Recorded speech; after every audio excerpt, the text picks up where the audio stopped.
The 1970s at Pataudry was a decade of unfulfilled promise. With a trophy won here and there, unfortunately they were destined to be a distant figure in an old firm governed league.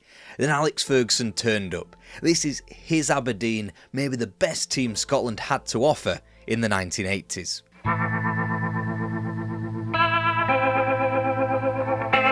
Aberdeen hadn't won a trophy until peace in Europe when they won the Scottish Cup in 1947 against Hibs.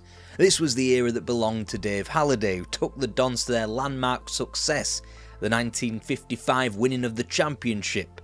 But as he drifted down south to Leicester, so too did Aberdeen drift down the table, whilst winning the League Cup later in '55 against St Mirren. Come the advent of the 1970s, Aberdeen was supposed to be a burgeoning city propped up by the oil industry, and yet their football team was handed the tag of bottlers thanks to Scottish Cup finals lost to St Mirren in '59 and Celtic in '67. Eddie Turnbull changed all that, helping the Dons to the Scottish Cup in 1970 before even Hibs were able to coax him southward the following year despite an enormous push for the league in 1971. 4 years later, it had become apparent that Jimmy Bonthrone's promotion to head coach hadn't worked, despite a more distant silver medal in the championship 3 years prior. Ali MacLeod came along enraptured Pataudry, winning the League Cup in '76 before the clutches of the national team took him. Before departing, the manager handed Aberdeen a parting gift, the recommendation of a certain Alex Ferguson. Unfortunately, and in his words, like an idiot, he wished to build St Mirren up instead, so he turned Aberdeen down. Second choice was former Celtic captain Billy McNeill, who helped change the culture at the club. He had inherited players such as Willie Miller and Alex McLeish, and in his 1 year in charge, helped bring both Gordon Strachan and Steve Archibald to the North East. The deficit to eventual league champions Rangers was just 2 points, but ultimately the timing was off. This was a Gers team that were busy winning the domestic treble. As such, Aberdeen's Scottish Cup final defeat to the Glaswegians was McNeill's last game in charge as manager. 20 days later, the club received a call from Parkhead. Jockstein was gone and they wanted Billy McNeill to continue the lineage. He simply couldn't say no. Nonetheless, his Aberdeen successor would be well stocked. Aside from the aforementioned players, the club supplied the national team for the Argentina World Cup with the likes of Joe Harper and Stuart Kennedy. In goal, Jim Leighton was also coming through the ranks. 2 days before McNeill made his final Aberdeen bow, their new manager had become available. Alex Ferguson, after St Mirren made the decision to sack him, which in hindsight sounds ridiculous. Ferguson's playing career was effectively culled in brutal fashion when he was blamed for Rangers losing of the 1969 Scottish Cup final against Celtic. His managerial career started with East Stirlingshire in 1974 before a piece of Jockstein advice talked him into quickly moving to St Mirren. There he dredged the Buddies up to the top flight within 3 years and was well on his way to establishing them as a top tier outfit. Until his sacking, that is. Either way, he hit the ground running, attempting to coax Walter Smith from Dundee United as his assistant before settling on Pat Stanton. Pre-season would further set the tone as friendlies against Spurs and Middlesbrough were both won before just 1 point was dropped from their first 4 league outings. Whilst it was clear just from looking at a fixture list and 4 league defeats from September and October that Ferguson's first setback was swift, it was in this time where a first marker was set down on the manager's tenure at Pataudry. It wasn't even the result or the manner of Dom Sullivan's late leveller at Ibrox on September the 16th. It was the fact that Ferguson was met with celebration in the away dressing room as the result came in. He had entered a club simply happy to scab a result here and there from the Glasgow clubs. Ferguson, on the other hand, wanted to crush them. 3 weeks later, when Celtic came up north, they would do, Steve Archibald smashing in 2 in a 4-1 triumph. Yet, whilst Ferguson was attempting to set standards, it was he entering virgin territory in the autumn with his first ever European campaign. Vi proponiamo di Coppa delle Coppe, Fortuna Düsseldorf, Aberdeen 3-0. A Spugge sembra essere andato in posizione troppo angolata, ma trova un bolide che sfiora attenzione i suoi compagni della barriera ed ecco parte un vero e proprio bolide che sembra. Whilst Aberdeen had been able to claim wins at home against Bulgarians Marek Dimitrov and indeed against Fortuna Dusseldorf, there were still lessons to be learned in their second round exit. With Europe no longer a possibility, an unbeaten run took in 2 goalless games against the Old Firm before a disappointing New Year loss at home to Morton. Won't be the last time we'll mention them. But also qualification for a first final in the Ferguson era in the League Cup. On to McDonald, left foot shot coming up, deflected, and a goal! McLean, Jackson. Ultimately, the campaign would prove that Aberdeen hadn't shook the tag of bottlers. They'd lost a final at Hampden and 2 weeks later went down to Hibs in a semi-final at the same venue. And whilst Ferguson got his beloved win over Rangers on April 25th in the league, they were traditionally placed somewhere back on the Old Firm in 4th. All this whilst the manager had to endure a wrongful dismissal tribunal with former club St Mirren, as well as the death of his father in the earlier weeks of 1979. With this in mind, solid enough foundations had been set. The 1979-80 season saw 3 new additions. First, a free transfer in the form of Doug Bell, second in the form of a new physio, Roland Arnott, before the pièce de résistance, Adidas were now manufacturing the kit. Virtually nothing suggested that Aberdeen were going to be any different than an also-ran, much like they had been for the majority of their history. Even more so when a controversial penalty decision handed both points to Partick Thistle on a silver platter on the opening day of the season. And yet after the halfway point it appeared to be same old Aberdeen. The right back. Oh, chance here. Yes, that's it. Left inside and he's on the clear. When he an own goal. 3-0. This was a team that had bottled another cup final, that had proven themselves to be naive and foolish in the early rounds of European competition, and had gone down not just once or twice but 3 times to Greenock pissing Morton in league contests. And yet it was 4-1 on the spin in 2-legged affairs against the Old Firm that got Aberdeen to Hampden and to the League Cup final. Also, it was 3 wins from 3 against Rangers in the Premier Division, combined with a holding of Celtic at arm's length at Pittodrie on January 19th that kept Aberdeen in the title conversation.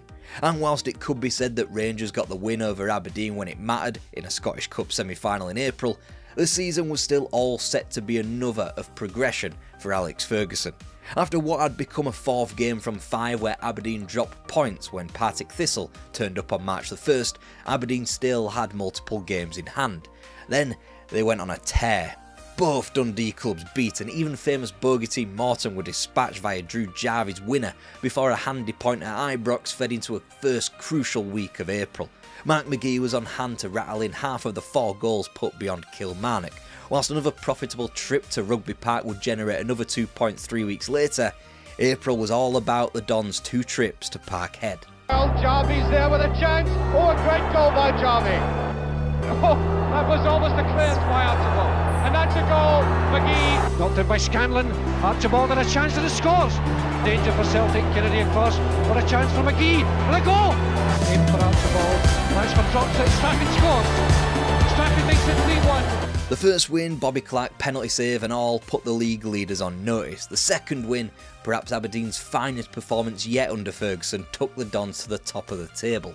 3 times Celtic lost at home in 1979-80 and all 3 were at the hands of Aberdeen, this in a season where they had Real Madrid visit them in a European Cup quarter-final.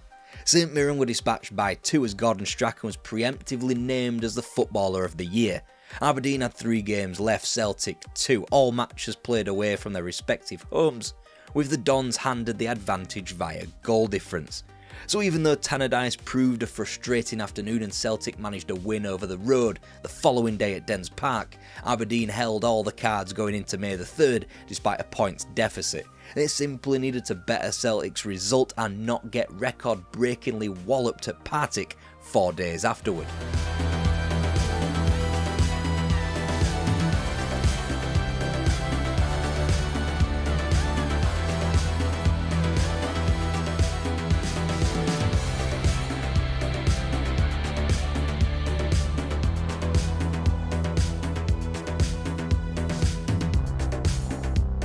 There was no news from Paisley. Celtic had failed to get anything from St Mirren. Therefore, for the first time in 25 years, Aberdeen were champions of Scotland.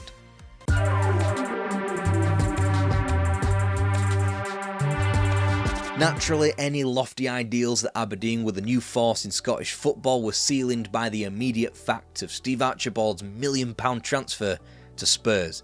The Dons reinvested that influx of money not into the squad but into Pittodrie's biggest development for a generation, as Aberdeen went the first 15 games of the 80-81 league campaign without defeat. And guess who ended it on a blustery December afternoon? Obviously, it was Morton. And whilst that very same team had their number yet again in the Scottish Cup 4th round 2 months later and Dundee managed to squeeze them out of the League Cup in the quarter-final, that didn't tell half of the story of the Dons season.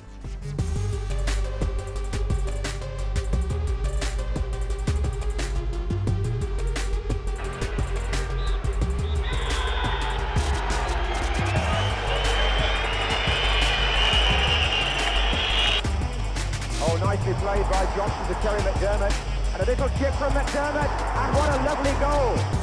McDermott, Souness, Dalglish, Hansen is up there, this is McDermott and he's onside, and Hansen scores! The first round draw had pitted Aberdeen against Austria Vienna, which could have been harsher, especially when their coach had fled to Porto on the eve of the campaign. After the brilliant defensive display in Austria, Aberdeen's time on the continent ran out when they were handed the experience of eventual champions, Liverpool, who hadn't been beaten at Anfield for 75 matches. Despite Bob Paisley's insistence that Aberdeen were one of the last teams they wanted to face, the differing levels of experience was stark. The 4-0 defeat on Merseyside would prove a turning point not just in Aberdeen's history but in Alex Ferguson's career as a football manager. With all that said, Aberdeen were favourites to defend their championship back home. But after 31 league games without defeat, 5 short of a full season, the Dons imploded, losing 4 of their next 6. Combined with Celtic's march to yet another title and a 1-1 draw between the pair at Parkhead, the season had to be ruled a failure. There had to be a line in the sand. That came with a club record capture of Peter Weir from St Mirren. 330 grand with Ian Scanlon going the other way not only broke Aberdeen's record, but ultimately was the biggest transfer between 2 Scottish clubs. And whilst Aberdeen's league form simply continued to be drab, featuring a pointless start to their first 2 matches against Dundee United and Celtic, they would slowly turn that ship around into a second half of the season title race. The autumn couldn't have offered different cup experiences if it tried. Whilst there was another League Cup humbling in the latter rounds to Dundee United, despite bringing back a 1-0 win from Tannadice in Europe, there was this. Ball perfectly there for Peter Weir, taking on Mick Mills. And a goal! McMaster on that excellent left foot, and the goalkeeper struggling. And Strachan gives Aberdeen the perfect start. Auch das kein Abseits. Und wieder kein Tor. Ewan! Presenta al terzino destro De Maier a sostituire l'infortunato Calz e va proprio in gol con un traversone. And despite the fact that Aberdeen hadn't made it beyond Christmas, unlike Dundee United, unlike their East Coast rivals, the Dons weren't facing winter slag, but a Hamburg team who would win the European Cup in a year's time, as well as an Ipswich Town outfit who were trying to defend their UEFA Cup trophy. A rough winter back home came in the midst of this European elimination and a barren 1 win from 9 league fixtures. Whilst Aberdeen would drop just 2 points from their last 16, losing, of course, against fucking Morton obviously, it wouldn't be enough to usurp the lead that Celtic had already built up. But the 1981-82 campaign wasn't made for Aberdeen to win the league, it was made for them to do well in the Scottish Cup. It began in extraordinary fashion, John Hewitt scoring the competition's quickest goal after 9 seconds, still a record today, as Motherwell were beaten 1-0 at Fir Park. Then Celtic turned up to Pittodrie and Hewitt took a glacial 19 minutes to see them off before they teamed their almost impenetrable league form with cup exploits, knocking off both Kilmarnock and St Mirren before a landmark trip to Hampden to meet Rangers.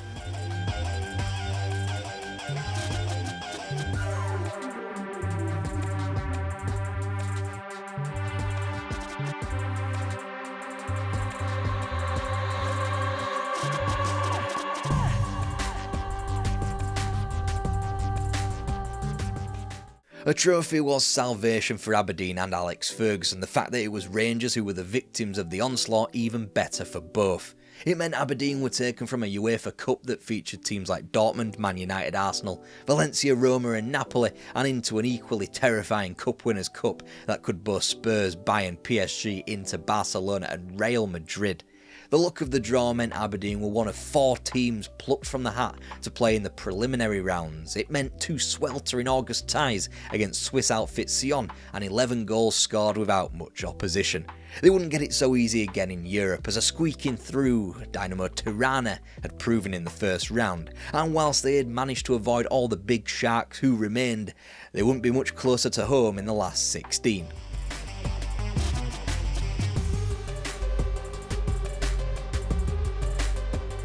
Avevano dato la sensazione di grande superiorità all'inizio.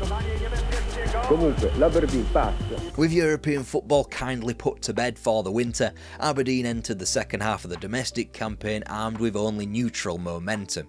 It was true that they had gone to both Parkhead and Ibrox and got victories, as well as smashing Dundee United by 5 at Pittodrie in November, but they had also lost all 3 in advance of Christmas and had been put out of the League Cup by the league's Tannadice Dark Horses in the quarter-finals. Whilst they had recoiled from their latest Old Firm defeat with 5-1 in the league and a trip to Tannadice, this time successful at the third time of asking, a blip away to St Mirren only showed that Aberdeen needed to be perfect in the league. Whilst they only sat 2 points behind Celtic with more than half the campaign to play, they did have an inferior goal difference and had played a game more. The season spun on the week immediately afterwards. Ferguson and his players weren't training on the Sunshine Coast of Aberdeen in mid-January '83, but they were partaking in a break to the Costa del Sol, and they found themselves rejuvenated. Kennedy, strong side, Rugby goes in, he's done it! So here, one out to good ball for second goal, Mark McGee. They'd strong-armed their way to the front of the title conversation, dispatching of Motherwell, Dundee and Kilmarnock in advance of a visit of Dundee United on March the 19th. In one of the club's all-time greatest weeks, beginning with an inconspicuous yet successful Scottish Cup quarter-final trip to Partick, mixed in with perhaps the club's most important game ever at home to Bayern Munich, the Dons proceeded to spaff all their good work in the league up against the wall. Dundee United had their number for the 4th and most crucial time that season, which spurred on 2 more defeats in quick succession to St Mirren and Rangers. It meant a once vocal Aberdeen had been cast to the sidelines of a title race. But it almost didn't matter. Inevitably it's Brighton over the ball. Algentala looking for a chance to shoot. Breaks for Cooper, now McGee. That's a great cross, Eric Black is there. It's off the line, now it's played in by Simpson, and Aberdeen are level. And it's got a touch, McLeish. And that is a special goal. Well, they couldn't agree, obviously. Strachan plays it in. The header finds the net. Make it. There's Eric Black. The goalkeeper knocks it out. It's in the net and Aberdeen are in front. Sean Hewitt. Good purpose as well. And Black. And the finds and it's in. And it's in. From that phase of the game. Where? Strachan. And McGee. Was it handball on the line? And it's finally in. Yes, Aberdeen had beaten Bayern Munich before the small matter of beating Belgian opposition to reach a European final. This is Aberdeen we're talking about. Franz Beckenbauer was best placed to highlight the journey Aberdeen had gone on under Ferguson when he said, "I just could not believe that this was the same Aberdeen team who had played against us in Hamburg. In a tactical sense, they had improved so much in such a short space of time." For an island that had long since flown the flag for the European game, Aberdeen were the last remaining British team in May 1983. They were the first Scottish outfit from outside Glasgow to appear in a European final. Whilst a much-changed Don side were able to keep up a futile hope of winning the league against Kilmarnock on May the 5th, the subsequent 10 days was the most paramount in club history. What would be the bigger miracle? To unseat the upstarts known as Dundee United to climb from 3rd to 1st on the league's final afternoon, or to beat Real Madrid in a European final? And even after that, they had the small matter of Rangers, Hampden and a Scottish Cup final. Just reaching events like that used to be a minor miracle. Now it had become the norm. Rugby are all in there for Aberdeen, and McLeish just come up late, and the goal is there, and that's what it is. He making the break, and Hewitt waiting in the middle. Hewitt! Chance for Aberdeen. Still for Eric Black. And Eric Black gets the goal. Aberdeen and Alex Ferguson had reached immortality. Whilst the league wasn't won, they could and would win it again. Nights like Gothenburg, Real Madrid and the Cup Winners' Cup weren't one of the bottle.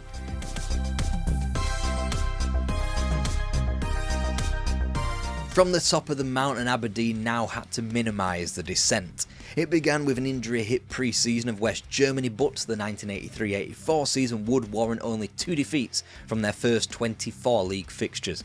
Potentially choppy waters had been calmed, first by unheralded league form, then by a contract extension for the manager after Rangers attempted to stick their oar in. News of that came in advance of a second round visit of Beveren in Europe, in defence of their Cup Winners' Cup. It was all set to be another monumental season in Europe for the Dons. Sempre Strachan, lo vedete, con numero 7 perde verso Is still in the air for this corner kick. Black goes up. There's Willie Miller. Yes! Black. Here's Strachan. Must be, yes! altri gol non ne verranno anche per qualche bella parata del portiere Leighton. Ecco intanto il They had gotten so close to yet another Cup Winners' Cup final, but much like they had done in Europe beforehand, they'd been unseated by a team in Porto that were destined for the European Cup in the near future.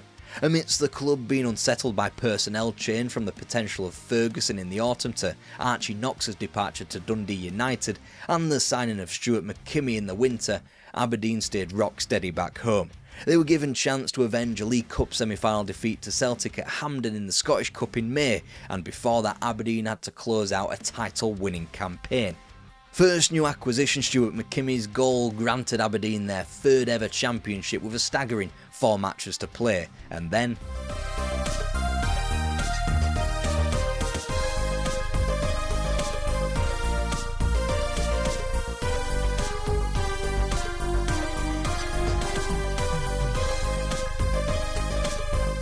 had the odd scoreline gone the other way, it isn't that far out of the realms of this planet for Aberdeen to have won a quadruple. They'd won their third Scottish Cup on the bounce, they'd absolutely cantered to the league and would do so again after building up another hefty autumnal lead in the latter months of 1984. This despite Gordon Strachan, Mark McGee and Doug Rugby all waving goodbye to the club. In their place were Frank McDougall and Tom McQueen, whilst Brian Grant was acquired to deputise for John McMaster's long-term injury. It should be a reminder that this is Aberdeen, a team with the odd good cup run and a sole championship to their name beforehand, that were almost winning the title now with a blasé confidence hitherto unseen outside of Glasgow. But come the end of the 1984-85 season, it was a trophy that Aberdeen had to clutch onto for dear comfort. And gets brilliantly. Superb goal. In these opening stages, United still on the attack. There's Paul Sturrock. The opening goal for Dundee United. Aberdeen fans should be grateful that I couldn't find any footage of their League Cup loss away to Adrionians. Nonetheless, it was a swift reminder to the level of the European Cup, as well as the continued strength of a still decent Dundee United team, as to how Aberdeen only won the league in '85. There was something Alex Ferguson had yet to win in Scotland as Aberdeen manager, however. He took in the start of the 85-86 campaign with eyes firmly locked on the League Cup, dispatching of Ayr United, St Johnstone and Hearts without conceding before that all too familiar stumbling block known as Dundee United was slain in the semis, again without conceding. Next was the National Stadium and Hibs. Eric Black. Good back to Hewitt. Will he start? 2-0 to Aberdeen.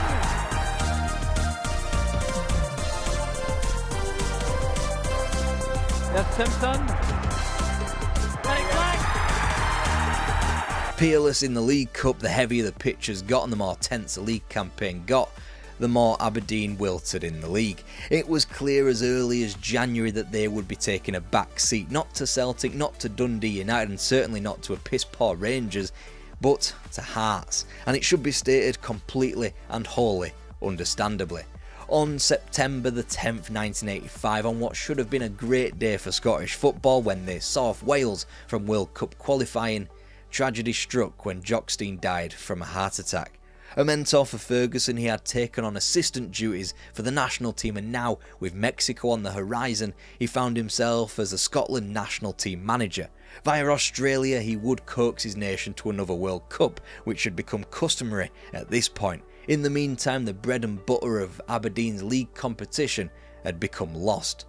Not that it affected their trophy haul. He does, and he scored! Brilliantly! Alton Kidd. There's a dummy, there's a goal! 2-0 in the second half. Oh, there's a third one! Billy Starr. 2 trophies won, and this would still be viewed as an Aberdeen season of turmoil and strife. How times had changed. And that's before we mention the European Cup, which, just as with the previous season, could be chucked into the category of what if. Familiar Icelandic opponents were sworn off comfortably from the first round, whilst a Servette second round was only won deep into the second leg via Frank McDougall. 5 months later, it was Gothenburg. Not the gimme like it perhaps might be today to some teams in Scotland, but probably the best Scandinavian club team ever assembled.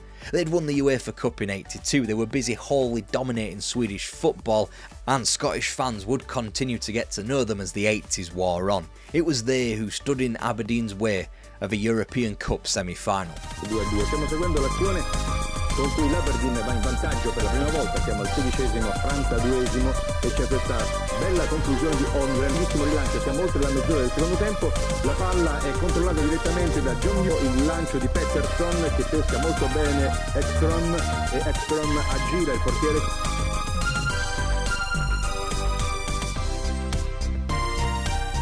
So without losing a game of football, Aberdeen cruelly found themselves out of the European Cup, as the Final Four was made up of teams like Anderlecht and Steaua Bucharest, who Aberdeen would fancy themselves against, as well as Barcelona, who surely could be seen as beatable if Aberdeen had been able to take the scalp of Real Madrid. But even before the Scottish Cup final in May, there was a sense that it was the end of the line for Alex Ferguson and Aberdeen. 2 weeks out from Hampden, Eric Black notified Alex Ferguson of his desire to play in France, so the manager just never picked him again. Then there was a small matter of the manager's summer being enveloped by the World Cup in Mexico, which typically ended at the group stages for Scotland. Whilst his head hadn't been turned by the likes of Wolves, Spurs, Arsenal, Rangers or Barcelona in the intervening years, there was more of a sense that Ferguson would have been willing to leave Pittodrie for the national job. Alas, the SFA didn't want Ferguson to have total control, so palmed the national job off on Andy Roxburgh. And whilst Ferguson would be reunited with Archie Knox that summer, when he returned to Pittodrie and the squad was replenished to the tune of Robert Connor and Davy Dodds, both Ferguson and Knox were gone by November.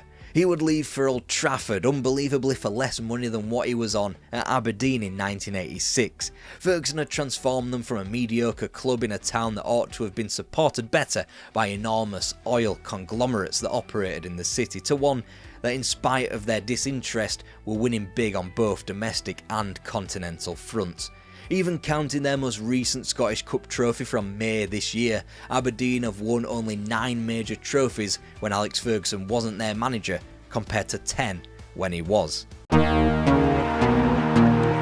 Everton stay, their 9th title. Everton Football Club are the kings of English football. Proof Everton Football Club are massive. They had won the championship in 1985, teamed it with European success, and this is the story of the underrated sequel, how Everton won the championship in 1987.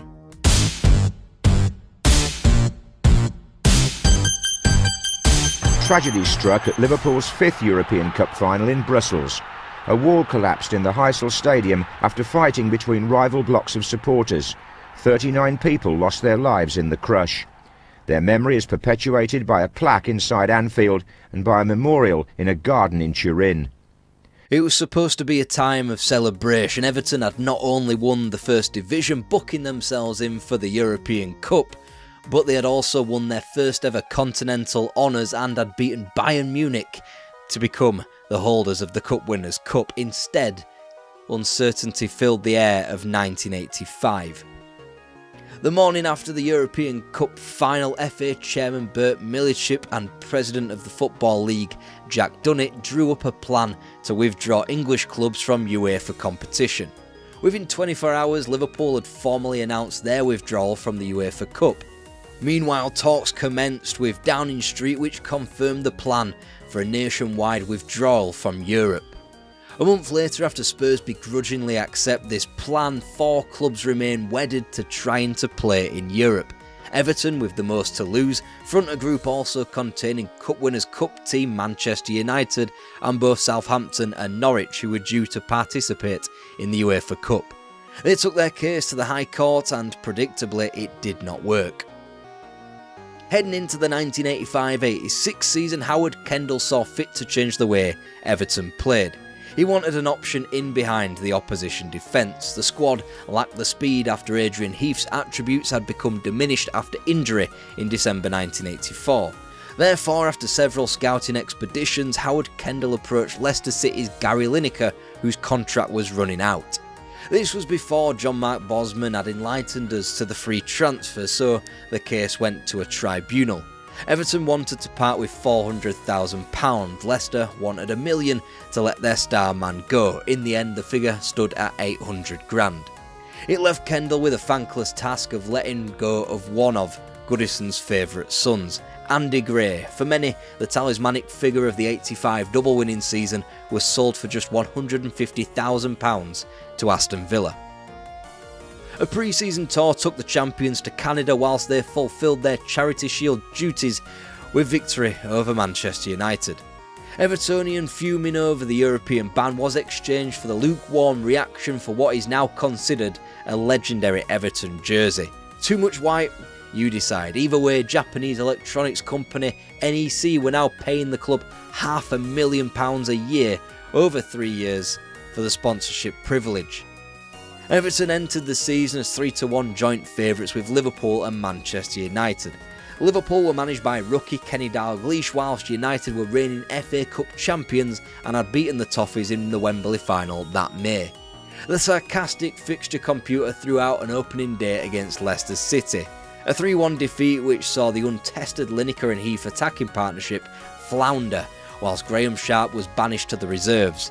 It would be a case of Lineker plus one other up top throughout the season, which pleased nobody.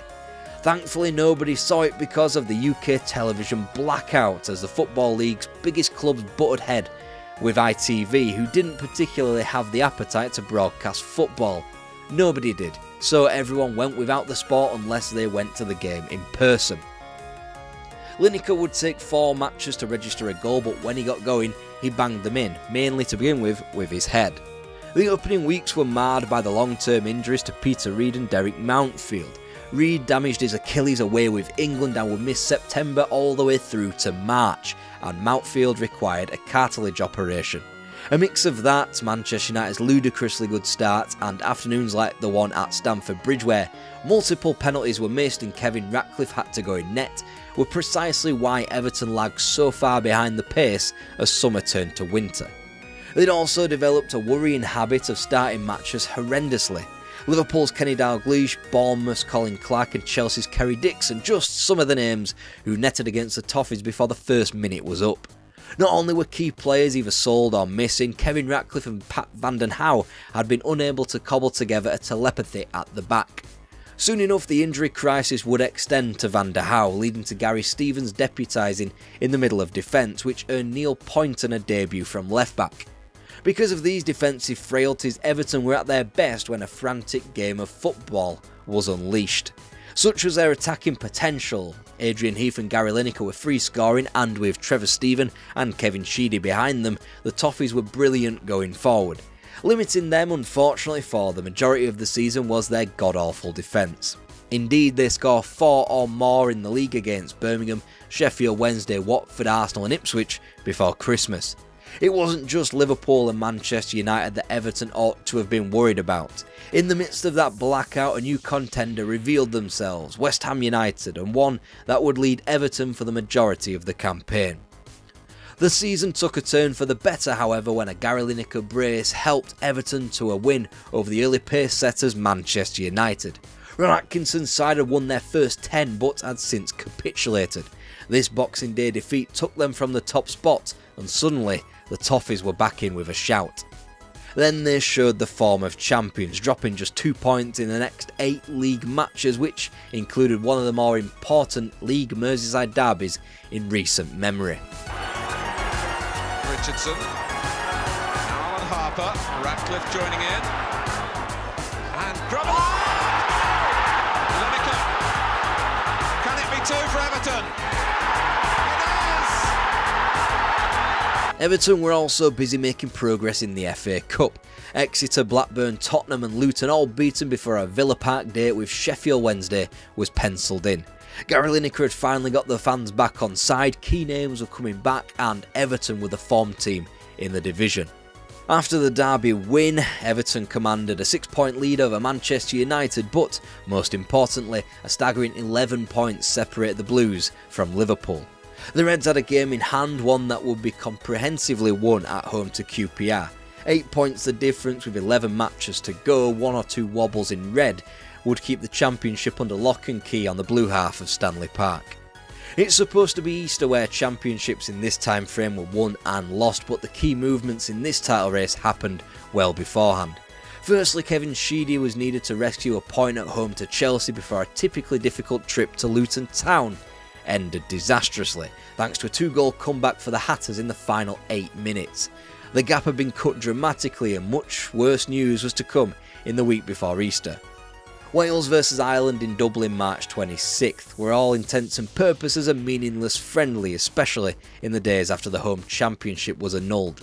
So when Neville Southall crumpled to the turf after a simple catch, Howard Kendall must have been fuming.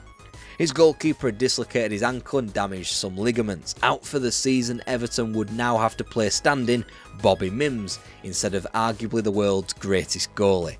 Still, both Liverpool and Everton traversed the notorious Easter period identically, 4 points apiece.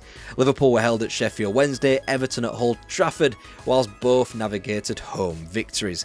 The league would now take a back seat with both involved in cup semi-final action and the potential for another Merseyside Wembley final. Back in by Mountfield, now Harper is onside, and he's got the ball over the goalkeeper, and Alan Harper, the substitute. Hart and Chapman, Hart's header, shot! Yes, the equaliser! Sharp is hovering dangerously! Goal!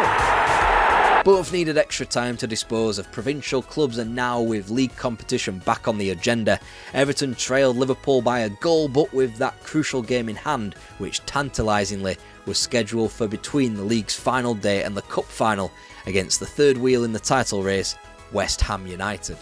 Everton took to grinding out wins as both Arsenal and Watford were beaten on their own patch and Ipswich was seen off. Meanwhile, Liverpool only appeared to grow into their role as title contenders. They had dropped just 2 points from their last 9 matches, becoming the form team in the league. Everton needed 10 points from their final 4 matches, trips to Nottingham and Oxford before the home comforts of Southampton and West Ham. The Hammers by no means out of it just yet, either, as they consigned Newcastle United to an 8-1 defeat. They would, however, need Liverpool to slip up once and to win their remaining 5 games. They had fulfilled their end of the bargain, dispatching of Coventry, Man City and Ipswich before the final day of the season. By then, Everton had effectively sent the title across town. Campbell, and it's all over. Howard Kendall quickly off his seat. It was always going to be a demanding fixture for Everton. Given time to set up Phillips. Oxford United have a goal that could mean First Division survival. And Dalglish is in here. Yes! And with Dalglish's winner at Stamford Bridge, West Ham could no longer win the championship either, rendering what could have been an incredible night between 2 title rivals a meaningless game. That kind of season denouement would need to wait 3 more years. Evertonians meanwhile were still focused on the cup. they had become only the second team to appear at 3 successive Wembley FA Cup finals, less than a decade after Arsenal had accomplished that same feat. Of Arsenal's 3 in a row, they won just once. Everton had beaten Watford before returning to the same match a year later in defeat. Now with Mersey pride on the line, a 5th cup was on the line. Everton had lost only twice in 29, Liverpool were unbeaten in 17. The unstoppable forces met at Wembley, aka Merseyside South. Lineker for Everton, saved by Bobola. Lineker, 1-0 to Everton. And here's Rush, onside, Ian Rush, goal. So is Mulvey here. Dalglish, no, Johnston, yes! And Dalglish, and Rush is on the far side. Is this 3? It is! Somehow it was a trophyless season for Everton. They had chucked in a league title that was theirs to lose, they lost their 2nd cup final on the bounce, and now one of Europe's finest clubs were in for their best player. Yes, Gary Lineker was away to Barcelona, and there was a healthy chunk of supporters despite his 40 goals the prior season who were actually quite glad. He'd scored by the bucket load, but the debate was whether or not he'd actually improved the team. A £2.2 million fee had been agreed prior to the World Cup, yet a polite Everton failed to price gouge Barcelona after Lineker went and won the competition's Golden Boot. The Toffees surely got some big names in as replacement with all that money, right? Right? Enter Manchester City's Paul Power, 32 years of age, for £65,000. Of course it wasn't only that, a £900,000 wedge was spunked too on Dave Watson, the Norwich City centre-half. If that didn't satisfy Evertonians, then the 3-pronged splurge of Stokes winger Neil Adams, Wigan's Kevin Langley and Warren Aspinall at a rate of £350,000 for the trio didn't either. These were the actions of a team attempting to dislodge a double-winning outfit, and not just any old double-winning outfit, the Reds from across the road who had won everything in the past decade. Then came the departure of Kevin Richardson to Watford at the end of his contract, and then another slew of injuries. Neville Southall wouldn't be back for some time after his injury on international duty. Neil Point had ruptured his knee ligaments and wasn't due back until November. Pat van den Hauwe was suffering from a blood disorder, and there was no solid return date for him or Peter Reid, who went down to a stress fracture to his shin at the World Cup. And that's without mentioning Derek Mountfield and Gary Stevens, who missed pre-season, and Paul Bracewell, who had just undergone ankle surgery. And there wasn't just Liverpool that Everton had to beat now. North London had fresh new managers in George Graham and David Pleat. Manchester United was surely to come again with Ron Atkinson at the helm, so too West Ham and Chelsea. Therefore there was precious little optimism floating around Goodison Park when Nottingham Forest turned up for the opening day of the First Division season.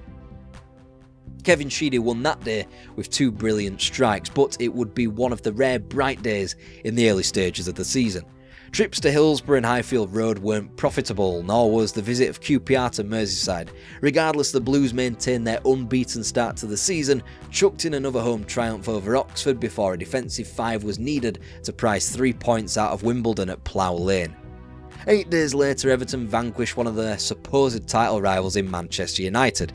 Sharp, Sheedy and Heath finding the net in a comfortable 3-1 victory. This version of Ron Atkinson's United, however, was a far cry from the one that opened their prior season with 10 league wins on the trot. This version would win just one of their opening 9, leaving the door wide open for Atkinson's departure and an incoming manager from north of the border. If Everton's form hadn't set the world aflame, and if the injury crisis wasn't crippling just yet, wait for the trip to White Hart Lane when the club couldn't boast a single fit fullback. Met with a firing Clive Allen in his pomp, Everton were lucky to escape North London with only a 2-0 defeat. As September became October, Everton's capital woes continued. George Graham's Arsenal taking 3 points from Goodison, and not even another Kevin Sheedy brace could earn a point from Charlton away from home. That latest defeat magnified the woeful start that Dave Watson had made to his Everton career. Watson, you might remember, was Kendall's biggest transfer that summer, but if one thing was sure, he'd get injured soon and he'd typically miss out on the next away day a week later at Southampton owing to a hamstring strain. An aggressive offside trap won the day on the south coast before Neville Southall's return was much welcomed the following week, as a Trevor Stephen penalty was the odd goal in 5 against 84 cup final opponents Watford. So with Southall back in the team, all was good, right? Nope, the Toffees came unstuck against both West Ham and Chelsea, gaining a point from the club's first 2 November fixtures. Whilst lighter work was being made of the League Cup and teams as good as Sheffield Wednesday and Norwich City were being beaten, there were now 2 Merseyside derbies looming. First the home league derby 4 days after confirming a League Cup quarter-final tie at home to Liverpool in the new year. Everton simply needed to be back on track for those games. Southall at one end and Sheedy at the other gathered 3 points from Filbert Street, whilst the league fixture with Liverpool was known rather for officiating mistakes. Ian Rush probably should have seen his disallowed goal stand, whilst Adrian Heath was tripped by Mark Lawrenson for a penalty. In the end, 2 wrongs made for a correctly drawn match, goalless. It left Everton 6 points off the Arsenal pace after 16 matches. Liverpool, a team of notoriously slow starts, were 2 places and 2 points above Everton, so they had to get going at some point, otherwise this video doesn't make any sense. The Merseyside derby, a seemingly inconsequential affair, changed the season. Kevin Sheedy had been performing well on the flank, but the team weren't controlling games, so with the latest injury to Kevin Langley robbing him of his place late on in the derby, Kendall rejigged things. Sheedy would move in field alongside Trevor Steven. Main Road was next, a place where Everton hadn't won since 1972. He's away, the keeper in no man's land, and Heath will score. There's Paul Power up here, and Paul Power has scored on his return to Main Road.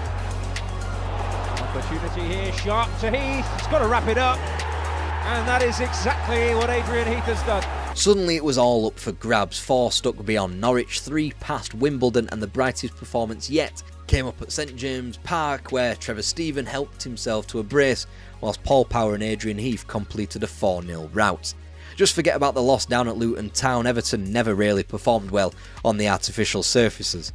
4 more wins as 86 became 87 proved that game was a mere outlier. Leicester, Villa, QPR and Wednesday all smashed. Cup progression taken from the visits of Southampton and Bradford.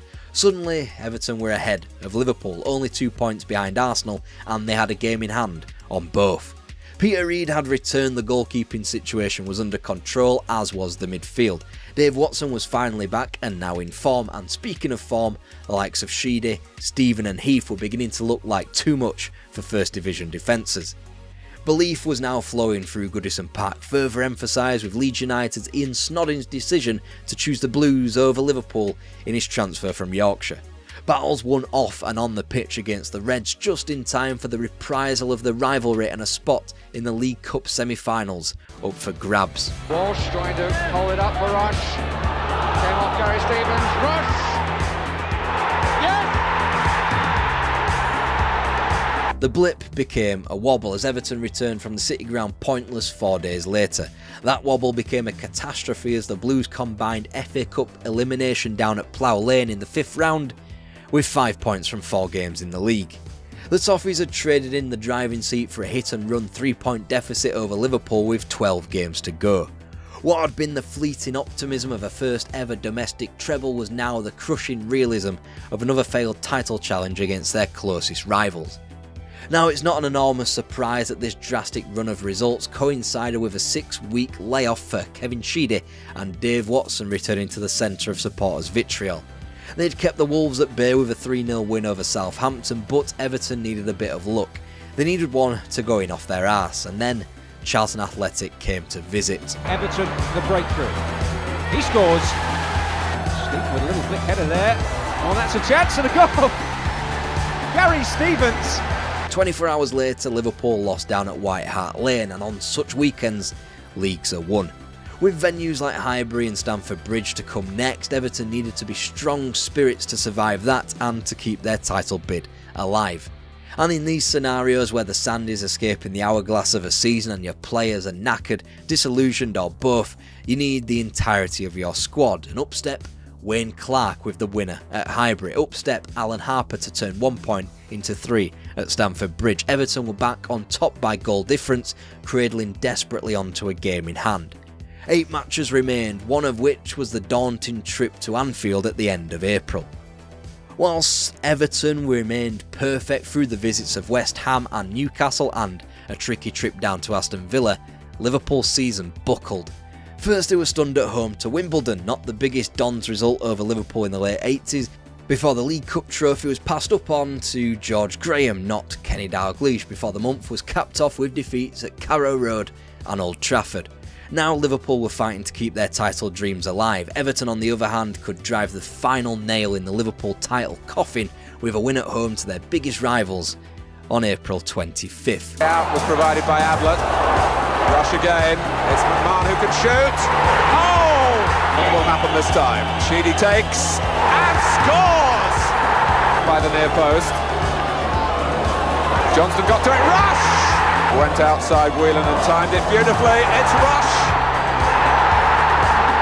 And Ian Rush. It left a potential title May Day bank holiday party at Goodison Park cancelled.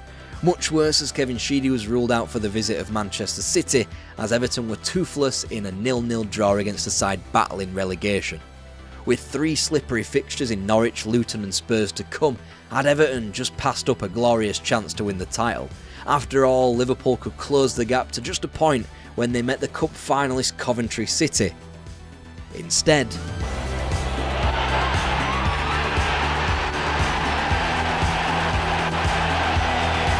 all the Toffees had to do now was to match their rivals' next result to be crowned champions.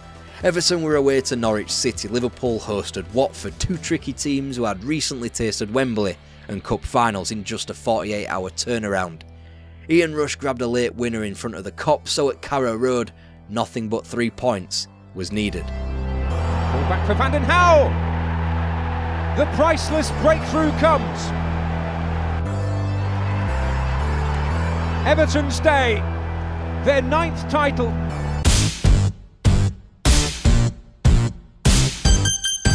It would be Howard Kendall's last glory as Everton manager. It would be Everton's last championship. There has been the belief in the intervening nearly 40 years that Kendall left because of Everton's inability to compete in Europe. After all, when teams like Barcelona and Juventus came knocking, why would the manager depart a disqualified club for one near the foot of La Liga in Athletic Club, who had all but stood no chance of appearing in Europe themselves? And whilst he had done everything that he could do as the club's manager after 6 years and 2 titles, his mind was made up. He had fought and clawed to get Everton to the top of the mountain after 4 incredibly difficult years, especially under the weight of the red shadow across town. It had been a miracle that Everton were able to be as successful as they were, and no surprise with what followed. Howard Kendall's assistant, Colin Harvey, was promoted to the top job in the summer of '87, once a great man had moved to La Liga. The plan seemed sound, even if it was wholesale lifted from the boot room copybook. The only problem being talent was much thinner on the ground behind the scenes at Goodison Park, and there was much less experience. If Kendall was the foundational Shankly figure, surely that meant that Harvey would sweep all before him as Everton became champions of England, Europe and the world. But football doesn't work like that. All the promotion did was move Harvey's attention away from the training pitch and into the office. With less respect than his predecessor, botched activity in the transfer market, and a feeling that the club were being left behind ahead of the Premier League's formation, Howard Kendall was lent back on after 2 mediocre years. Much more bizarre, Colin Harvey's acceptance of an assistant role thereafter. Those 2 years killed Everton, just in time for English football's disparity to grow into a chasm with the birth of the Premier League. 1987 will always be overshadowed by the events that preceded it, both the more immaculate, more innocent and more successful times of 1985. There, a carefree Everton was filled to the brim with cult heroes and star talent embarking on success on a large scale for the first time in a long while. The second time around would never feel the same in the hearts and minds of Evertonians. 2 years had passed, but the footballing world was a darker, more cynical place. There was no more chance of European fame, and there was an Everton that was far removed from the glories of '85. Although most of your favourites were still there, the squad just felt different. Maybe without the drastic change between the championship winning years, Kendall wouldn't have delivered the title again to Goodison Park. Maybe if he hadn't opted to ditch Andy Gray for Gary Lineker, it would be Everton gloating about winning 3 titles in a row, maybe much more besides it. Football was only going to quicken up the pace of change as the 80s became the 90s, and by the time of a whole new ball game, Sky TV and one of their favourites taking to the punditry and commentary on our television sets, Everton were just hanging in there. Oxford United were your everyday Football League club in the early 80s. A fanciful cup run or two, as many promotions as relegations, and some crippling debt to boot. And then Robert Maxwell came along. This is how he changed the club forever.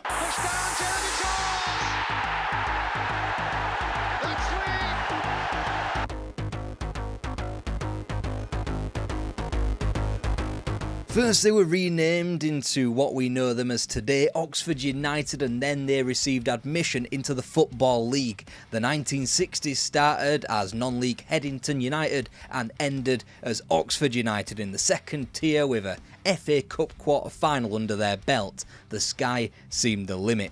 Stable enough in the second division, it quickly became apparent that the 70s was a period of stagnation, then regression, as Oxford started the 80s staring into the abyss of financial turmoil and a return to the 4th division. And if you want to cheat death, get yourself a man who had done it before. His name was Ian Greaves, a fullback for Manchester United who was supposed to be on a plane in February 1958, but an injured elbow prevented his travel for a fateful European Cup quarter-final. Greaves had been out of work for a year and he received an Oxford side on Christmas Eve 1980 who couldn't buy a win at home and was sat in the 3rd division relegation zone. It was a stereotypical in-tray for a new manager, solidify the team, and with that he got some stereotypical results.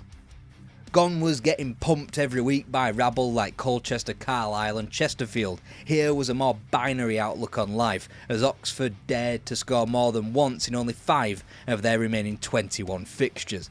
Losing only 3 times in the league, the U's would end the campaign undefeated in 13, albeit with 9 of those games being drawn. They had become the archetypal hard nuts to crack as they rested in the comfort of 14th place that summer. But as alluded to at the top, Oxford's finances were on their arse. In the summer of 81, Greaves was forced into stripping back his playing staff budget. The crisis stopped just about short of players driving themselves to away matches, but did impact the quality of the team coach and pre-match meals. Nonetheless, they made a bright enough start to the league season despite its renovation of 3 points for a win. Oxford even abandoned their fears of playing part-timers in the Cup when they dispatched of Dover, their first win over non-league fodder for 15 years, as they eventually bowed out in the 5th round to top-tier Coventry City, as Everton performed similar duties in dispatching the U's from the League Cup. On the surface, it was great news as Oxford pushed for a promotion spot. Beyond that surface, they were bleeding $3,000 a week and had gone over their overdraft limit. And who says football clubs aren't relatable? They were given 2 weeks to live. Desperate, the club went cap in hand to a publishing magnate by the name of Robert Maxwell. He would underwrite the club's debts, give them half the chance of survival before weeks later going all in.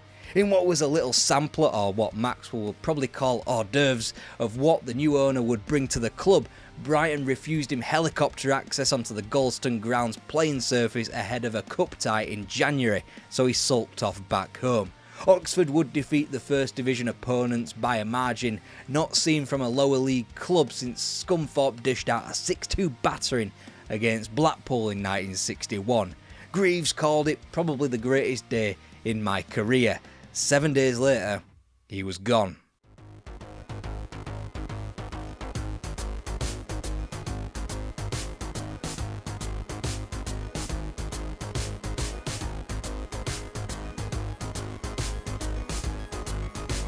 That footage should give you some idea as to why Oxford's season was a bit stop-start in the winter of 81. With the schedules ravaged, the Manor Ground wouldn't see action between a 3-goal triumph over Preston on November 28th, right up to February the 3rd, where Reading were the victims. In the meantime, Robert Maxwell had wielded his axe. After the life he'd had and was having, football was nothing more than a plaything, that much would become obvious. Born Jan, a Jew in 20th century Europe, holding a Czech passport, he'd escape persecution, amass a small fortune, stand as an MP in Britain, before making a name for himself as a man who would revitalise bankrupt companies. Legitimately or not would be revealed, but not before his claws had been sunk into Oxford United. He'd set the club the goal of gaining promotion by the end of the following season, and himself a goal of getting the local council on side to build a new stadium. One wouldn't be achieved, the other only would happen 10 years after his death. Anyway, back to Ian Greaves. Him and Maxwell quite obviously mixed about as well as oil and custard, so Greaves applied for and got the Wolves job within days of Maxwell arriving.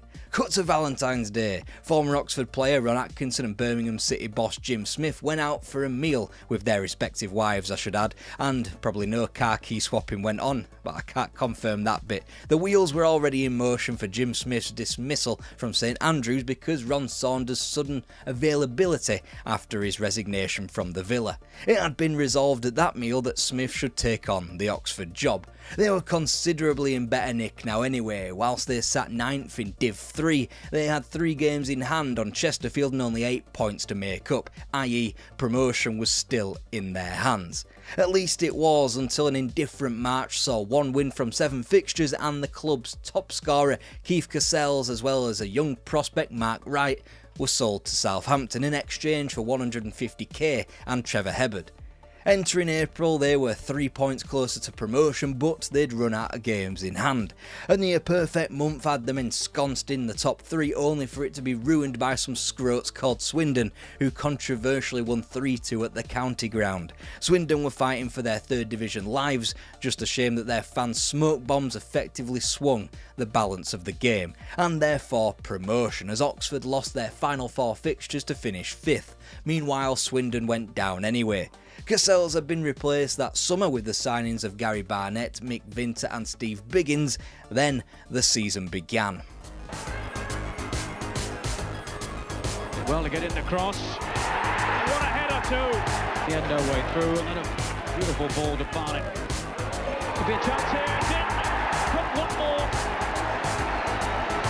From the 4 wins to start the season to a full-scale riot at home to Portsmouth and 4s and 5s stuck beyond Walsall and Orient, Jim Smith's side were in the shake-up for promotion once again. They made signings galore: George Lawrence from Southampton, John Butcher from Blackburn and Neil Watmore from Birmingham, but results continued to be inconsistent, thanks largely to a fractured cheekbone dished out to Trevor Hebbard in the middle of the campaign. They bounced from a 5-1 demolition of Bradford City to shipping 3s against Exeter, Sheffield United and Newport within a month, and that last defeat was the death knell for the U's, as they would have to be content with another 5th place. And yet the finances were now in order, thanks to a healthy dose of redundancies and a tighter knit squad of just 17 players, only for a summer distraction thanks to Robert Maxwell's continued interest in Reading, which manifested itself in this: a batshit sane idea. Millionaire publisher Robert Maxwell unveiled detailed plans today about the proposed merger of Oxford and Reading football clubs. But the scheme's attracted more criticism, and one opponent has taken out a court order to try to stop it.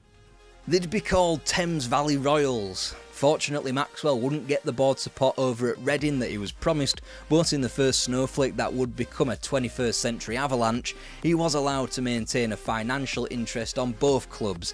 His later purchasing of Derby County only snowballed this as the 80s wore on. Smith added further names: Crystal Palace's Paul Hinshelwood and free agent Bobby McDonald. Instantly, it was obvious that this season would be better. Again, the instigator, Brock on the left here, and as he goes through, Neil Watmore, back from injury, is very thankful to put the ball in the net and Oxford in front. Vinter saw Kevin Brock moving in behind him, and he hit his shot with such force that David Harvey in the Leeds goal never even moved.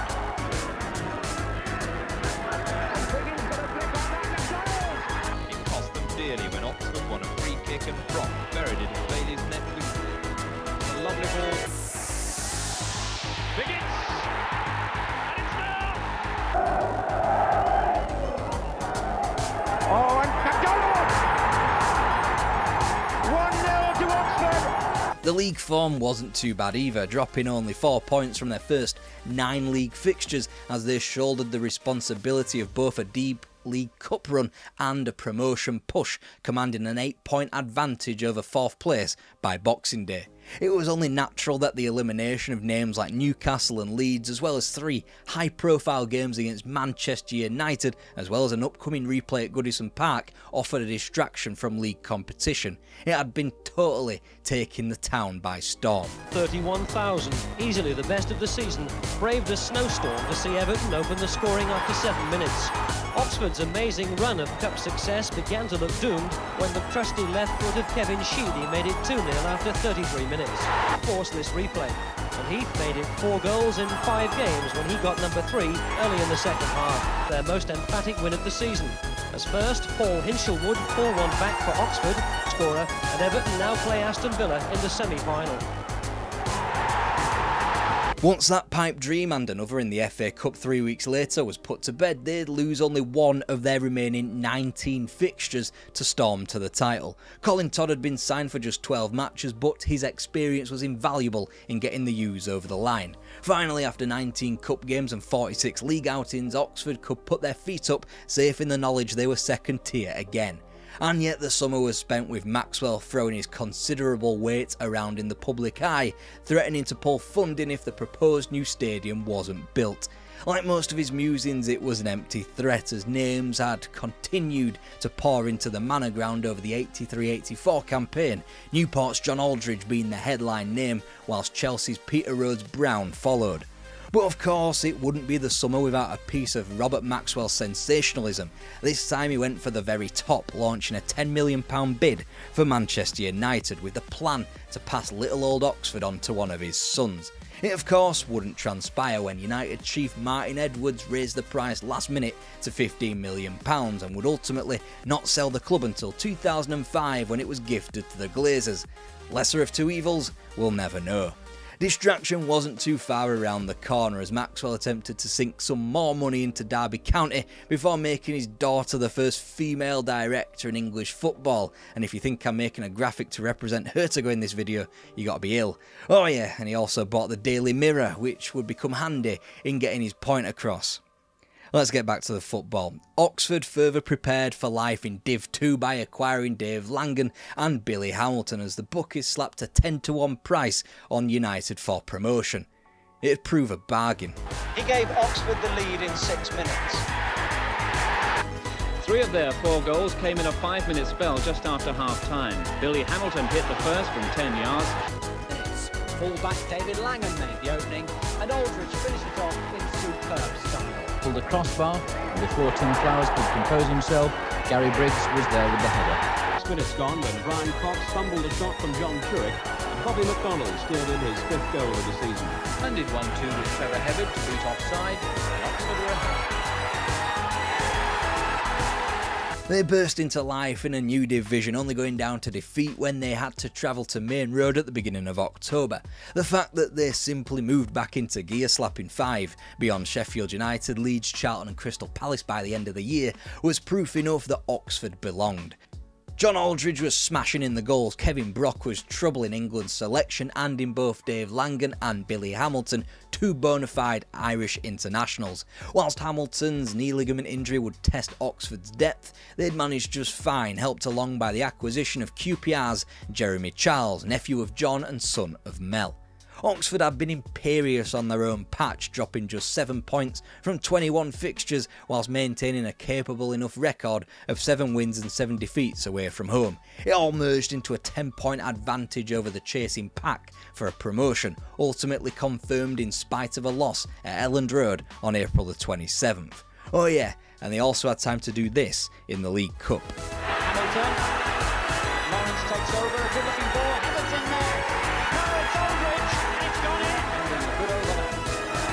Hamilton trying to beat it. Brilliant goal. Shaw Langan on the right.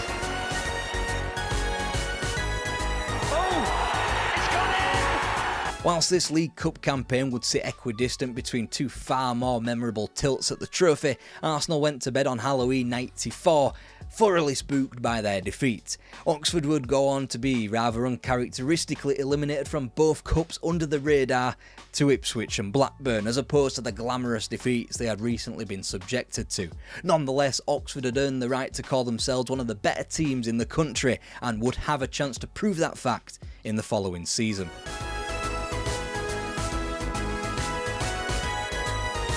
But it's the moves at Robert Maxwell's Oxford that have caused more of a stir. Jim Smith, who's managed them from the third to the first divisions in 2 seasons, today joined Queen's Park Rangers. Maurice Evans, who joined Oxford from managing Reading, becomes caretaker manager. But Jim Smith wouldn't, at least not at the Manor Ground, after a difference of opinion on his wage packet festered in the summer of '85, combined with an impending TV blackout and Maxwell's acquisition of Brian Dalton to be Oxford's managing director. Smith decided it was time to go. The owner had been holding out off just $3,000 as Jim Smith got his desired $50k a year elsewhere at QPR. Desperately scrabbling around for a successor, Maxwell offered the job to Maurice Evans. He said no, but he'd be leading them into the new season as caretaker anyway. Hardly the finest preparation for a first ever season in top flight English football.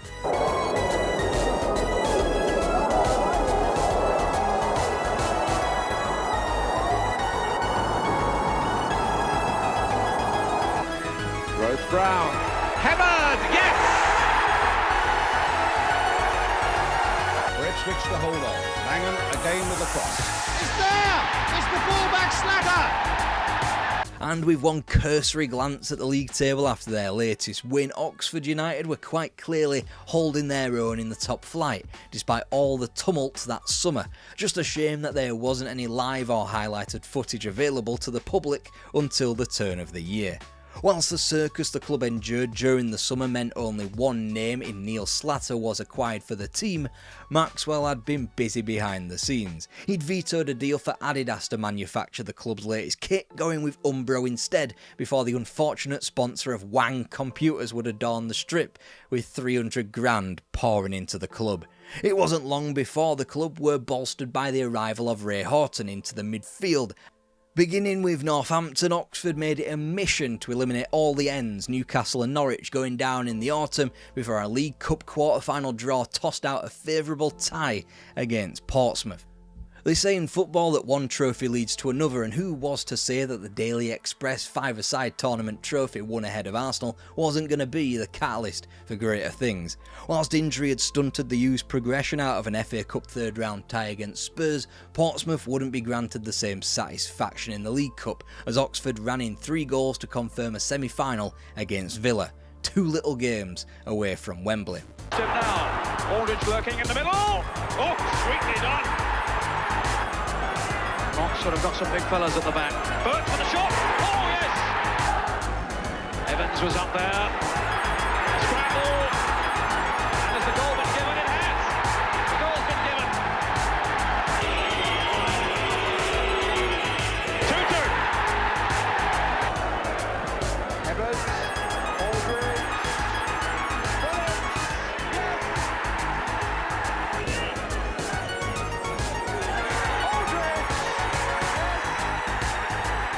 Oxford were Wembley bound in what was quickly becoming their competition. Of course, it had to be only one team and one man waiting for them in the capital. Jim Smith and his QPR would provide the opposition to Oxford's first ever trophy. The cliched dress rehearsal had taken place 3 weeks prior and had drawn out a 6-goal thriller, splitting the sides evenly. The final would never be able to live up to that hype, but it could grant this Oxford United team immortality nonetheless.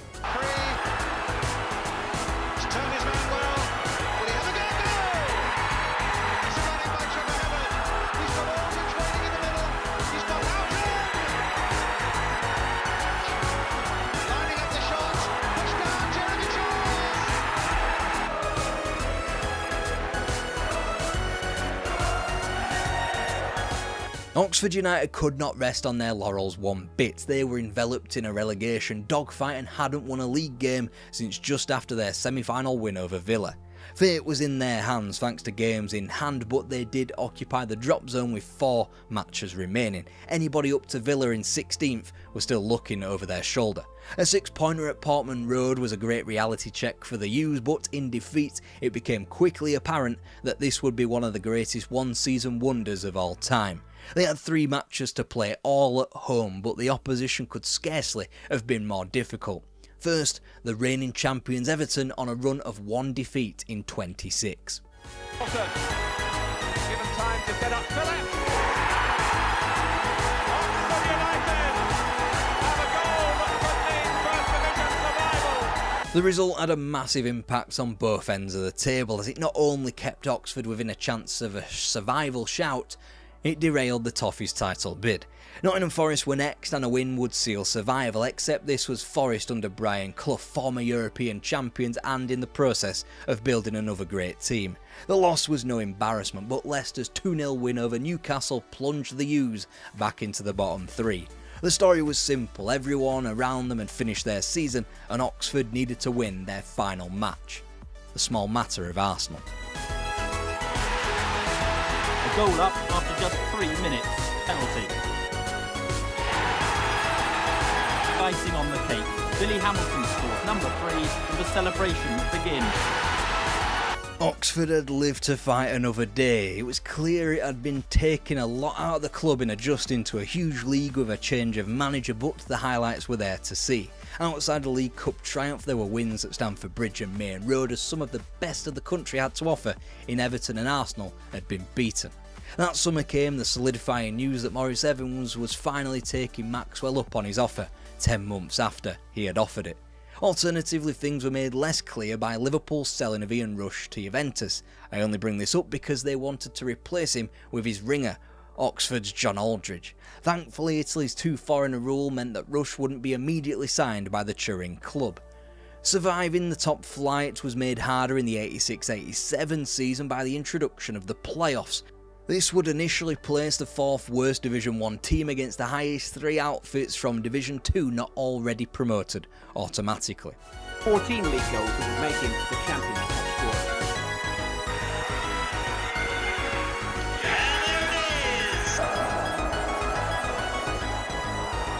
Regis was there and it's wicked! Defensively, it was obvious that Oxford hadn't improved to the requisite standard, but they were still capable of providing enough quality to succeed, as teams like Manchester United in Alex Ferguson's managerial debut, Nottingham Forest and Sheffield Wednesday found out upon their visits to the Manor. And whilst visits to Villa Park and Upton Park were also highlights, 4 points gained against Charlton Athletic left Oxford with the chance to seal their survival a match day earlier than the prior season at Luton.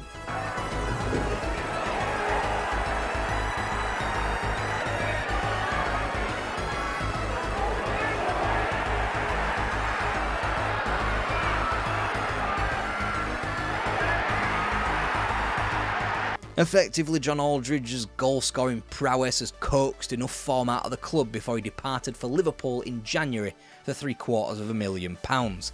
It left the club on rocky foundations ahead of the 87-88 campaign as Liverpool swept to one of their all-time great seasons, Aldridge banging in 29 goals. Meanwhile, Dean Saunders took up the Aldridge mantle at the Manor Ground as Robert Maxwell's attention continued to be taken up by matters at the baseball ground and Derby when he resigned from the Oxford board in '87.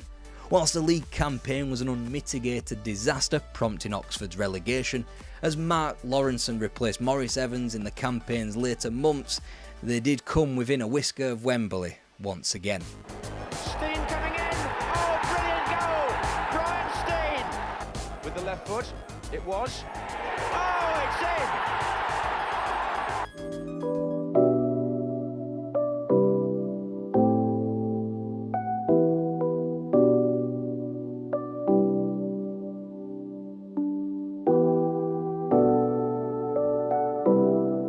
So it's all for play for still.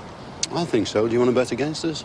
Everybody bet against them, but still the fact was Aston Villa, champions of Europe, has a nice ring to it, and the year this goes out is the first possibility that it might be said again.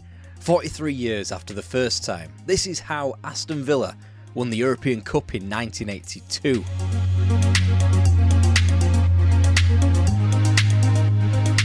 Ron Saunders once told Shoot magazine that the sign of success in football is to have too many fixtures. Well, in the spring of '77 they must have been the best team on the planet after it took them 10.5 hours to win 2 ties of football in capturing the League Cup. Despite that success, the Aston Villa manager believed that the club was still 2 or 3 years away from becoming a top side. So he got to work again. The highest profile departure was Ray Graydon, whose top level career was admittedly on its last legs due to injury. Whilst he went to Coventry, centre-half Leighton Phillips was coveted by Southampton. Whilst he wouldn't be too long for Villa Park, he'd last a further 12 months before signing for Swansea. Coming into the club, Saunders built the side from the bottom up. Nigel Spink from Chelmsford cost just £6,000, and Jimmy Rimmer was now not required by Arsenal. Those were the goalkeepers sorted. In the centre of defence, Everton's Ken McNaught had sufficiently impressed in the Marathon League Cup final, and he would be another man set to stabilise the backline. Elsewhere, utility man John Gregory came in from Northampton Town, and Dunfermline's Alan Evans completed the summer business. That and the season had just gone prompted bookmakers to slash their odds from 100-1 from the prior season to just 6-1 for Villa to win the league this time round. Whilst the pre-season tournament saw defeats to strong outfits in Athletic Club and Anderlecht, it was a useful experience for a team on the up. The question was, were Villa ready? A good little centre, and that's a goal! A wonderful goal! Oh, and a free header! And a free kick of a goal! Now that might not suggest so, and even in their first home league win of the season, a 1-0 triumph over Arsenal, Ron Saunders labelled it as the club's worst performance for 2 years. But once the rhythm of the UEFA Cup turned up and Villa edged out teams like Fenerbahce and Gornik Zabrze, they returned to their pomp. Gidman too there. Carragher was it? Yes! Oh, and Gray! The second followed a John Gidman free kick, headed in by John Dean for a 2-goal lead to take to the second leg. The first win ended reigning champions of Europe Liverpool's run of 38 games unbeaten at Anfield. The second set Villa on a path to potential European glory themselves.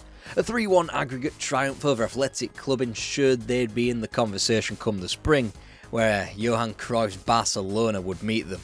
In the meantime, Villa had to go through heartache. Off the pitch, they effectively had to bid goodbye to club stalwarts Alex Cropley and John Robson, the former thanks to a horrific broken leg, the latter diagnosed with multiple sclerosis.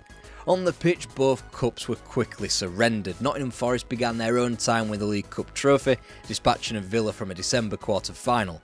Then in January, Everton got some cup revenge in the third round of the FA Cup at Goodison Park. Combined with league wobbles, Villa prepared to enter March and the test of Barcelona with a position of 10th in the league. Et sur ce coup franc, McNaught réduit la marque d'une magnifique tête plongeante. Aston Villa 1, Barcelone 2. Et un but de Descensi, 2-1 pour Barcelone. Cruyff et ses coéquipiers sont qualifiés. Against a side of such quality, Aston Villa might not have progressed, but they had certainly put a marker down. Sadly, a winning return to form for both Gordon Cowans on the score sheet and the team in the spring came a little too late to engineer a return to the continent. 8th place and just 4 points away from local rivals West Brom, Villa would have an almighty fight to join them, as well as Everton, Manchester City and Arsenal, never mind those who were busy winning the European Cup, Liverpool and soon to be Nottingham Forest. Whichever way you looked, Villa were still motoring forwards. Their ground was injected with money to fund renovations. Saunders was rebuffing all the money in the world to choose Villa over Saudi Arabia, and on the pitch they weren't bad either. Spurs were slapped 4-1 at White Hart Lane. The FA Cup holders Ipswich Town also fell on their own patch, and most satisfyingly of the lot was this.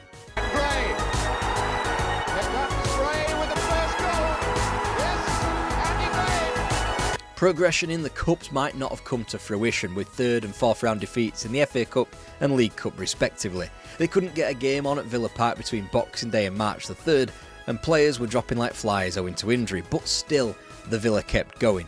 Gary Shaw was making inroads into the team, joining new stalwarts in Gordon Cowans and Dennis Mortimer. Teams like Liverpool, Arsenal, Chelsea and of course the Blues again fell in the league, and they wound up posting an identical 46 points and 8th place. That still wasn't enough to compete in Europe. There was the cold hard reality that Aston Villa's potential was being frittered away. Ron Saunders' stock was decreasing just in time for what was supposed to be a bright new decade at Villa Park.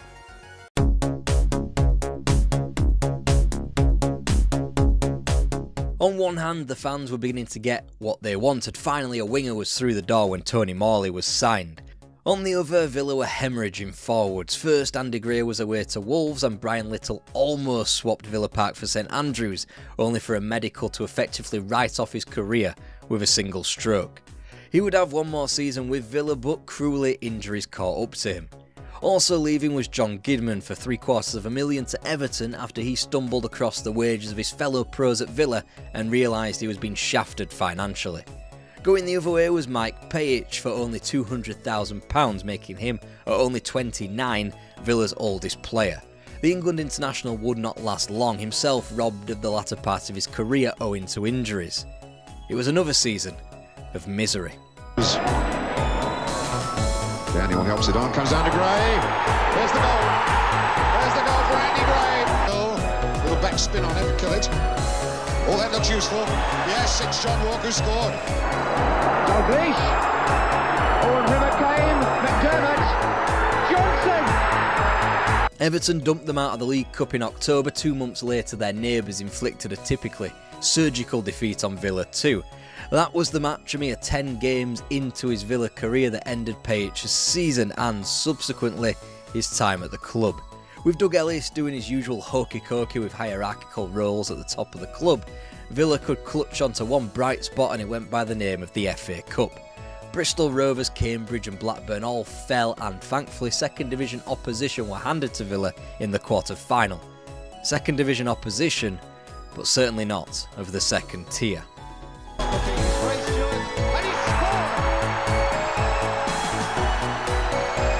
The Hammers would go on to win the competition, so for the third time in 5 seasons, Villa had been put out by the eventual champions.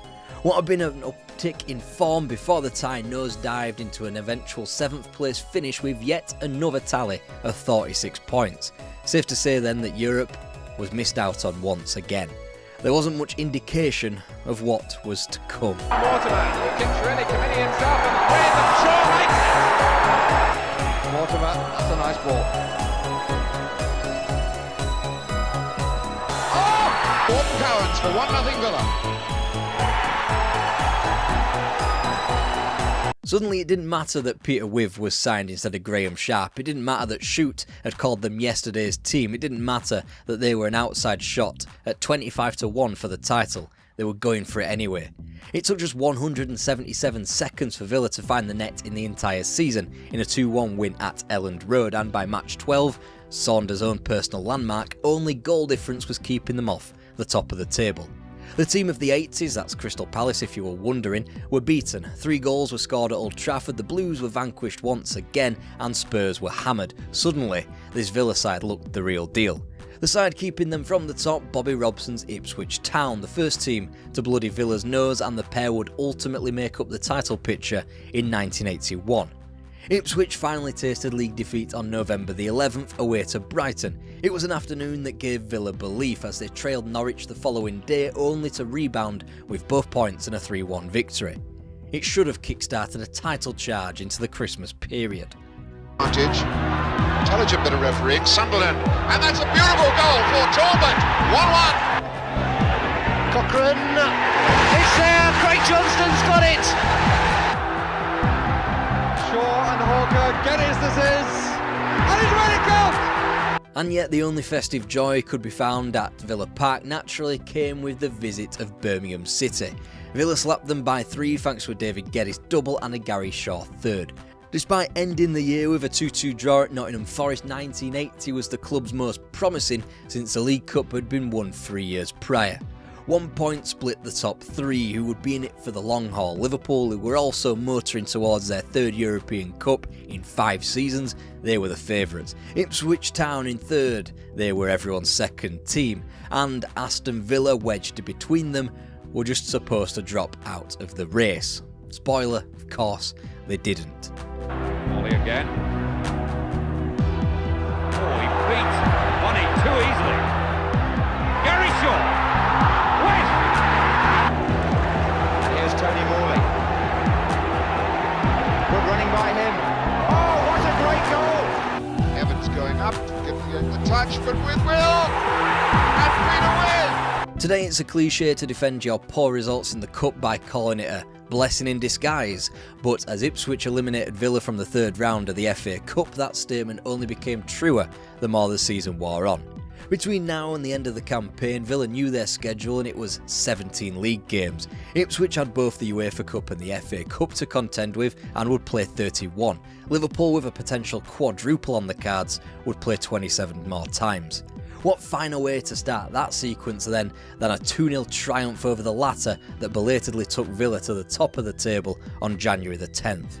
Of course, it wouldn't last long given Ipswich's games in hand, but the momentum Villa received took them all the way to March 21st with a defeat of Spurs at White Hart Lane. By now, Liverpool had waved goodbye to the title, contented with a crack at the League Cup in a final replay with West Ham and a European Cup semi-final to win.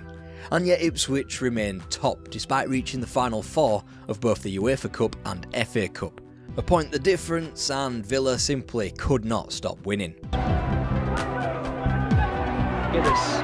Oh, a good knock on. Morley was onside.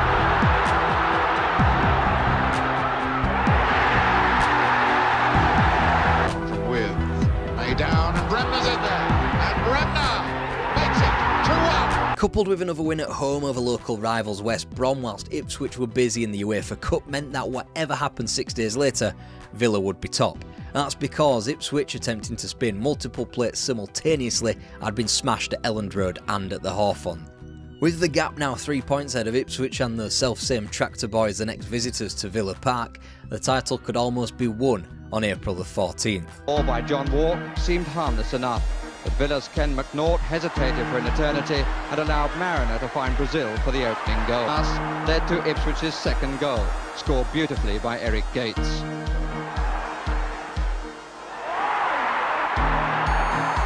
But of course, this sport's not as simple as all that. Ipswich was supposed to be knackered, especially after they'd bowed out of the FA Cup after extra time a few days prior. They were supposed to be blinded by the possibility of UEFA Cup success. Neither happened, and the ball was now in Ipswich's court.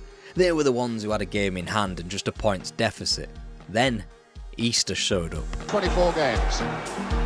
He's got that one all right. It's Morley attacking Anderson. I'm looking for William. Yes! Villa had got 3 points from the festivities thanks to a draw at Stoke, and after defeats to both Arsenal and Norwich, Ipswich had 0. 3 more points would do it. As Villa waited with bated breath for the visit of Middlesbrough 5 days later, as Tony Morley slept in a hostel because his house had just burned down, and as Ipswich celebrated reaching a UEFA Cup final, the title was going right down to the wire, and Villa were now favourites. Evans gets up, there's width, here's Evans, Shaw! Gary Shaw! On by Sunderland, John Hollins and McDermott's in there, Young. Willie Young! He's delayed it though. Jankovic, oh that's 2-0, Big Bosco's done it again! Bosko Jankovic, the forgotten hero of Aston Villa, the one who scored the winning goal at Ayresome Park for Middlesbrough that confirmed the championship for Villa.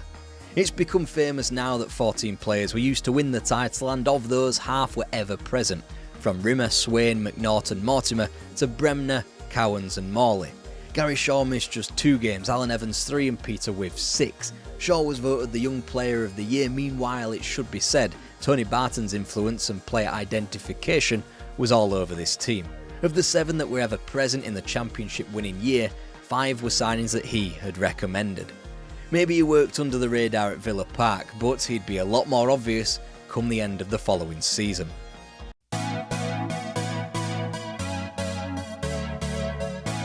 Slack marking again, which cost Villa the second goal. Ritchie is in at the near post, flicks on, and Gary Rowell steers it home at the far post. 2-1 to Sunderland. It was simple to see after these first 2 games, at home to Notts County and away to Sunderland, just why Villa were priced at 8-1 to retain their title. Those odds seemed laughably short when 6 draws were racked up in succession as September became October.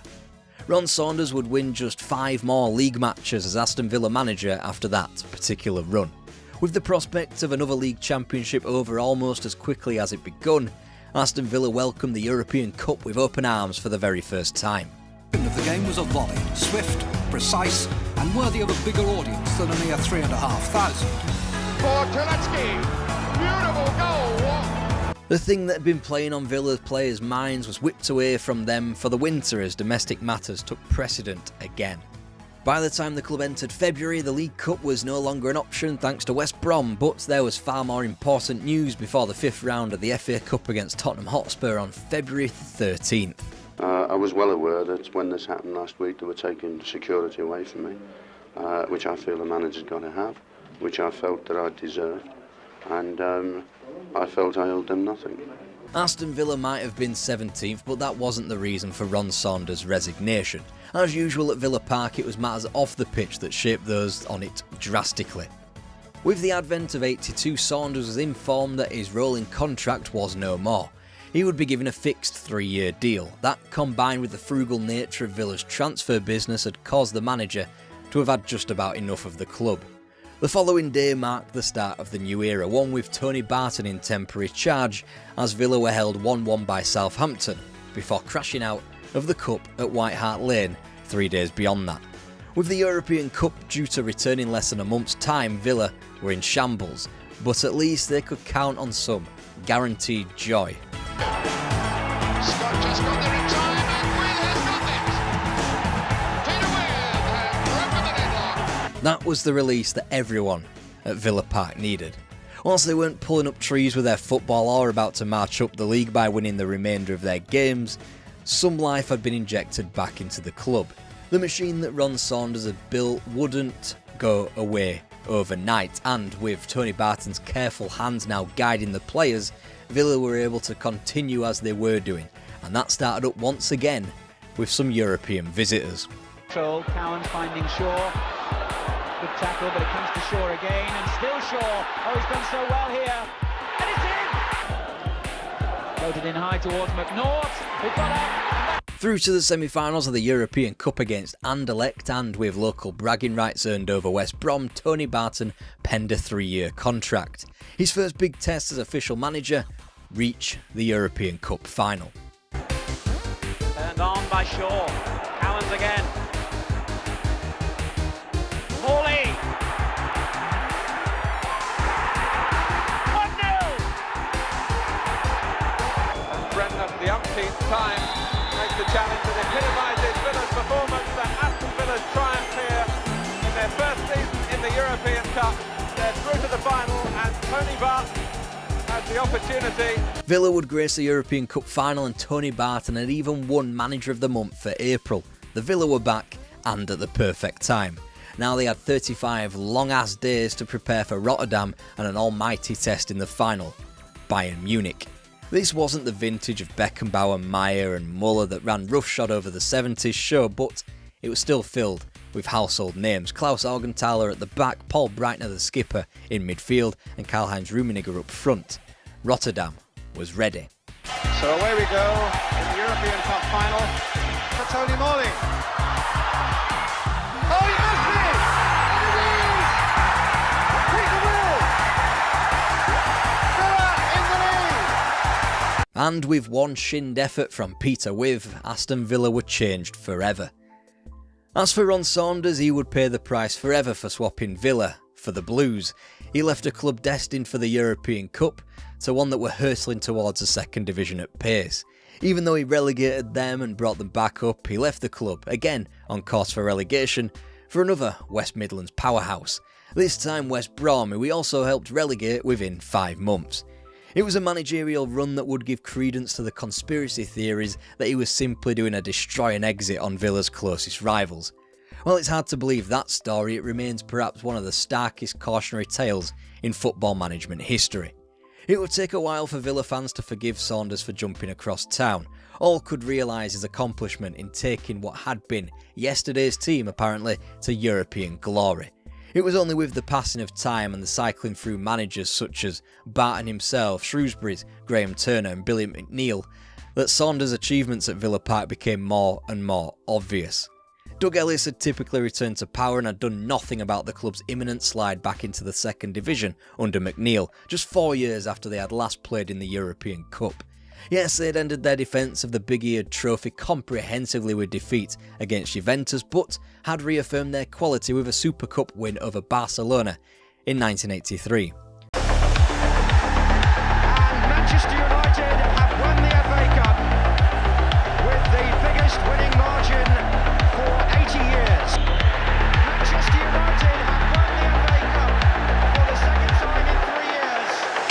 to him enough in yesterday's video, but finally it looked as though Manchester United had their man when they hired Ron Atkinson.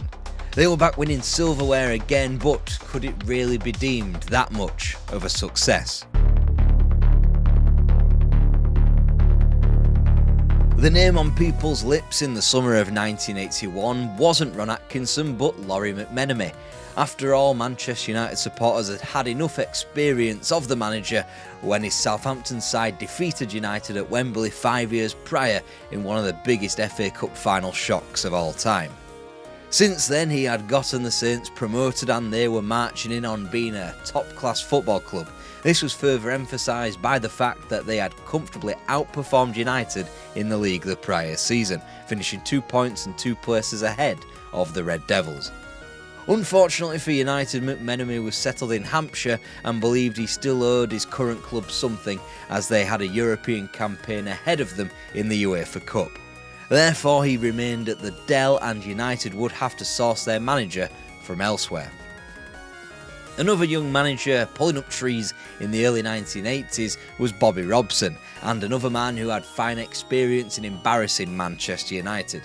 Case in point was a 6-0 thrashing of Dave Sexton's Reds in the title run-in in 1980.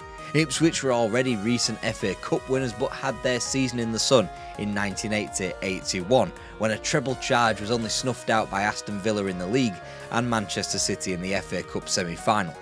Nonetheless, it was still a wholly successful era for Robson and Ipswich as they won the UEFA Cup.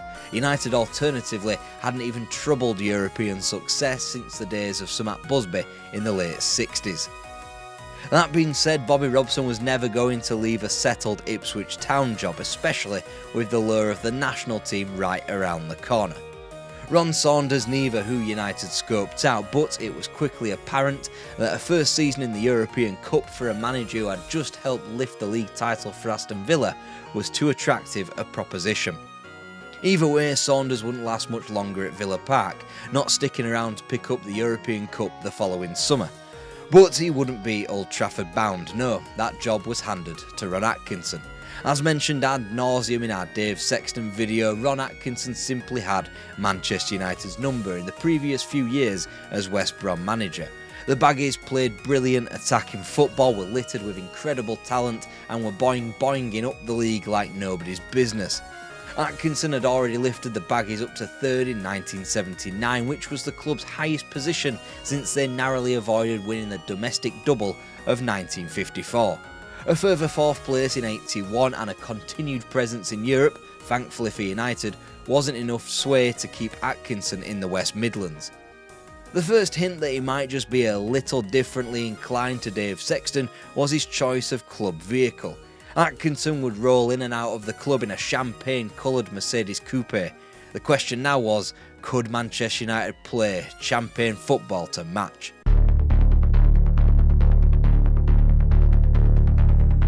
Ron Atkinson had barely parked up in his garish-looking club car before he had his 2 big summer signings earmarked in time for the 1981-82 campaign. Joining him from his former club West Brom were Remy Moses and the man who would become Captain Marvel and the club's most important player for a decade, Brian Robson. For a combined fee of £2 million, it was the biggest splurge in club history and an enormous signal of intent. It was a big victory for Atkinson right out of the blocks, and a huge shot across the bows to any perceived power that might have still lingered in the office of Sir Matt Busby. He couldn't believe the £1.5 million British record fee touted for Robson, but it would ultimately prove a bargain in the years to come. The spending wasn't over there, however, as Frank Stapleton quickly followed for close to £1 million in from Arsenal to replace the outgoing Joe Jordan. There, the supermarket sweep was over. The incomings were not, and in perhaps the greatest move performed by Atkinson that summer or throughout his entire tenure, was to bring in Eric Harrison as a youth coach.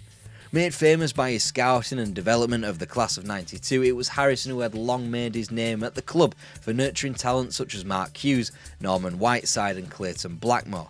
They would all make their debuts under Atkinson and had all been at the club long before either Atkinson or Harrison arrived at Old Trafford, but were helped to thrive under the new system at the club.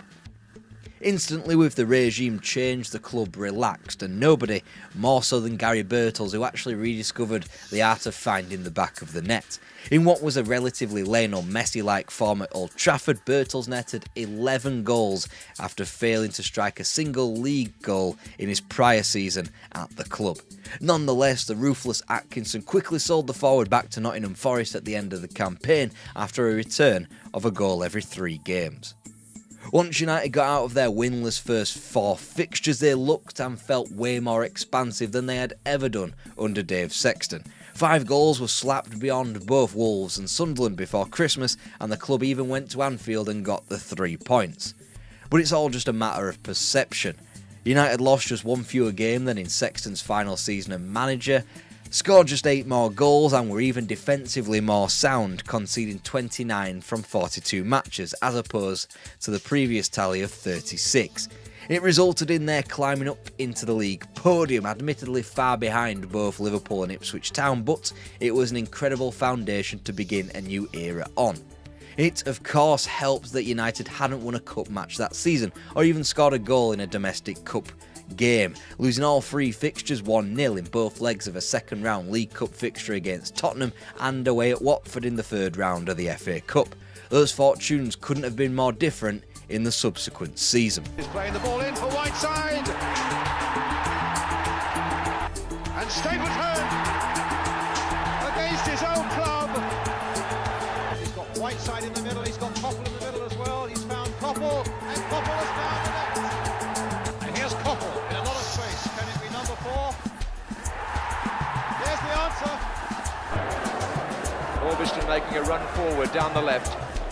Here comes Brian Robson. He's in with a chance. Yes! Orbiston. Oh, Grimes is onside, and so is Whiteside here. Oh, I say! It's amazing! Oh, it's all over. Manchester United are at Wembley for the 2nd time this season.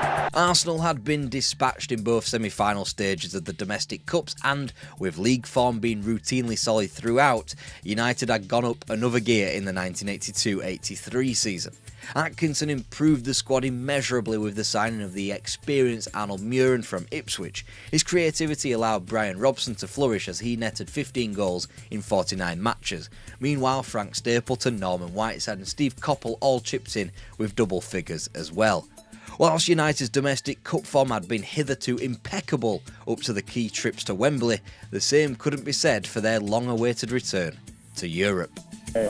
Tiro dal dischetto per il temporaneo pareggio, 26esimo, 1-1. Sono anche queste immagini che non hanno bisogno di molti commenti.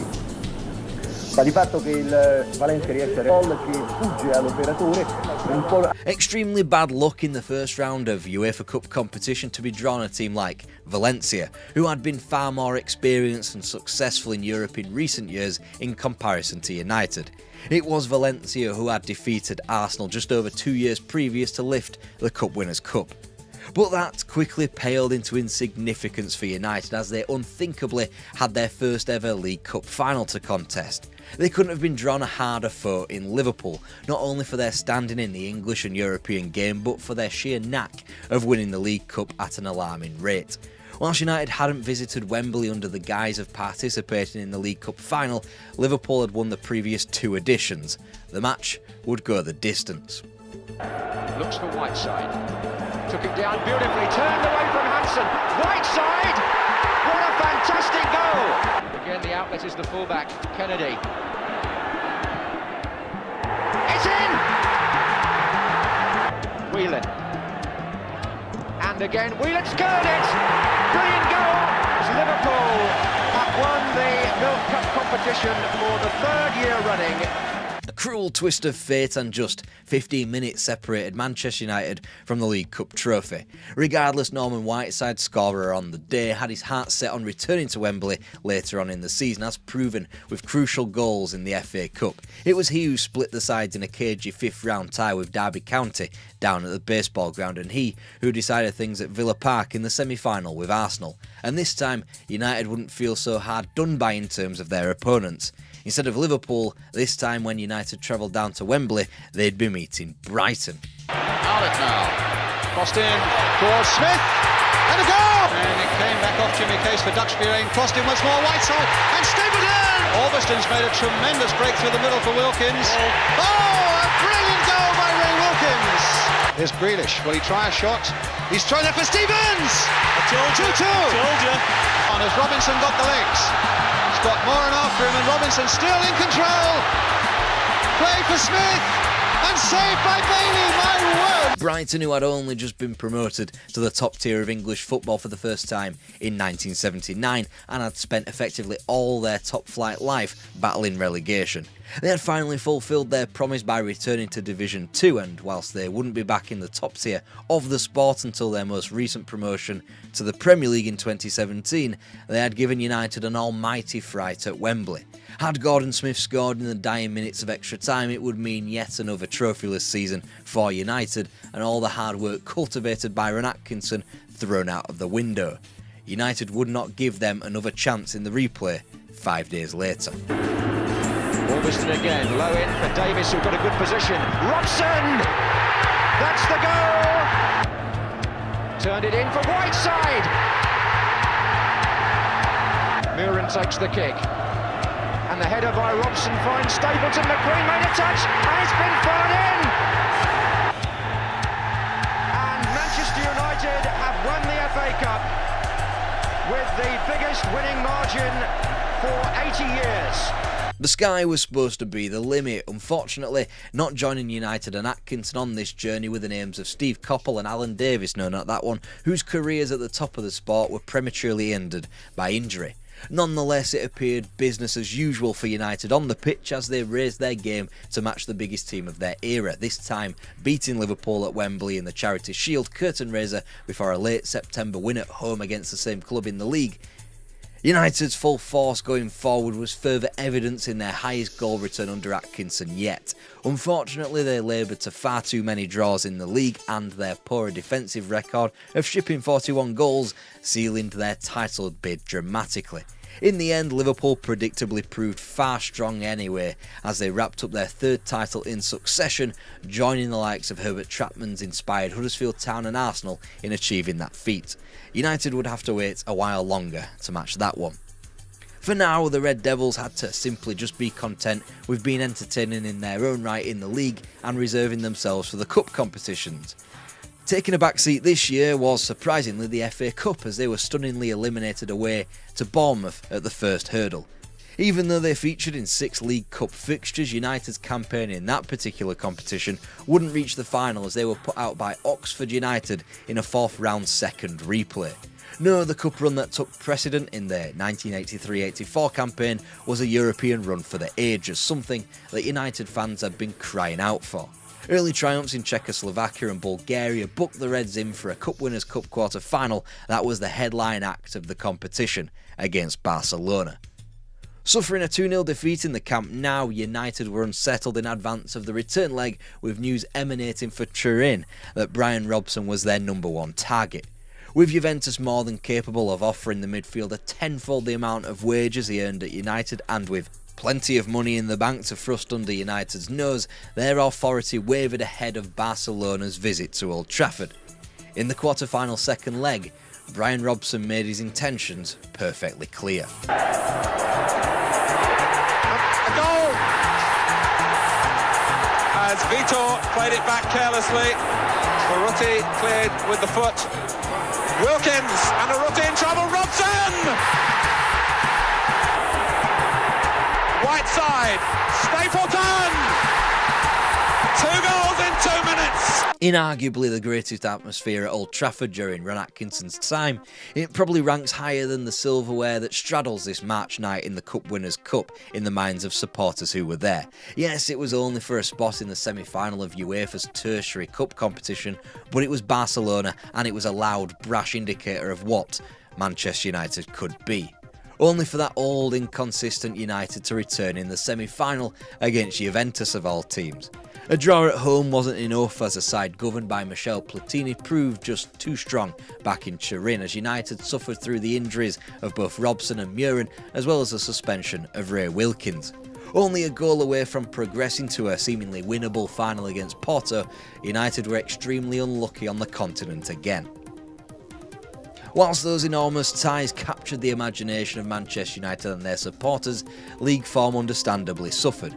Coming off the back of their momentous home win over Barcelona, United's league form was derailed by a waterlogged pitch at the City Ground.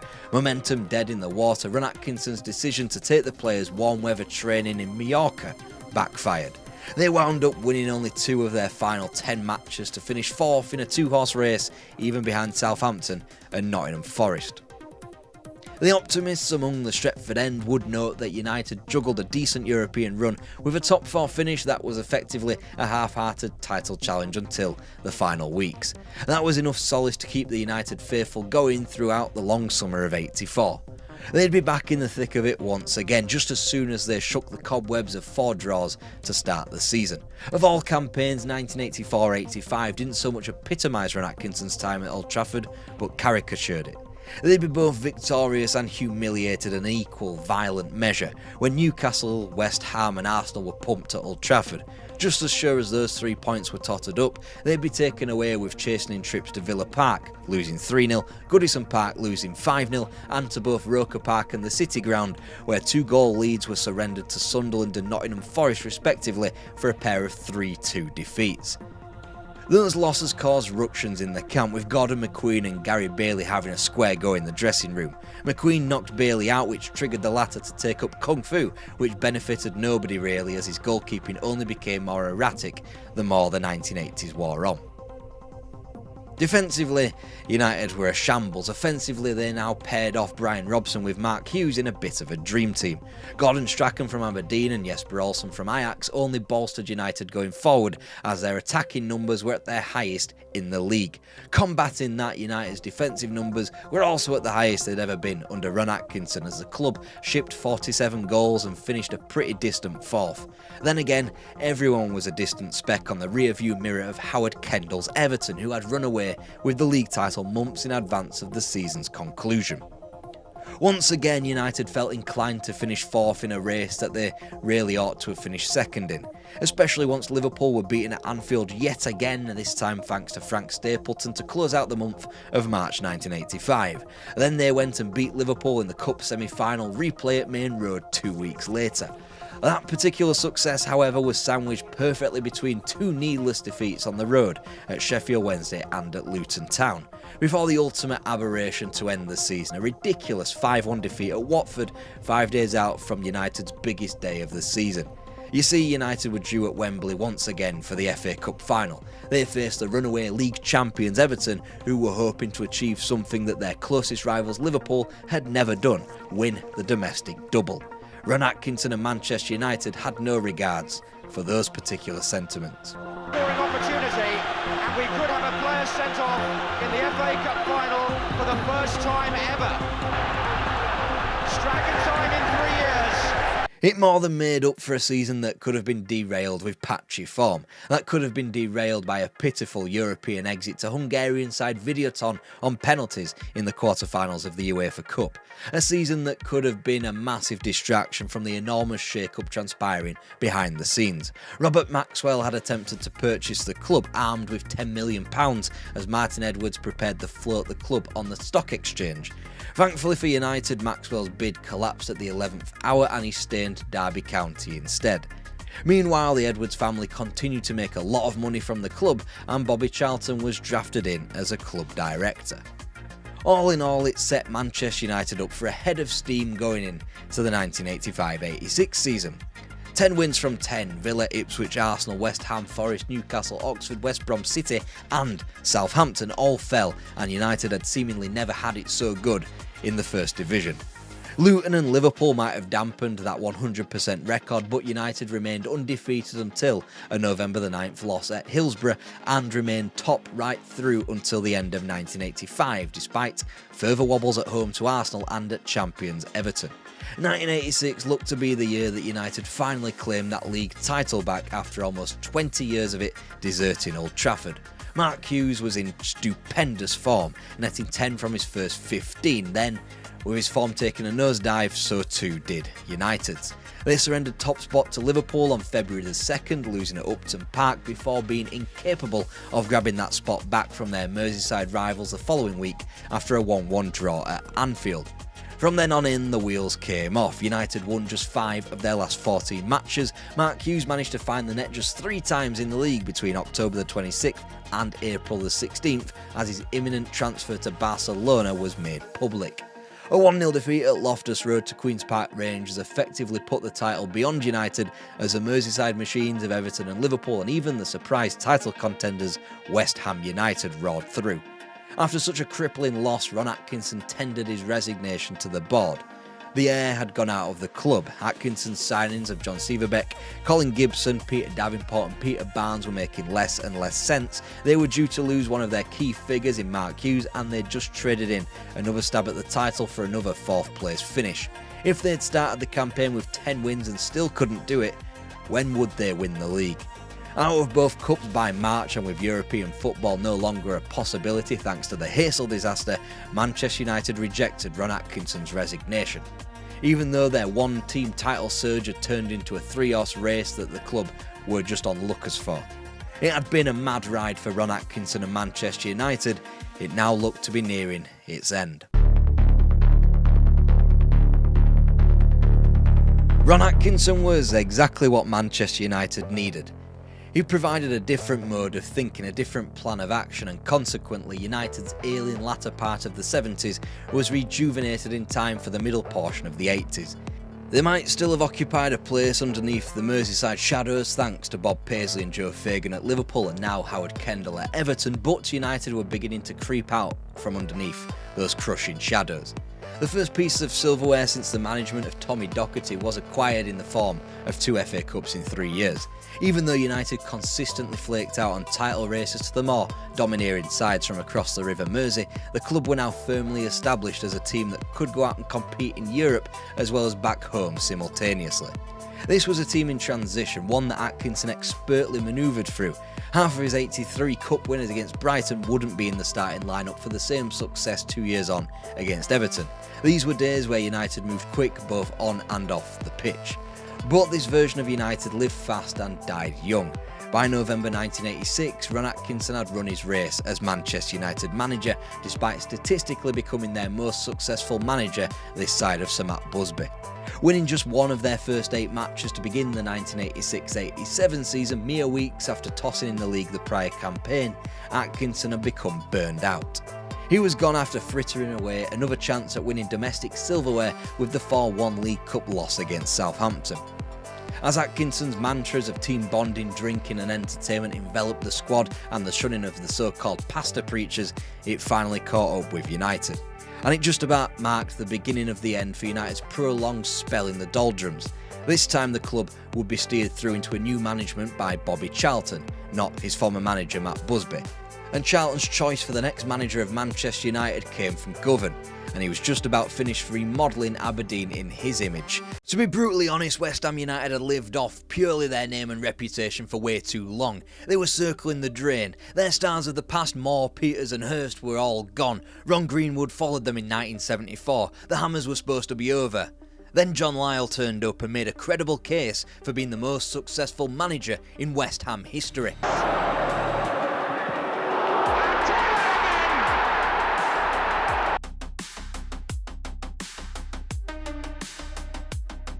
West Ham were at a crossroads. Bobby Moore was gone with a sour taste in his mouth, miffed at the club demanding a 25 grand fee so he could leave and move to Fulham in March 74. Mick McGivern was his £20,000 replacement in the heart of defence, whilst Billy Bonds graduated to become the club's captain. Within a few weeks of West Ham achieving 18th place, only a point above the relegation zone, Ron Greenwood was moved to a general manager role as assistant John Lyall was promoted to the hot seat. With Upton Park desperate to return to their peak, they wanted to keep the lineage that got them there. Pop Robson had been the man who had filled the attacking void left behind by Jeff Hurst, but he was a player Lyall couldn't utilise, being sold off back home to Sunderland, whilst a new manager was handed Billy Jennings and Keith Robson. John Lyall's first game was hardly the best introduction to life in the hot seat. A trip up to Main Road on the opening day of the First Division was a 4-0 pasting handed to them by Man City. Nonetheless, by the end of September, with 20 goals scored across 4 games in League Cup progression against Tranmere and league triumph over Leicester, Birmingham and Burnley, Lyle even tasted the Manager of the Month award. And whilst Fulham quickly dumped the Hammers out of the League Cup in October, West Ham's form up to Christmas was near spotless. By the time the FA Cup swung around, the Hammers were in 6th place in the league. Admittedly, you could split the top 10 by just 4 points, but still it was an incredible place to be. But with the trip down to the Dell on the 4th day of 1975 in the 3rd round of the Cup, it was apparent that something had to give. The shot, it's in! Oh dear, oh dear! And the ball almost beat them all! Credit! Yes! Taylor, number 9! From time, Taylor struck again to put the Hammers through to Wembley in John Lyle's first season as team manager. Alan Taylor had been signed in November to virtually zero fanfare. £40,000 from 4th Division Rochdale. He was never going to get his name on the back page as well, until he sunk both Arsenal and Ipswich Town with doubles in the latter stages of the FA Cup to drag West Ham almost single-handedly to Wembley. Standing in their way in the final 11 years since their last trophy was a number 6 by the name of Bobby Moore. Fulham's potential return to the top flight wasn't quite as pictured, instead stunted by this cup run as they finished an average 9th in the 2nd Division. Therefore, West Ham were installed as favourites. Taylor's in the middle, but covered now by Moore. Jennings. Alan Taylor.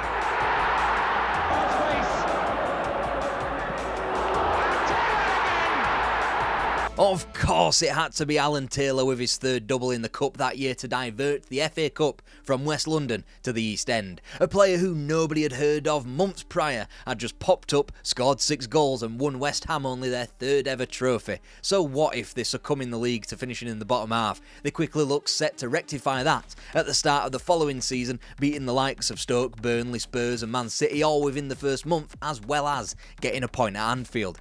Finish outfit Ripas Lati was the first hurdle in the Cup Winners' Cup, and they were navigated beyond without too much of a hassle and without sacrificing any of that league form too. Then the trips out to the continent became more frequent, harder and longer. Naturally, league form would suffer, the club stuttering into 18th as well as flaking out on the FA Cup at the first available opportunity, albeit to Liverpool. Billy Bond's 4-month layoff for a groin injury hardly helped matters, but he would be rested and back up to speed in time for the resumption of the Cup Winners' Cup in March. Wordt tijd dat hij aangevallen wordt, dan is de schot.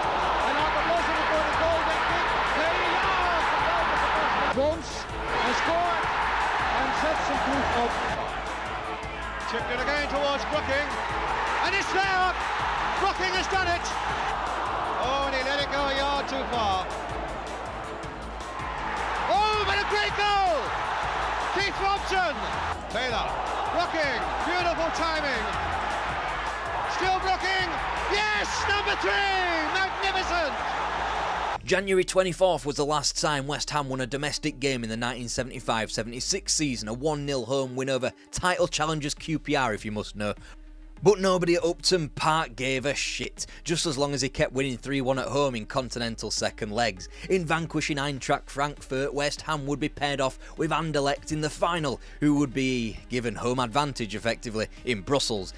The feat of being able to reach multiple European finals was something only 3 other clubs in England had been able to better by 1976. Leeds' tally of 5 was the highest, while Spurs featured in 3, and Liverpool had just confirmed their 3rd by reaching the UEFA Cup final. Bond. Yes, Colin, 1-0. Oh dear, SL. Number 11, Rensenbrink. Bond's just got a touch, and it's 1-1. Good ball.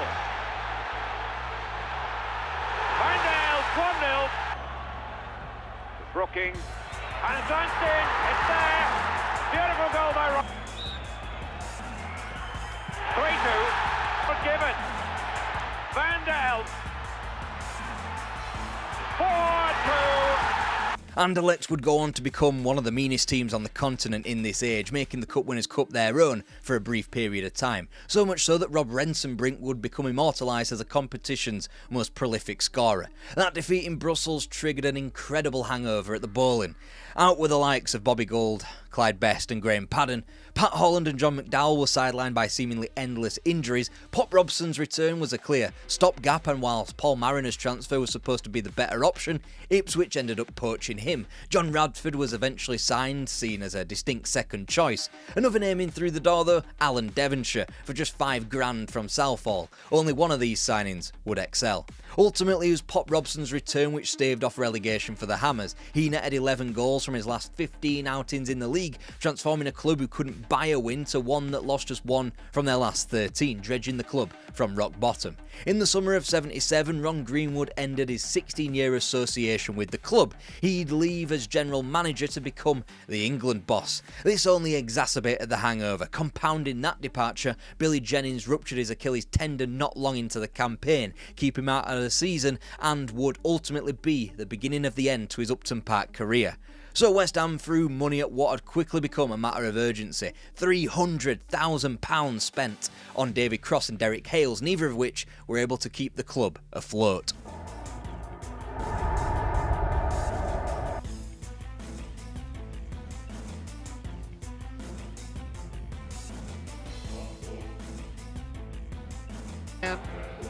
Now Conroy, off the line, finally put in, the boy Crooks has got it. It truly was a miserable season, finishing outside the promotion places despite being 5-1 favourites to return back to the First Division at the first time of asking. Also, despite spending a monumental amount of money on Phil Parkes, £565,000 in order to make him the world's most expensive goalkeeper, he told everyone who would listen that he was stepping down a division to step back up, but it wasn't to be immediate. The best thing about this campaign, the fact that Trevor Brooking had remained loyal to the club, and had he not gone down to an ankle injury on the final straight, the Hammers may well have rebounded. Ultimately staying on the payroll as well, Frank Lampard, who had been talked round into a new deal. Whilst relatively new signing Derek Hales did flee the Upton Park ground, it was another new recruit from the final top flight days in David Cross who kicked on alongside the evergreen Pop Robson. Ahead of the 79-80 campaign, however, Robson was gone, which left the entire onus on Cross. Meanwhile, Lyle shipped out several stars, from Tommy Taylor, Mervyn Day and Billy Jennings, who joined Orient, to John McDowell, Alan Taylor and Mick McGibbon, who went further afield. Another name leaving what could have been a sinking ship was 21-year-old Alan Kirbishley, who had been signed by Birmingham City for £250,000. Kirbishley, who had moaned about the West Ham game plan revolving too much around Trevor Brooking. What a todger. Tangle of players, Cross! David Cross. In again there towards Brooking, and Pearson! 1-1. For a team who had added the most expensive teenager in Ray Stewart to the most expensive goalie, as well as sinking £400,000 on the pair of Stuart Pearson and Jimmy Neighbour, they hadn't hit the heights expected of them, or even of the prior season. But when I say the words West Ham 1980, you probably know by now that this wasn't the whole story. So we have some of the West Ham players not looking. It's Ray Stewart, and he scored! A little 1-2 with Pearson, and Alan Devonshire has put West Ham in front. And Frank Lampard! Yep, that's West Ham United reaching a second FA Cup final in 5 years under John Lyle. There could be no doubt that once the cup became more serious around March time with the visit of Aston Villa in the quarter-finals, the Irons League form was blunted.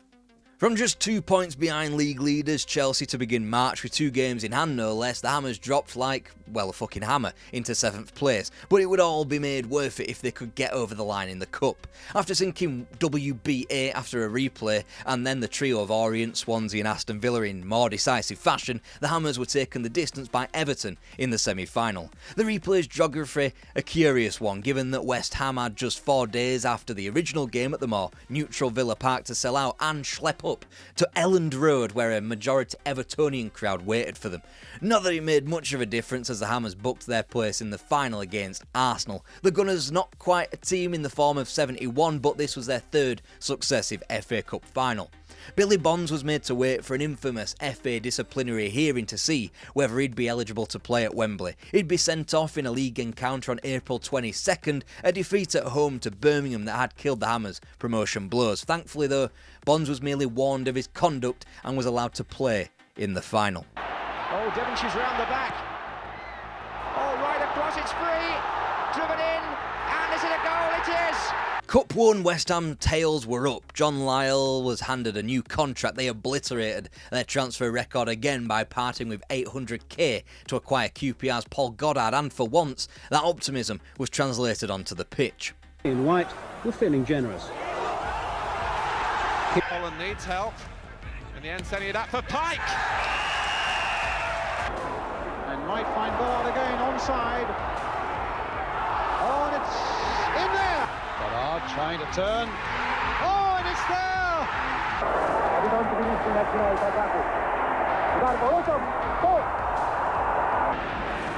Alan Kennedy's poached forward.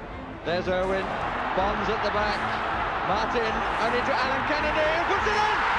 Perhaps had they not been the generational teams of Liverpool waiting in the League Cup final or Dynamo Tbilisi in the Cup Winners' Cup quarter-final, then they might just have been the world's weirdest treble waiting for West Ham at the end of the 80-81 campaign. 66 points marked the club's record points tally that would stand eternally for a season in which 2 points were awarded. This time a cup schedule that ran up to 19 games was not distracting enough to thwart the Irons from promotion, as David Cross notched 32 goals, a tally not seen since Jeff Hurst in the mid-60s. The club had a trio of England internationals in Brooking, Lampard and Devonshire. They were expected not just to make up the numbers upon their return to the top flight, but to compete as well. And found Goddard, crossed in by Lampard towards Cross, and it wasn't... Oh, Neighbour's right in there. Here's Neighbour coming in on that right touchline. Oh, and it could be there, Martin! Really one man to beat. Yes! And I think... Despite missing talisman Trevor Brooking for the opening salvo of their 1981-82 return to the top flight, West Ham were well within contention of a European spot come the turn of the year. Whilst they were unable to keep that up, they did register a quite respectable 9th spot. In the subsequent campaign, one where Billy Bonds broke Bobby Moore's appearance record, the Hammers went one better, winning 6 more league games and 6 more points, finishing 8th. When David Cross refused to sign a new deal, Lyle moved quickly to replace him, first with the Belgian Francois van der Elst, and then with someone a little closer to home in academy graduate Tony Cottee. In 1984, they completed a trifecta of top 9 finishes. Whilst the prior 2 seasons crashed and burned because of their league form, this time they quite literally crashed mid-season. Alvin Martin suffering broken ribs and Steve Whitten dislocating his shoulder after a nasty collision on the road. The year in general was seen as a changing of the guard. Trevor Brooking retired from the squad aged 35, whilst his would-be successor Alan Dickens would turn out over 200 times. For the Hammers, he was never going to be able to live up to such hype.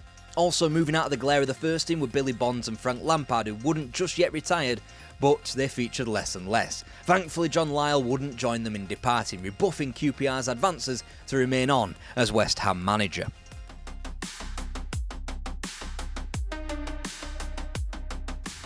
Alvin Martin, Warford with the free kick, and a fine goal! Frees Paul Allen when his cross comes in. George Berry with an amazing diving header puts it past his own keeper. Given the aforementioned departures, a regression to 16th place almost felt inevitable, even if there was enough buzz about Tony Cottee's attacking exploits to give the club some positives. Ahead of the 1985-86 season, he was joined by St Mirren forward Frank McAvenny. Given Sandy Clark's West Ham career was criticised by his failure to adapt from the Scottish game, there wasn't much expected of him. Hardly improving matters was the shoes McAvenny had to fill. He was slated to replace the most recent Hammer of the Year, Paul Allen, who had deserted Upton Park for White Hart Lane. There wasn't anything expected of the club itself, since both Alan Devonshire and Phil Parkes required knee surgeries, which they were only just about healed up from. Then again, the 1985-86 season would all become about exceeding expectations at Upton Park.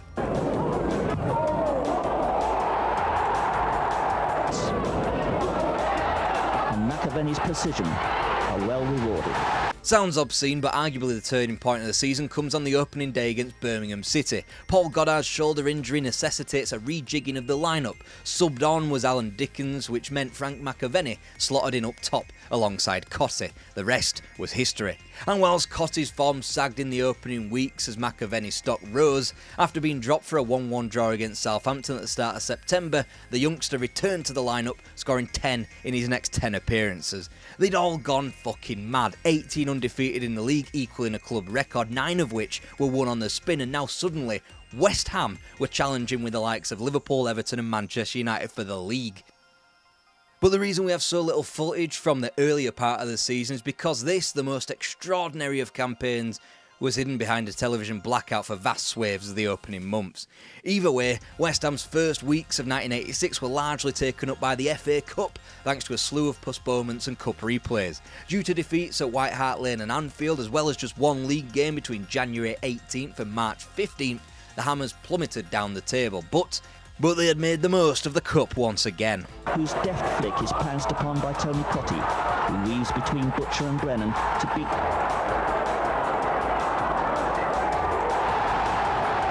After struggling to 3 replays across 2 wins against Ipswich Town in the 4th round and Manchester United in the 5th, West Ham were finally dislodged by the Owls of Sheffield Wednesday in the quarter-finals up at Hillsborough. Entering what was a final straight after defeat at Highbury and Villa Park, West Ham were a staggering 15 points back on the leaders. However, they were still in the race thanks to a mammoth 4 games in hand on Everton and 5 on Liverpool. Barely 6 weeks remained in the league and the Hammers still had 14 matches left, all of which of course in the league, so they decided to get a move on. And a stunning finish from the England under-21 striker. Tony Gale flicks it on, and skipper Alvin Martin volleys his first George Paris to Alan Devonshire. A flighted cross beyond the far post, and Cotty's hard-hit drive cannons in off. West Ham were back, besides a loss at Nottingham Forest and damningly at home to Chelsea despite thrashing the Blues 4-0 at Stamford Bridge 2 weeks prior. The Hammers were back, and they were in the race. Nothing said as much as an 8-1 pumping of Newcastle United on April the 21st. That was a result which dragged the Hammers' goal difference more in line with their Merseyside rivals and had them just 7 points off the pace still, with 2 games in hand over Liverpool and 1 over Everton. With the Merseyside clubs locked into an FA Cup final with one another at Wembley to end the season, West Ham preyed on a slip-up from either, knowing that they still had a trip to Goodison Park to close out the campaign. Then the Hammers took to grinding out the wins like champions do, at home to Coventry, Man City and Ipswich, as Liverpool did the same against Birmingham and Leicester, and Everton stuttered at Forest and Oxford. Going into May the 3rd, the mathematics were simple. A win at Stamford Bridge and Liverpool were champions, but should they draw, West Ham would have the race in their hands, requiring 2 wins to claim the title. Everton weren't entirely out of it either, needing a Liverpool loss plus 2 wins of their own. And then 2 days later, it was Everton versus West Ham, which could have been the ultimate title decider. Instead, And Dalglish is in here. Yes!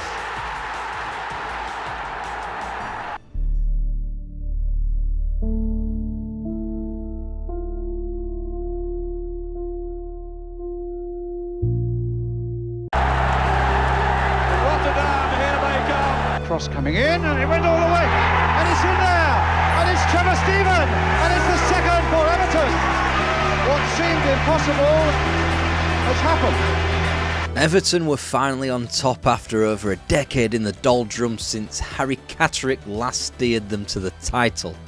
Suddenly they were a European winning outfit, they'd won the league again and they were regulars at Wembley. This is how the peak of Everton Football Club happened.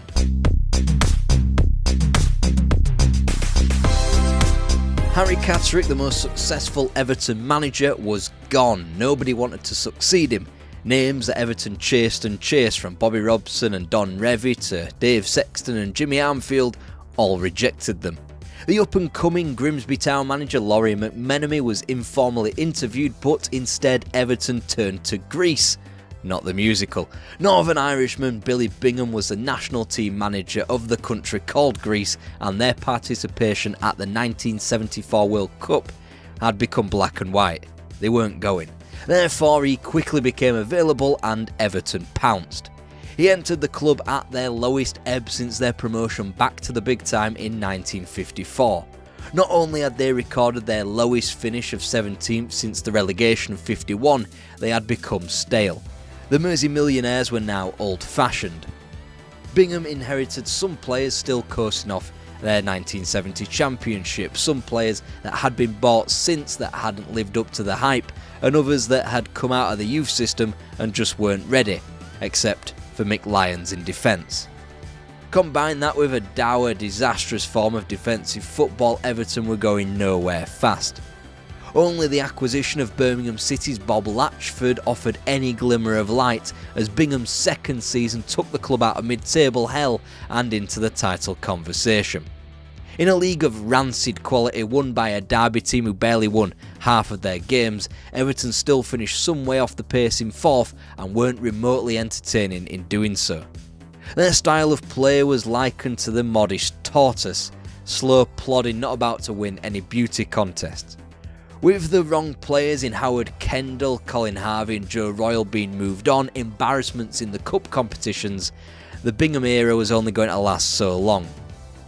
Optimism of the half-hearted 1975 title push had fallen off a cliff by the following February.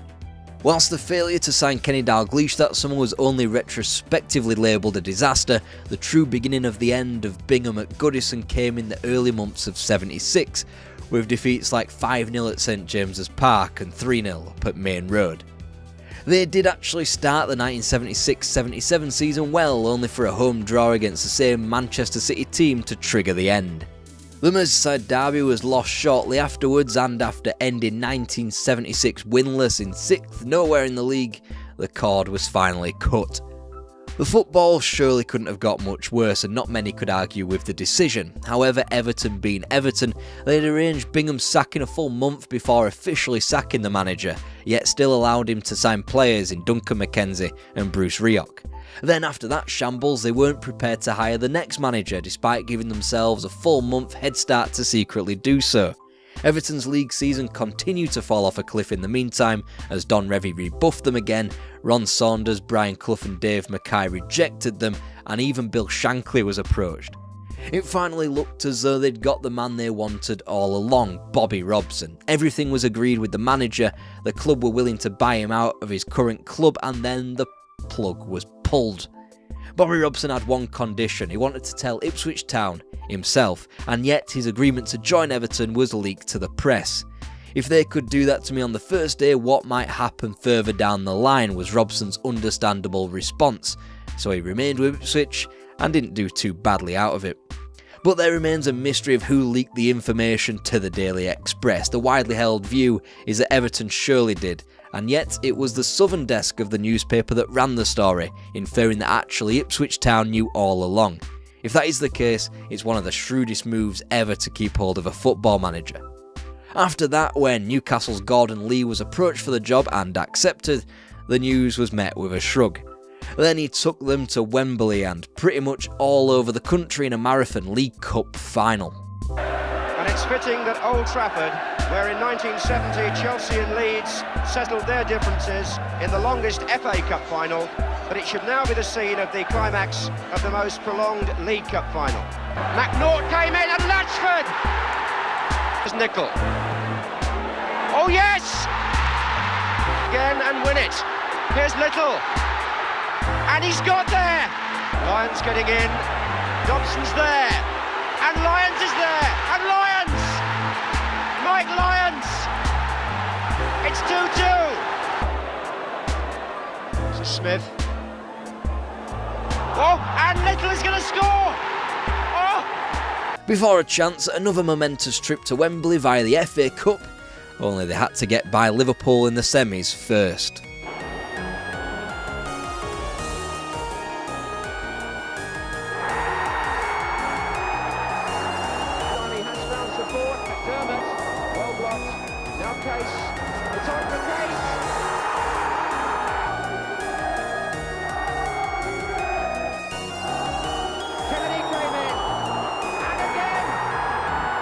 What was that? Life breathed into Everton Football Club? Surely not. The Blues ended the campaign 7 unbeaten, and once the 1977-78 campaign got going, any doubts over Lee's perceived negative football flew out of the window. 5 beyond Leicester and QPR, 4 stuck past his former club Newcastle before a 6-0 hammering of Coventry City. They even went to Anfield, home of the now reigning European champions, and got a goalless draw. Christmas 77 and Everton were in a title race and 4 points ahead of that team across from Stanley Park. Shipping 6 at home to Manchester United, followed by another sucker punch at Elland Road 24 hours later, would have normally derailed Everton, but they remained in the hunt. A vibrant and fresh Nottingham Forest way too strong, Liverpool still buoyant and roaring to a second European Cup in succession. Still, Everton in 3rd place and Bob Latchford smashing in 30 league goals meant the club's highest points tally since 1970. It meant Europe, it meant optimism. Optimism that, typically, wouldn't stick around for too long. E supera il turno entrando nei 16esimi di finale di Coppa UEFA. Ecco un gol molto da lontano ma con notevoli incertezze del portiere. Budding. Cross and it's gone in by Lampard! Frank Lampard has scored for West Ham! West Ham are through to Wembley again. He's on to Power. He's done it! Paul Power, the City captain. Gordon Lee fell down because he didn't relent on signing over-the-hill players like Colin Todd and Brian Kidd. He had too many young players and not enough talent at peak age. The 4-4-2 system implemented in the summer of 1979 did not suit the team. Players grew restless and the club snuck out of title conversations. They got a derby victory at last though, in October 1978, their first for 7 years, but far too often they met the precipice of success and just turned back around before sneaking back into a comfortable malaise of bottom half football and non-starter cup runs. Mick Lyons put it best when he said, "We are fed up of being losers." There was seemingly no end in sight.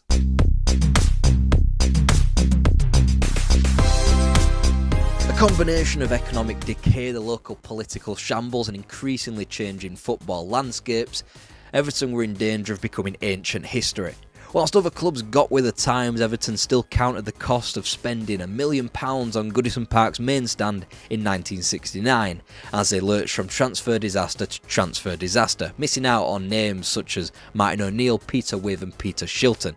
Whilst Liverpool could boast multinational Hitachi as their sponsor on the front of their shirts, a local food company's product was emblazoned on Everton's. Whilst other clubs went on profitable tours and played money-spinning friendlies, Everton were busy touring destinations like Libya. One thing they did do efficiently in the summer of 1981 was replace the manager. Despite flirting with Bobby Robson for a 3rd time, former player Howard Kendall quickly took on the job. The difference in the pair's experience was stark.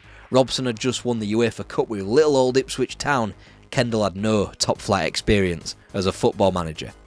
Encouraging, however, had been Kendall's only work in the job, as he took Blackburn Rovers from the 3rd division to just goal difference away from the top flight inside of just 2 seasons. He simply got the club, but as per, there were reservations that he was cut from the same cloth stylistically as the 2 previous failing managers. In his 88 league games as Blackburn Rovers manager, Kendall's side had scored only 100 times but conceded just 65. It appeared as though the Blues were going down the functional route yet again. Kendall got straight to work, signing what would become the Magnificent Seven in the first summer in the post. The names just trip off the tongue, don't they? Alan Biley, whose Everton career wouldn't make it beyond New Year's Eve 1981, Mickey Thomas, who didn't even last that long after refusing to play for the reserves, Mike Walsh, who was solid enough but lost his starting position by Christmas, Alan Ainscough, who featured just 28 times in the league before departing in 83, Mick Ferguson, who was blighted by injuries and would leave in that same summer, Jim Arnold, who was originally a first choice goalkeeper but eventually lost his place too, Neville Southall, whose £150,000 fee from Bury would eventually equate to just £200 a game. The one true player of the 7 signed in the summer of 81 that could be deemed a success. The club mourned the sale of Bob Latchford, who admittedly had been consigned to the injury scrap heap. Nonetheless, the form on the pitch didn't show any signs of improving under the new manager. Average performances at home, no bite away from Goodison. It was only until a 2-2 draw away to Notts County that they showed that they were anything like a good football team. From there, despite results confirming a spot just outside Europe and no elongated campaigns in the cup competitions, There was a glimmer of hope for the Blues.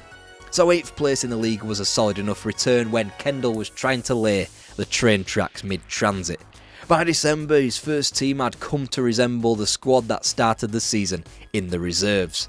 Goodison's undersoil heating kicked in for the 3 successive home games to end 1981, all won against Swansea, Villa and Coventry, which gave Kendall's side a jumpstart mid-season. Gary Stevens, Graham Sharp and Kevin Richardson were growing into their roles at the club, while Steve McMahon was clearly a player to build the entire squad around.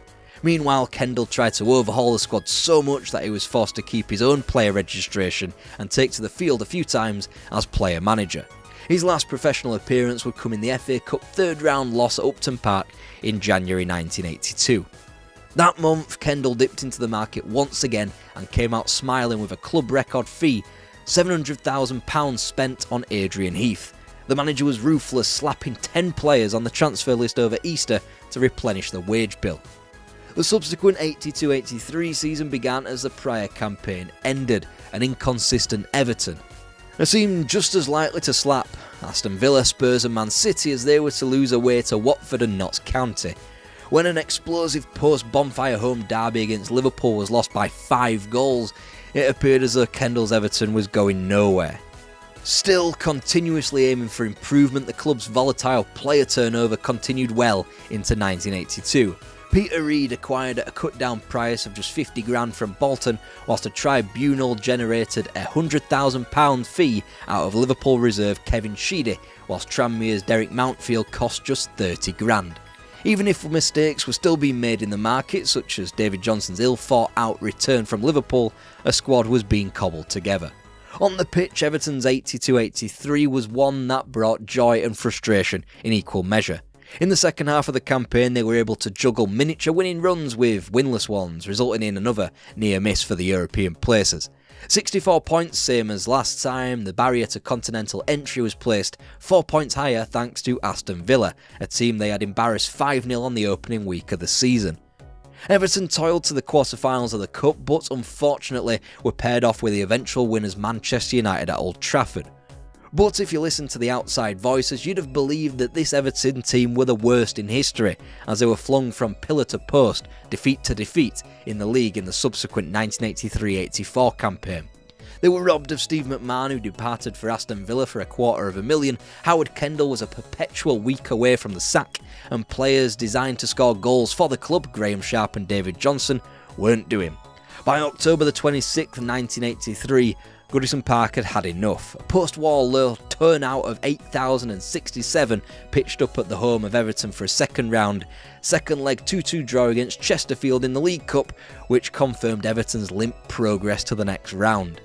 Supporters booed the players and the staff, distributing leaflets that read 30,000 stay-at-home fans cannot be wrong, and ended with the call for Kendall's sacking. 2 weeks later, Graham Sharp scored a last-minute winner at home to Coventry in the third round, again in front of a sparsely attended Goodison, up only 1,013 supporters from the prior game. It was a game that kept Kendall in the job. Superficially, the club still looked on the precipice of trouble. They were running out of both options and money. Under the surface, though, they were moving through the gears. The club beat Liverpool to the signature of Burnley's Trevor Steven before they raided their neighbours for reserve player Alan Harper. At the same time, Peter Reid was proving to be a bargain in midfield, whilst Neville Southall had just gotten hold of a number 1 jersey they refused to let go of, and Kevin Ratcliffe was made captain aged just 23. Then, with dwindling money and players like Paul Mariner and Alan Brazil rebuffing them, Everton went to a club in a sorrier state than they were, Wolves, and they haggled them down to £250,000 for Andy Gray. Gray, a man so desperate to move to the club that he burned some of the less flattering parts of his medical report so Everton wouldn't see. On such acts, great football teams are made. It wouldn't be long before the Blues graced the Wembley turf once again. Spink had to come for it. The referee looks at his watch. The 1984 Milk Cup final will be all Merseyside. As their fans spill onto the pitch, Everton are back at Wembley for the first time in 7 years. A League Cup final that would start in London but quickly make its way back up to Main Road. In 3 short March days, an Everton team was built. We've rarely heard before.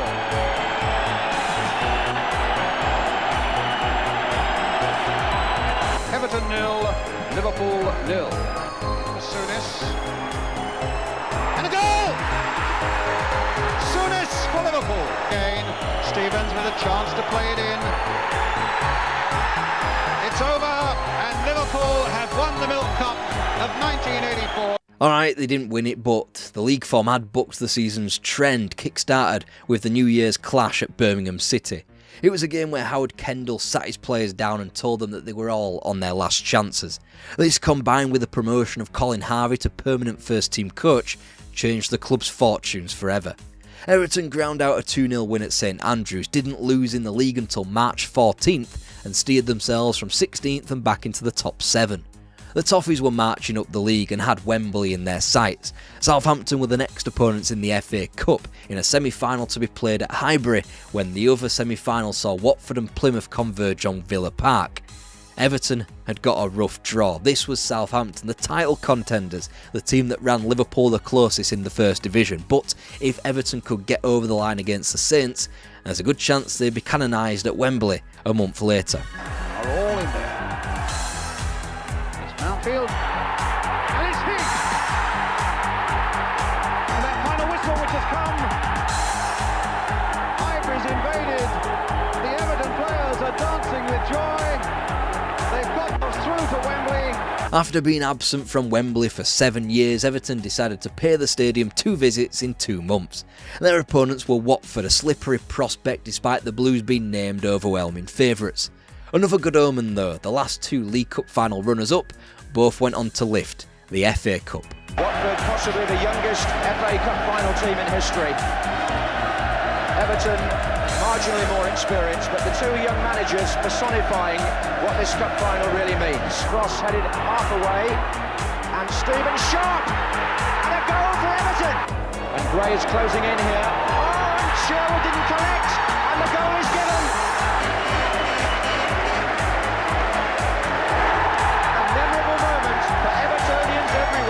Wembley was becoming a regular haunt for Everton. The FA Cup was won and the team was taking shape. Now the task was to overcome the city neighbours in the league and compete in Europe.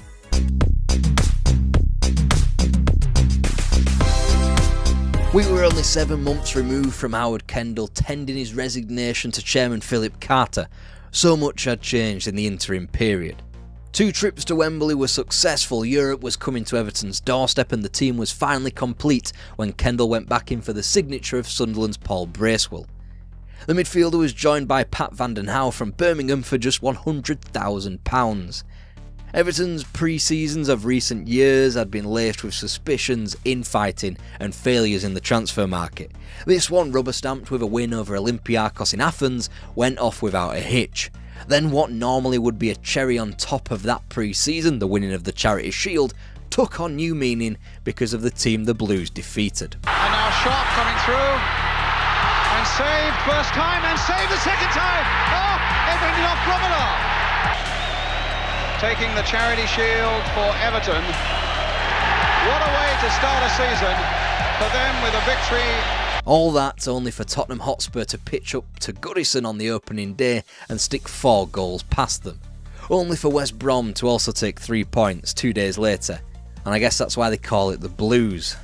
Players, however, were due to come back, most important of which was Andy Gray, who settled the game up at St James Park 3-2. Then a delightfully batshit trip to Watford saw the Blues edge out their opponents 5-4. 6 favourites before the season was due to commence. An unfortunate loss down at Highbury reminded Everton of that fact, before the season finally got going, typically at Anfield. Stevens looking for Sharp, and he got behind Lawrence, and there did Sharp! What a fantastic goal! An unbelievable finish from Graham Sharp, and the Evertonians have gone berserk. Graham Sharp scored the winning goal, Everton's first of such importance at the home of their rivals for 14 years. It prompted a run of 5 wins without conceding. A once porous defence had been shored up, and now the triumvirate of Sharp, Heath and Sheedy were finding the net with regularity. And not only that, Everton had continued their pristine defensive form onto Europe. Whilst University College Dublin were a tough nut to crack, Graham Sharp scoring the only goal of the tie in the Goodison second leg, Everton breezed through into the springtime stages of the Cup Winners' Cup ahead of Inter Bratislava. The only blemish in the first half of the season was a surprise League Cup exit at home to Grimsby Town, a round after a second demolition in as many weeks over Manchester United. Nonetheless, the Toffees would simply have to make do with a trip to Wembley via other means, the FA Cup. Everton had proven their winter resilience by that point. After the League Cup elimination from Grimsby Town, Everton fell to another defeat, their first in the league for nearly 2 months, when Norwich City dispatched of them. Much worse came prior to Christmas, not the drop points against each of Sheffield Wednesday, QPR and Chelsea, but the injury of a key player in a match against the former. Adrian Heath ruptured his cruciate ligament in a 1-1 draw at home to Wednesday to begin December 1984. The key man would miss the remainder of the campaign, and in his absence Everton really had to step up. They were only 2 points off the Spurs' pace on Christmas Day. The Toffees needed to prove they were more the team who smashed Nottingham Forest 4-0 than the one that had gone down in a topsy-turvy 4-3 defeat to Chelsea. Boxing Day arguably turned the season when a surprise goal machine, Derek Mountfield, bagged both goals in a 2-1 win up at Roker Park. Everton were the only team of the top 4 to win their festive game, and all the way back in 8th, Liverpool lost as well. The presents kept coming, the Bracers too, Sharp in a 2-0 win at Portman Road, Stephen at home to Luton, Sheedy at home to Newcastle, Stevens at home to Watford, and finally, Andy Gray broke his 5-month scoring duck in a win at Filbert Street. 6 league wins on the spin meant a commanding March lead of the league. In another time, away draws at Old Trafford and Villa Park in quick succession would have derailed Everton, especially since Spurs were still breathing down toffee necks. But this was a confident Everton with a rejuvenated Andy Gray. The marksman bagged his first hat-trick in 7 years with a return of Europe at home to Dutch outfit Fortuna Sittard to help put them to bed in the quarter-finals. Then he notched a goal in a win over Arsenal. Kevin Richardson got both at the Dell before a title decider at White Hart Lane once again brought the best out of Andy Gray. Start for Everton. Neville Southall's kick, the mistake by Paul Miller, and a tremendous finish by Andy Gray. Everton 1-up in front of a crowd of 48,000. Spurs weren't even second anymore after that one. Everton held a game in hand over them, as well as 2 over Manchester United, whilst maintaining a seemingly insurmountable advantage. Gray could no longer be stopped. 2 more against Sunderland, whilst West Brom also fell by the same 4-1 scoreline 10 days later, in between semi-final ties in other competitions. Whilst we've already shown you the victorious Everton against Luton in the FA Cup, the 0-0 draw away in Munich to the almighty Bayern was far more revered with the blue half of Merseyside. This wasn't a bad Bayern despite not occupying the European Cup. This was a Bayern of Pfaff, Augenthaler, Matthias, Löbit and Hoeneß. And what's more, it spurred on the greatest 90 minutes in Goodison Park history. Side and clean in at Neville Southall. And Hoeneß off the goalkeeper. There are 2 on the line for Everton, but Hoeneß finds a way past them. Gray goes in. Sharp! Stevens with another testing long throw back, lost it. A goal! Andy Gray! Gray is onside, played onside by Nagby. And Trevor Stevens. It's settled now! And the unique treble is very much on. It was the final before the final, and the Germans probably have an easily pronounceable word for that one. That much was patently obvious when the Rotterdam opponents for Everton was revealed to be Rapid Vienna. The Austrians had already been incredibly fortunate to squeeze through a replayed last 16 contest against Celtic, and their most famous name was a blast from the past, Antonin Panenka. You might have heard of him, and a penalty he scored once. Back at home, Everton had only mere formalities to take care of after they had prepared for Bayern with a 2-0 win away at Stoke. The Toffees refused to come down from their European high, securing a simple enough 3-0 victory over recent League Cup winners Norwich City 3 days after the Goodison heroics. Now it was a case of when as opposed to if Everton were to be crowned champions, as both Manchester United and Tottenham Hotspur stumbled over each other, seemingly to finish third. 3 games in 5 days opened up May. 4th place Sheffield Wednesday would be followed by the bottom half outfits of QPR and West Ham. 2 more wins were needed. The first was a typical away slog when Andy Gray grabbed a winner at Hillsborough. It only felt right that Everton should win the league in front of their own fans.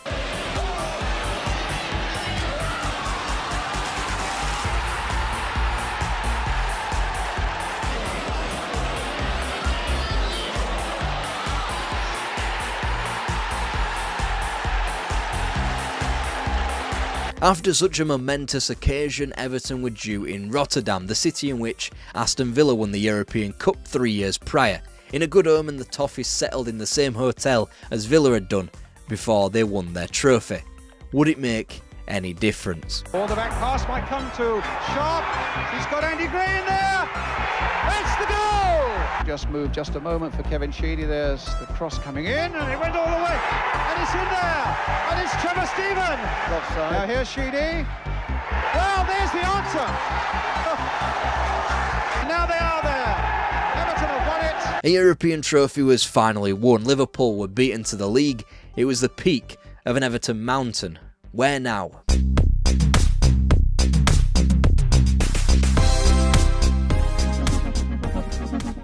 Whiteside shoots. It's there. Northern Whiteside. For once, Everton could afford not to be too downhearted about a loss in the FA Cup final at Wembley. 11 days later, in a match they didn't even contest, the Blues would mourn a final result in the European Cup final, and not primarily because Liverpool were in the match. No, they should have really fulfilled the prophecy of Bayern Munich manager Udo Lattek when he called the Toffees the best team in Europe. After all, they had beaten a strong Bayern and won a competition where teams like Porto, Barcelona and Roma barely made a dent. They were at least on a par with Europe's other cup winners, Real Madrid and Juventus, and Liverpool knew that they could cause them problems too. But all that went out of the window on May 29th, 1985 after the Heysel disaster. After the death of 39 supporters in the Belgian capital, English clubs were withdrawn from European competition, and despite Everton's many returns to Wembley and another championship in the second half of the 80s, it was a grinding halt to what should have been an English footballing empire. And Everton never really did get their timing right. When Harry Catterick was successful, his Everton teams were surrounded by those who achieved more than them. The 63 team an afterthought when compared to Bill Nicholson's double-winning Spurs. The side that took the championship again 7 years later, outdone by teams like Manchester United and Celtic, who had already lifted the European Cup. By 1984, after 14 crucial years without silverware, Everton had gone from a level playing field on Merseyside to distinctly being the second best team in their own city in all aspects. And then even when they did return to the height of English football, when they finally won big in Europe, they were stopped by things outside of their control and, due to what was to come in 1992, would largely remain forgotten in the pantheon of English football history. When someone mentions English football in the 80s, they'll mention Hillsborough, Heysel and hooliganism. If they make it past that, finally, to talk about the football, they'll discuss Liverpool's European Cup winning sides of 81 and 84, or they'll remember Anfield 89 and George Graham's Arsenal. Despite their rampant successes, Howard Kendall's Everton often goes overlooked, much like Harry Catterick's victories before him. Dundee United were the red-headed stepchild of Scottish football. They'd won nothing, they hadn't even appeared in a final. Then Jim McLean turned up and might have just made them the best non-old firm team Scottish football has ever seen. Fleming is inside, that's pretty good.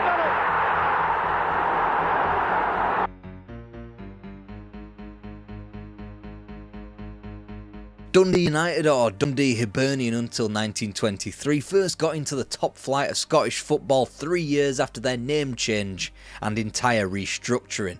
Once they acquired the land that would become Tannadice for £2,830, they had bounced between Divisions 1 and 2 in and amongst all them world wars that were taking place. They'd survive insolvency in 1934 and became famed for the odd cup upset, most notably a 4-3 win over Celtic in 1949. They'd act as second-tier furniture throughout the 40s and 50s thanks to the goals of garlic bread aficionado Peter McKay. But when Jerry Kerr was appointed manager at Tannadice in June 1959, he got them back into the top flight at the very first time of asking.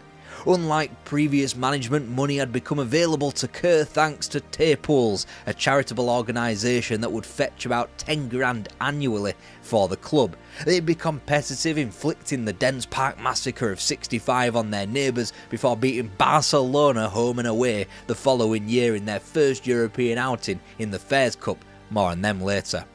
They were more successful than they had ever been, more than holding their own in the top flight for more than a decade, when they had only ever previously been able to cope with 1 or 2 top flight seasons at a time. And that's where Jim McLean comes in.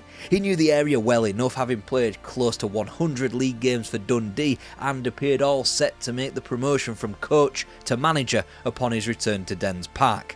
The club, though, had other ideas. Dundee had famously won the title in '62, even reaching the European Cup semis the following year. With a trio of domestic cups to boot, they were comfortably the most successful team in the city. Not hard, when Dundee United hadn't even come close to reaching a final. And with United only over the road, of course, moving Jerry Kerr into a general manager role in 1971, the wheels were set in motion for change, not just in Dundonian football but in the entire Scottish game. They hired McLean from across the road to virtually zero fanfare. How was he supposed to live up to the Jerry Kerr days? He got to work immediately, signing 8 new players within 6 months and a further 9 on school book forms. This would be a facet of McLean's time at Tannadice: sign young, sign cheap and create a culture. In '73 it started to bear fruit, Graham Payne, Andy Gray and David Nary all making their club debuts aged just 17. This after maintaining a mid-table position without troubling the domestic cups too much. In short, McLean was matching Jerry Kerr's team, and in 1974 he did so in the Scottish Cup as well. But where Kerr's side had fallen at the semi-final hurdle against Rangers in '63 and Aberdeen in '67, McLean could go one better. Unstoppable at home through Airdronians, Morton and Dunfermline, Hearts were dispatched at Hampden, Dundee United would be appearing in their first ever final. Their opponents, the almighty Celtic that belonged to Jock Stein. And Johnston. Kenny Dalglish, a great ball. Dixie Deans. Deans scores. Whilst the trip back to Glasgow ended in defeat, it was not only a huge milestone in club history, but it confirmed Dundee United's place in Europe for the 1974-75 season.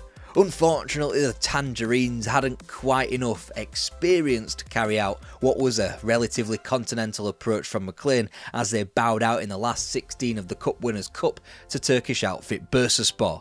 With the restructuring on the horizon for the Scottish game, United knew they had to finish in the top 10 to be a founding member of the Premier Division, which they did, eloping to not only their best ever finish of 4th, but to a UEFA Cup spot. Once again, after a kind first round draw, they'd be found out in the second round to loftier opponents, this time FC Porto. And yet they found themselves marooned into a completely different battle come the end of the 75-76 campaign. Neighbours Dundee had roped them into a relegation scrap with their 2-1 win at Dens Park on April 21st. It left both Dundee clubs as well as Ayr United on 29 points, all fighting not to be in 9th place when the music stopped. United's loss at home to Rangers dunked them into the drop zone before 3 miraculous points from 2 games. First a win at home to Hibs and then an invaluable point at Ibrox saw United survive on goal difference. Even sweeter was the fact that their neighbours were the ones going down.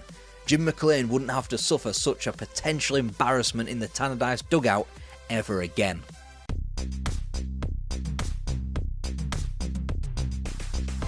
Dundee United shot out of the blocks in the 76-77 campaign, winning their first 5 league matches. After all, they kinda had to, after stumbling over the first hurdles of both domestic cup competitions. Soon the season would naturally give way to no victories between November 27th and February 7th, thanks to a combination of poor performances and horrendous weather which postponed more games than it allowed. Once the season was allowed to re-enter full flow, both United and McLean showed they had recoiled from the previous year's aberration. Kennedy. Wallace taking the kick. Sturrock must score, and he does. Here he goes. Beautifully stuck away by McAlpin. Sturrock out in front to Wallace. Wallace scores, and it's 3-2. That game just part of a 10-match unbeaten streak that had Dundee United on the precipice of a title challenge as Celtic's closest rivals. Ultimately, Celtic and Parkhead were next, and they would end the Arabs' undefeated run, spiralling the club into 4th place with just one win from their final 9 league games. Still, it meant Europe, in which McLean's side still had an almighty way to go, bouncing out against Copenhagen 3-1 on aggregate in the UEFA Cup first round. Still, they improved incrementally in every other way, reaching the latter stage of the both cup competitions back home, as well as recording a 3rd place finish in the league. This was a team built off the backs of young and cheap recruitment. Paul Hegarty, at a cost of £27,500 from Hamilton 4 years prior, represented a Tannadice splurge. In truth though, whenever McLean did break the bank to sign players, Tom McAdam and John Borg, who turned up for a combined 100k, they never did quite fit in. But this was a club that needed to take the leap to the next level, and that meant beating the Old Firm more regularly. In 7 years, McLean had stood toe-to-toe with the Old Firm on 38 separate occasions in league format and had won just 4, losing 27.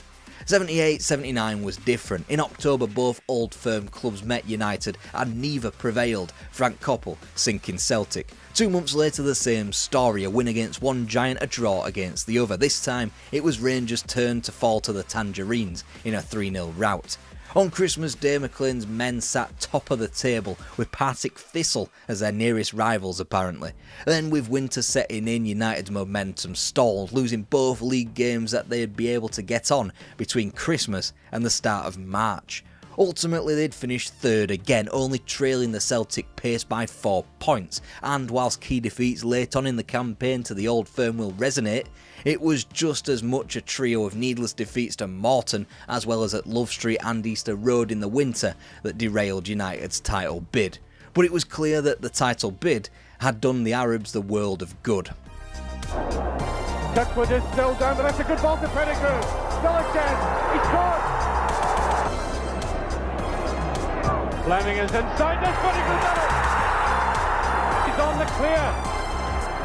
What he took off, and own goal! A season that had apparently begun with the doom of a huge player departure in Ray Stewart at $400,000 to West Ham had reached its midpoint with the club's first ever trophy. McLean was relentless though. He already had his replacement in reserve by the name of 20-year-old Derek Stark, and still remained in the black when acquiring Motherwell frontman Willie Pettigrew and Chelsea's Eamon Bannon.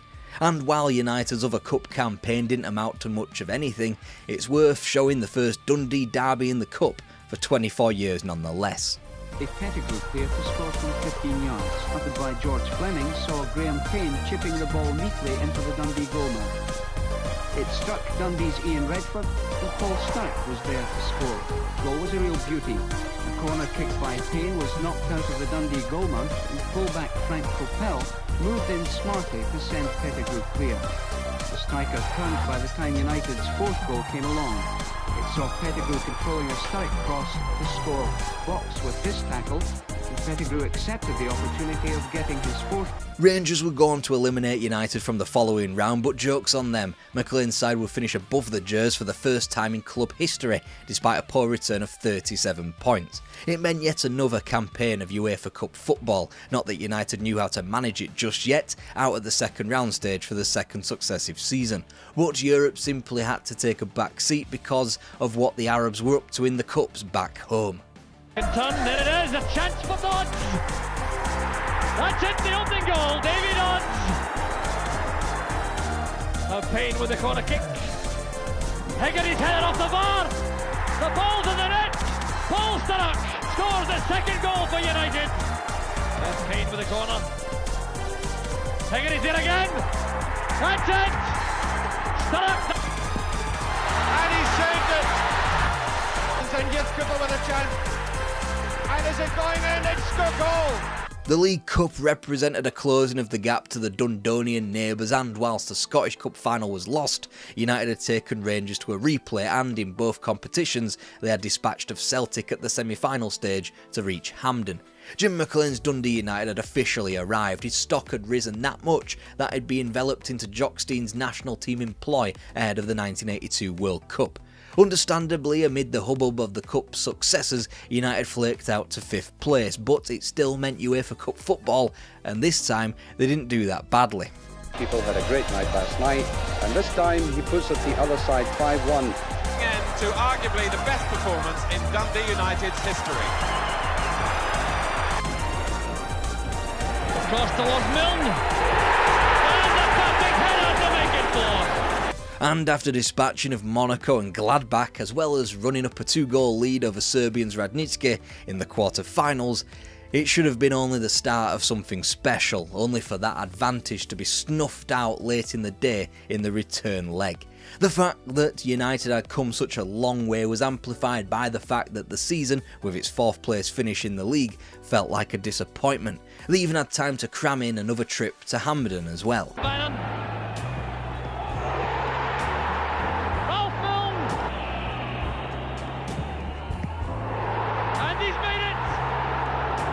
That Redford,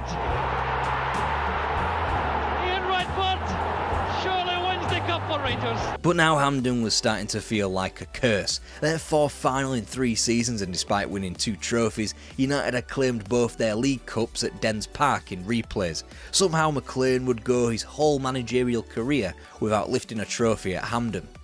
The 1982-83 season would continue that so close but so far mentality, as Celtic stopped United in the League Cup semis, St Mirren handed them their Scottish Cup elimination for the 4th time in 6 years, and the quarter-finals in the UEFA Cup proved the stumbling block once again, despite their beating of former UEFA Cup champions PSV as well as Werder Bremen. This time though they bowed out to Bohemians of Prague. All that was left was to break from the norm in the Premier Division to remedy the season. Milne, start up, and he gets round the keeper, there's a great chance. David Lord makes it. Hammers it in, and God's trying to put it in, and has. Stalling did that well. Stevens tried to draw back. This must be, yes. 1-0. They were beaten just the once before Christmas on November the 6th against Aberdeen, and together they would be calling themselves the new firm. In 3 encounters with the old firm, the Tangerines remained unpeeled, as they kept pace with league leaders Celtic by Hogmanay. A double-barrelled defeat to firms old and new in January ought to have knocked McLean's men off course, but instead they battled through. Played in by Bannon, the header again by Goff, and it's 2-1 for United. It's going a begging. That's the second one, Milne. Patterson, no good jury.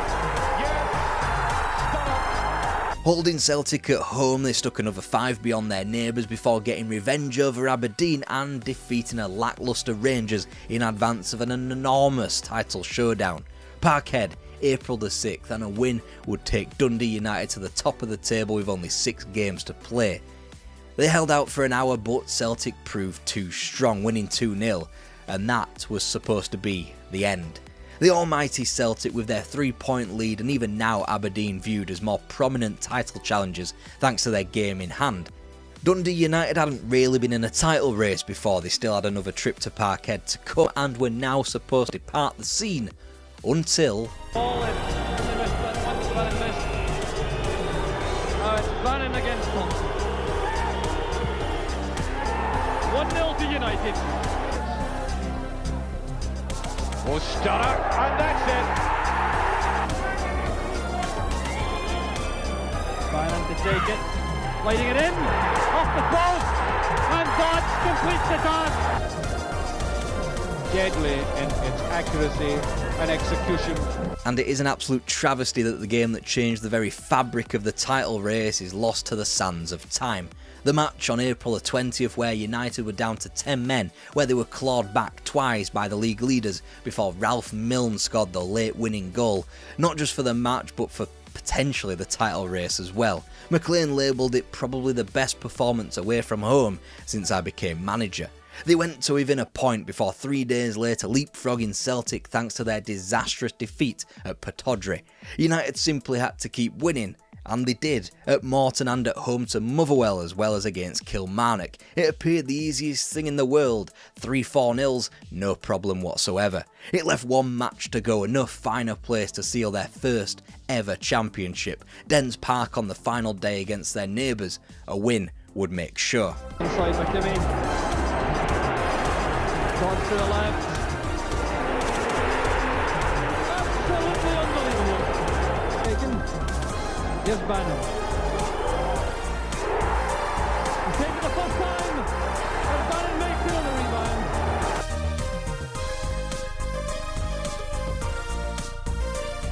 Dundee United were champions of Scotland, which in turn meant they were eligible to play in the European Cup. With hindsight attached and the fact that they would never be such an important cog in a title race machine again, it was to be their only chance at lifting the big-eared cup. Not that Dundee United's domestic form fell off a cliff, they remained unmoved in third position in the next 4 years as a transference of power from the new ways of Dundee United and 2 more Aberdonian titles returned back to their old methods. First in 1986 via Celtic in McLean's last real chance at forcing United's way into a title race when the championship was ripped from Hearts on the final day. And then with the arrival of Graham Souness and Walter Smith to Ibrox, United would be shit out of luck for the foreseeable in league competition. And of the cups, well, same old story really. Good drifting ball, it's there in the derby. Great run by Ferguson here, can he put it away out? The 1984-85 campaign was cataclysmic in that United lost both domestic finals to old firm foes, whilst 2 years later the loss of the Scottish Cup after extra time to little old St Mirren was just downright annoying. Predictable anguish would follow in the same competition the following year against Celtic before one of the all-time classic finals saw McLean lose an 8th Hampden final in 1991 against Motherwell.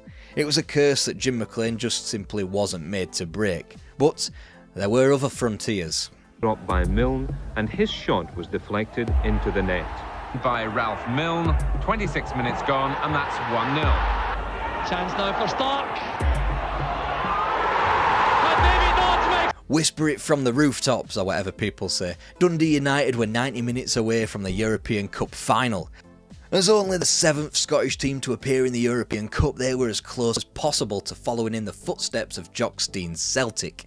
The first round meant a straightforward Maltese trip. The second round, what was now becoming a classic McLean 4-0 performance against a standard Liège team who had appeared in a Cup Winners' Cup final the prior year. After the winter break, Rapid Vienna, a team who, like Dundee United, were destined for a European final in the mid-80s. They had to dig deep, restricting the Austrians to a 1-goal lead, returning home clutching onto the gift of an away goal via Derek Stark. Davy Dodds the hero as another astute European performance was achieved 2 weeks later in an away goals triumph.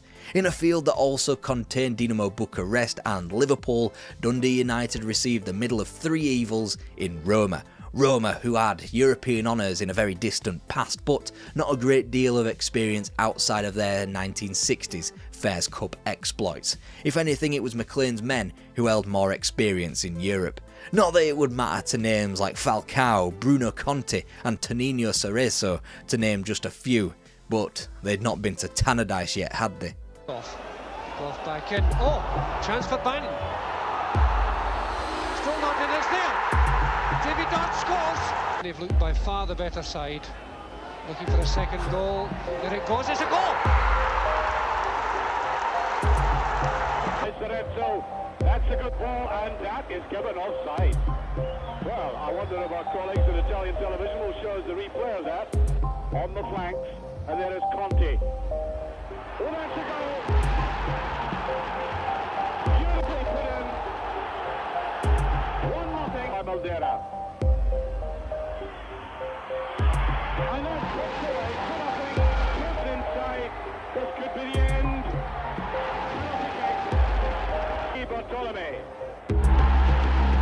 A second leg that for Dundonians was heartbreaking with a pinch of controversy, but for the rest of Europe would set the wheels in motion for the devastation of Heysels' stadium disaster in 13 months' time. To put it lightly, Roma fans did not get on with those of a British persuasion, first as Dundee United could attest to, then as Liverpool found out when they won the final in Rome a month later. From there, the Anglo-Italian sentiment had reached the point of no return ahead of Brussels in 1985. Dundee United and the European Cup would be just a fleeting flirtation, but the Tangerines were not done with Europe just yet. Free kick played towards Richard Goff. Header down, a first time shot! And another header. It's Elsner with the cross, Nielsen with a header, 3-2 on aggregate. Corner was nodded down by Clark, and Ian Redford was on the spot to turn the ball home. There's a cross, the keeper in trouble. A great chance, and it's a goal. After all, they'd gone toe-to-toe with Manchester United, a team whose star player, Brian Robson, had cost more than the entire Dundee United team. Far from embarrassed, humiliated or even dejected, the Tangerines lost by the odd goal in 9 over 3 hours. And whilst the following campaign drew the same mode of elimination, a slender third-round defeat, this time after extra time, the level of opponent, Switzerland's Neuchâtel Xamax, was the true reason for the disappointment. That summer could have been the end of an era. Assistant manager Walter Smith was being groomed for a promotion until he was poached by Graham Souness at Rangers. Then Derek Stark's career was ended due to injury before Davy Dodds and Billy Kirkwood also departed. In Dave Bowman and Jim McInally, McLean found his replacements, but no replacement could be sourced for Richard Goff, who was sold to Spurs for $750,000. Despite all of that, the Arabs' subsequent UEFA Cup campaign, however, was improved. Stern opposition from Lens, Craiova and Split were beaten, and finally, United had returned to post-Christmas continental football, and there were a few reunions from the club's distant past. Finding out now about the Tannadice roar. The goal! A complete freak! Exactly 5 minutes to half time.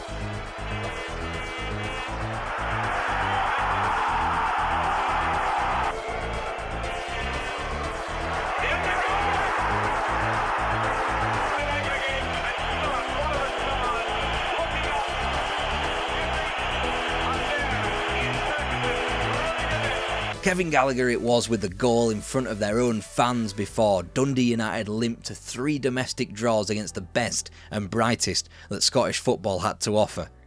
Alright, it was Clydebank, Dundee and Forfar Athletic, but still, McLean's side managed to pull something out from the back pocket against Barcelona. Dundee United remain the only team to have won both legs of a European tie multiple times against Barca. 4 times the pair have met competitively, and Dundee United have still got that hold over the Camp Nou club. Not that they've met since 1987.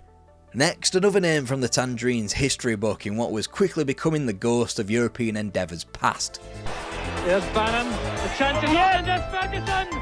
And Dundee United have scored! All by himself, here's Redford waiting in the middle. There's Callaghan, now Redford, a great chance for United second. There's Redford, yes!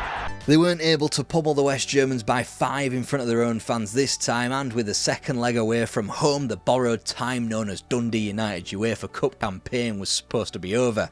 Then up stepped Ian Ferguson and Ian Redford with the away goals. If there was any argument about who the biggest football team from Dundee was, that had been ruined now. They had surpassed their neighbours by reaching a European final.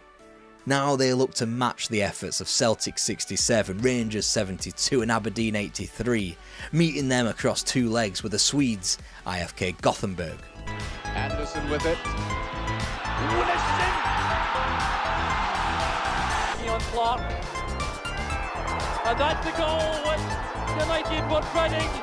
Mixed in with the loss of the Scottish Cup final 4 days prior, 87 proved double devastation for the Dundonian club. It should go without saying that they never got so close again.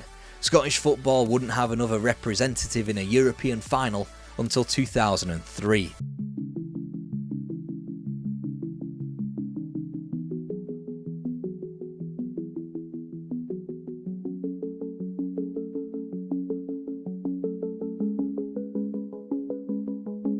Newcastle is a one-club city, therefore the whole place is absolutely ravenous about its football, but you already know that.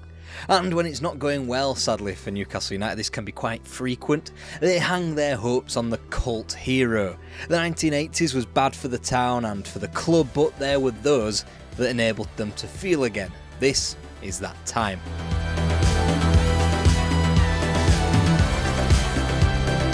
There was a new man in charge of Newcastle United as the 1980s began, and he went by the name of Arthur Cox.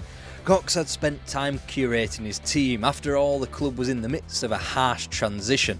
After the hero of Malcolm McDonald had been sold to Arsenal in 1976, other St James stalwarts had followed him. David Craig, Tommy Cassidy and Ollie Burton recently departed. Alan Kennedy, Frank Clark and Alan Gowling long gone, whilst Terry Hibbett wouldn't make it beyond Cox's first season. For all the big money spent on John Trewick of West Brom for £200,000, Franz Kernan from NEC at £75,000 and Middlesbrough's £50,000 rated Peter Johnson, there's a reason why a certain £1,000 spent in the summer demands its own section in this video. Chris Waddle was here. Young, rough around the edges, carrying only a slight frame, he forced his way into the starting 11 and the local lad got himself into the hearts of St James Park supporters immediately. Making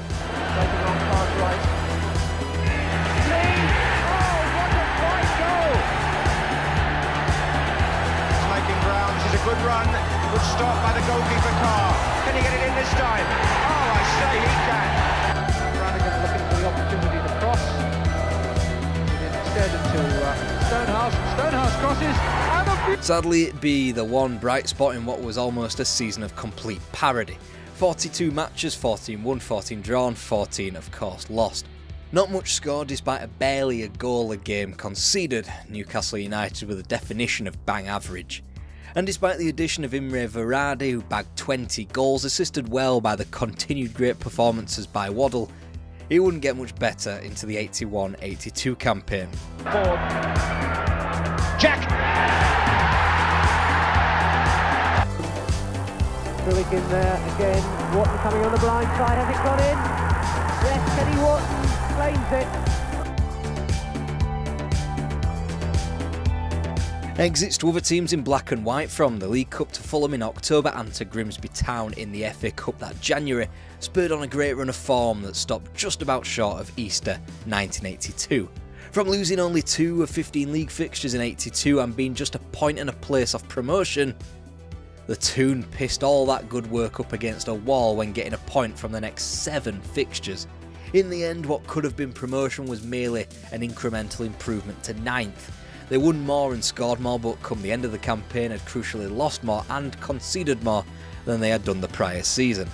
Then Arthur Cox introduced a man that changed his tenure and, you could say, Newcastle United's entire history with just one stroke.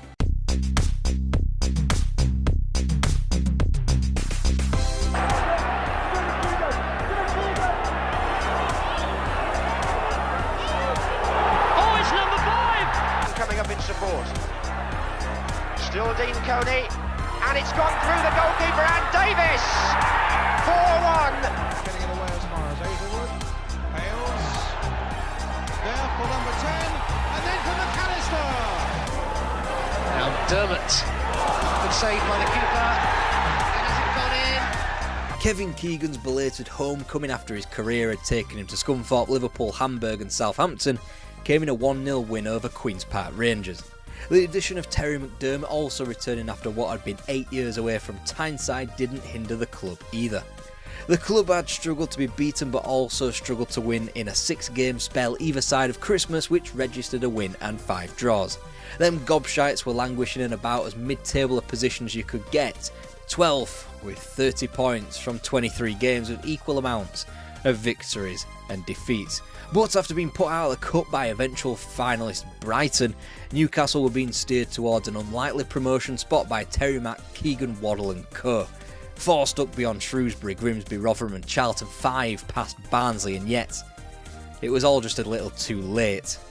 That recent pasting handed out to Barnsley came in the 3rd from last match of the season. Newcastle had improved to 5th place and were 3 points back on Leicester, who were in the last remaining promotion spot, and yet it was something to build on for Arthur Cox and his team, so why did the supporters spend that summer disconsolate? Fans were scratching their heads at the sale of Imre Varadi to Sheffield Wednesday in the pre-season of 1983-84. Just how were Newcastle going to go up if they kept selling all their best players? Kevin Keegan wasn't going to last forever, you know. Then the reason became clear. All the way from Vancouver, Peter Beardsley. Ryan got the ball in the flick on by Warnock, and there it is! And of course, it's Kevin Keegan! David Mills's fine crossfield pass sent Terry McDermott away down the right. McDermott found Peter Beardsley in the penalty area, Beardsley returned the compliment, and Mills was to meet the cross, which gave United a 2-1 victory. This season, as Newcastle United ran out 2-0 winners.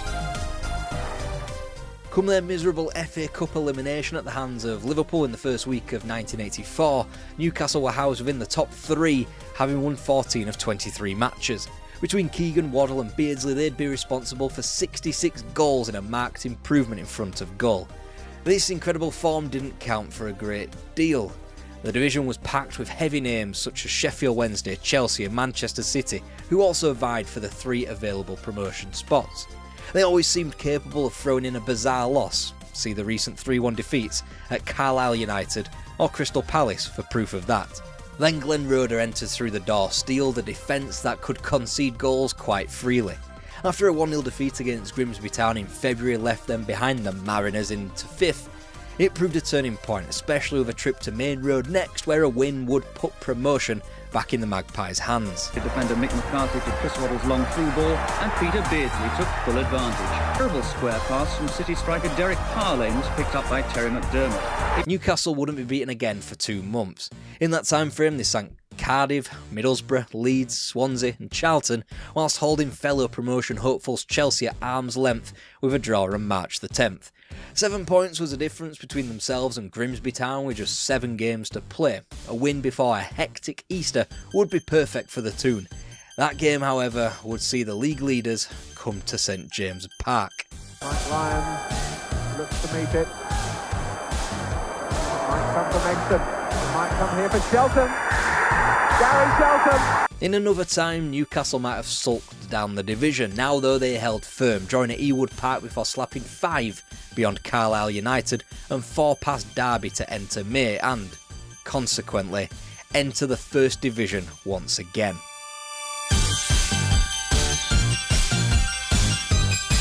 The light of Kevin Keegan had been extinguished at St James Park for the time being, and when you factor in the names replacing him, George Riley, Gary Megson, Tony Cunningham, you start to wonder just why Arthur Cox had had enough. The new manager therefore was Jack Charlton, or Big Jack Charlton to give him his full name. He understood the area had a decent managerial career behind him and seemed like a decent replacement. He'd be entrusted with the next great hero of Newcastle United and another who made a roundabout way back home, Peter Beardsley, a player who'd been given a trial at the club before slipping through the cracks going to Manchester and Vancouver before smashing 20 goals in 37 appearances in his first full season. Yet it was he who Newcastle would pin their hopes on in the 1984-85 season, and it all started oh so well. Steve Carney was on hand to score his club's first Division 1 goal of the 80s. Tataki's shot into the bottom corner. An outrageous dummy before hammering in a fierce shot. The rebound fell nicely for Peter Beardsley. So well that they won their first 3 games, but by the time they played out a quite frankly batshit 5-5 draw with QPR at Loftus Road in late September, the season was already beginning to unravel.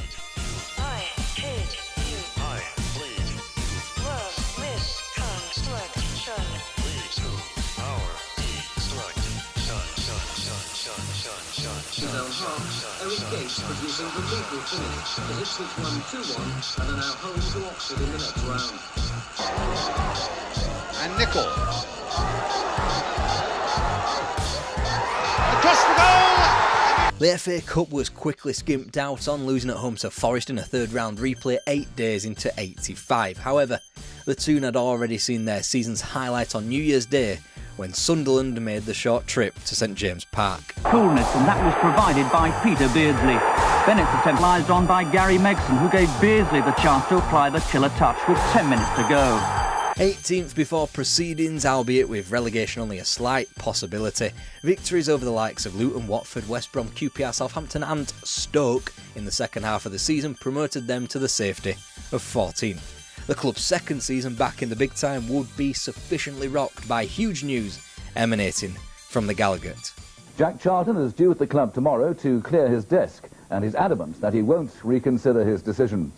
Charlton walked out of St James's Park on Saturday evening after fans had chanted against him during a friendly match with Sheffield United.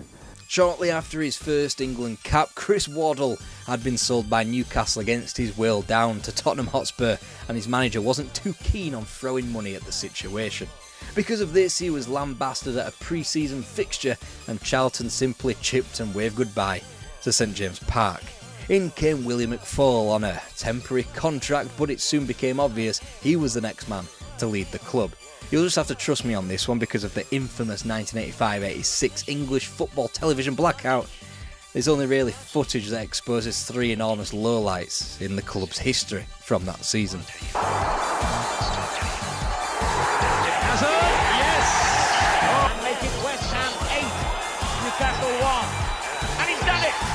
Sorry about that. Word of mouth and trust will simply just have to do when an unspectacular yet solid Newcastle team got a 1-0 win out of Liverpool in late August when they went on a 5-game winning streak in February and March that took in triumphs of teams as lofty as Forest and Arsenal, and when they recoiled from that disaster of an 8-1 loss at West Ham to stick 3 beyond Manchester City in front of the Gallagher end.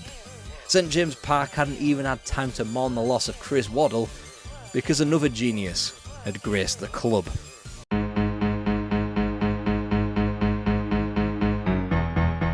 And immediately it was obvious that Paul Gascoigne was a special talent. A member of the 1985 FA Youth Cup side that defeated Watford in the final in his first full season as a senior pro, the midfielder pitched in with 9 goals across all competitions in the 1985-86 campaign, a feat only dwarfed by Peter Beardsley's 19. Even though the record books will state the Toon only improved their position by 3, the memories of supporters on the Gallagher end will remember a departure from the functional Newcastle to one of excitement once again.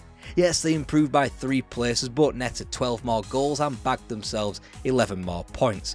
And what's more, they survived the entire summer without having to sell a key asset. Surely now, the 1986-87 season will be one to cherish. Blackout gone, we can actually provide evidence now. Newcastle were beaten. Dale Gordon receives from Williams. Thomas blocks, but the rebound falls to Drinkle, and Newcastle, with their 5th defeat of the season, finished today 3rd from bottom of the table. The ball inside to Gwyn. On the overlap is Williams, and he gets it. Williams has a left foot drive, and it's there. And on the burst. The back ball in either, and Heath. Alright, maybe it wasn't too great. It took until September for the Toon to chalk up a league victory, gazetting the only goal against Wimbledon on September the 20th. Nope, not the match that produced this iconic photo. That would be the following year. Either way, United wouldn't string together 2 victories in a row until capital delights against Chelsea and West Ham in late November. By that point, the state of things were an average of a point a game and merely goal difference, keeping United from relegation. The FA Cup was surrendered again, this time at the 5th round stage to eventual finalist Tottenham Hotspur, by which point Newcastle were rock bottom of the First Division. But then the club turned a corner, and I promise that these are actual highlights of the season. Delightful through ball from John Anderson finds Tony Cunningham perfectly placed to confound the Villa offside trap. On the south coast. Beardsley in the area. A lovely chip and Goddard has scored. 5 minutes before the interval, couldn't have been better timed. Kenny Wharton kept his balance, and his cross was perfectly weighted for Paul Goddard. Usually takes him that's taken short. Beardsley to Gascoigne. Beardsley to the byline. And the cross is good, and Rogers Henry has got 2. It's in the back of the net anyway. 9 unbeaten and a run that would stretch to just 1 defeat in 12, and even that was inflicted on Newcastle by the rampant eventual champions Everton. Therefore, the Toon was safe for another season. The scoring slack had been picked up by Paul Goddard's 13 after his transfer from West Ham. Meanwhile, Beardsley and Gaz are only able to manage 10 between them, and Neil McDonald's 5 penalties attributed to his place as the club's joint second best scorer that campaign. Whilst McFall struggled to juggle the man management of Paul Gascoigne, he wouldn't have that problem with Peter Beardsley for much longer. After impressing at the 1986 World Cup, it was clear that Beardsley couldn't let his career stew in the mid-table of the First Division. Come the end of the summer of '87, he'd be plying his trade for Liverpool.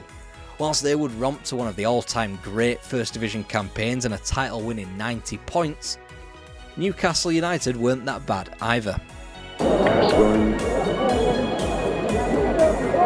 Cornwall again winning that loader, and Loader slams it home.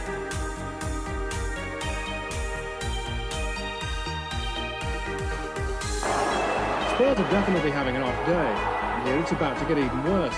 Jackson's cross, and Gascoigne is there to make sure. O'Neill. And a back pass. O'Neill with a cross. Excitement was retained by the Toon and they were finally matched with results as the club would coalesce in the summer of 1988. Although they were dispatched from the FA Cup at the 5th round stage yet again against Wimbledon and once again nowhere in the league. 8th position in the league gave fans optimism for the future. Michael O'Neill had been signed partway through the new season and top scored for the club. Gaza had hit double figures and there was a certain novelty about their second top scorer, the last of the cult heroes.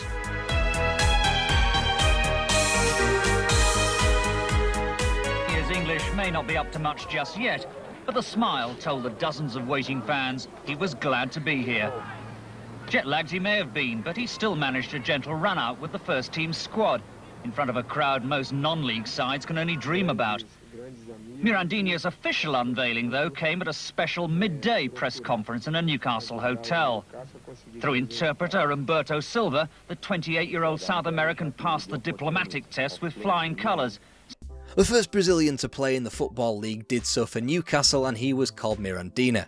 Everything about the pomp and arrogance of English football and the London-centric media said that he would struggle. The English game's too rough for him. The Newcastle weather's not great, didn't you know? 12 goals in 29 matches in his first campaign proved that was utter bollocks. He effectively matched that, bagging 11 in 26 this subsequent season, proving he wasn't a one-season wonder. But by that point, Newcastle United had drastically gone awry. Jointed Newcastle. Crook splitting the defence once more for Fleck to finish the job. And Gary Crosby was the principal architect. Lee Chapman didn't even hit it cleanly. And O'Callaghan made it 4-0 to Millwall. Paul Gascoigne had been lured away, another star Newcastle player going to Spurs. McFall was gone, Arthur Cox refused to return, Howard Kendall pied them off before Jim Smith took on the poisoned chalice. John Robertson was the biggest outlay and he represented nearly £100,000 a game before he could quickly find solace back at Hearts of Midlothian. Then there was Andy Fawn, Dave Besant, John Hendry, Frank Pingle and Kenny Sampson. Not one of them lasted beyond the season. Results on the pitch were drastic the more the season wore on.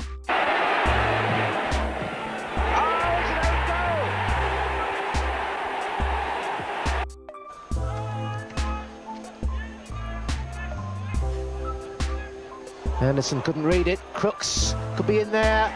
And that's a goal scored by Robert Lee. Gray waiting. And Clark takes it.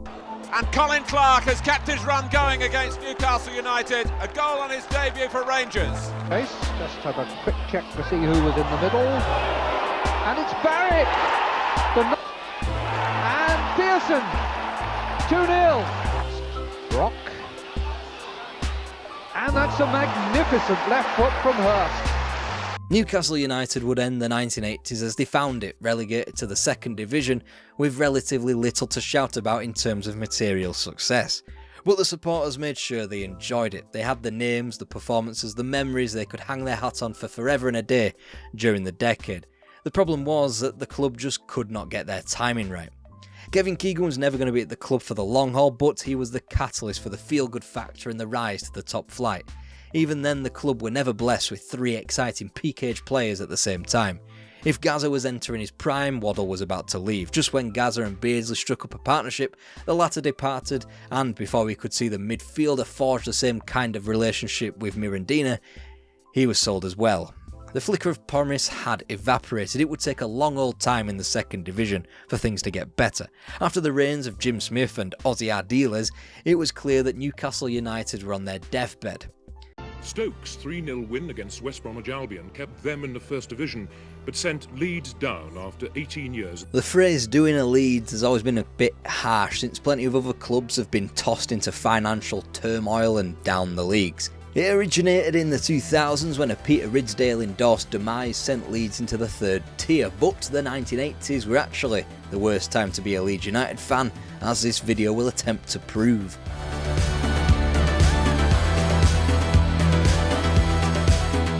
As the board debated whether or not they should keep Jimmy Armfield, they wouldn't. The legends of the past were allowed to tiptoe out of the back door, most never to return. After names like Terry Cooper, Johnny Giles, Mick Jones, Mick Bates, Billy Bremner, Norman Hunter, Terry Yorif, Gordon McQueen and Joe Jordan all departed under Armfield's watch, the club let two more stalwarts depart. First Paul Rainey to Bradford, before Alan Clark departed for Barnsley. Peter Lorimer would complete a trifecta of sales later on in the season when he left for Canadian football. All the while, the rumour mill whirled into an overdrive in regard to Leeds United's new manager. After all, they were still one of the biggest clubs in English football.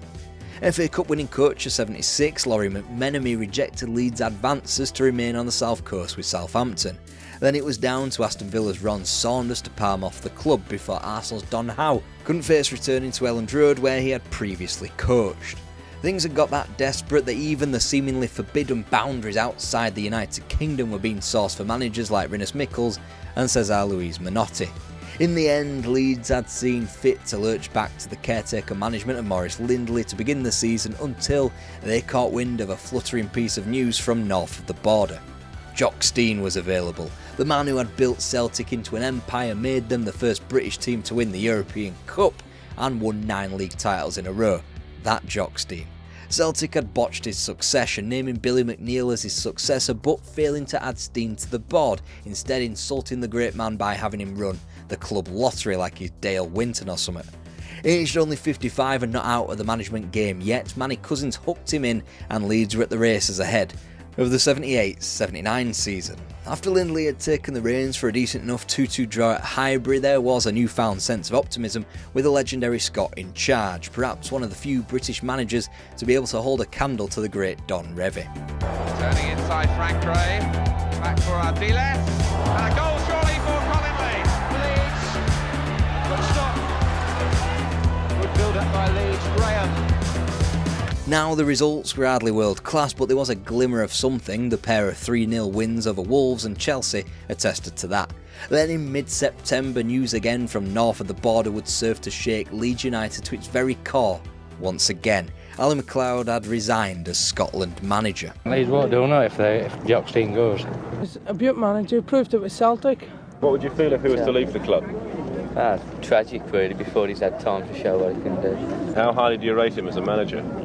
I think he's one of the best I think he's about best in country. Tonight's sporting headlines. Jock Stein bids farewell to Leeds United after just 45 days at Elland Road and becomes Scotland's new manager. Well, my wife just wouldn't, she didn't fancy moving, and it's as simple and straightforward as that. Some people might suggest that it will seem a somewhat cynical decision, though, only 40-odd days after you arrived here, to be disappearing again. There's nothing in it other than that. There weren't enough incentives in the world to stop Jock Stein from returning home for the biggest job in the land. Cousins tried, offering him £35,000 in cold hard cash, as well as a brand new house. And once again, the devilishly ironic number of 44 days with the length of another legendary manager departing Elland Road. Stein had signed off with his third league win as Leeds manager, another 3-0 triumph this time over Birmingham, whilst a third tie was needed to dispose of West Brom in the League Cup, officially Stein's final game. It took a full 3 weeks for a plodding Leeds United to find his successor. In the meantime, Leeds couldn't buy a win in the league, losing to both Bolton and West Brom 3-1 before taking a point from Carrow Road. The only thing to satiate the supporters was this result in a Yorkshire derby in the League Cup.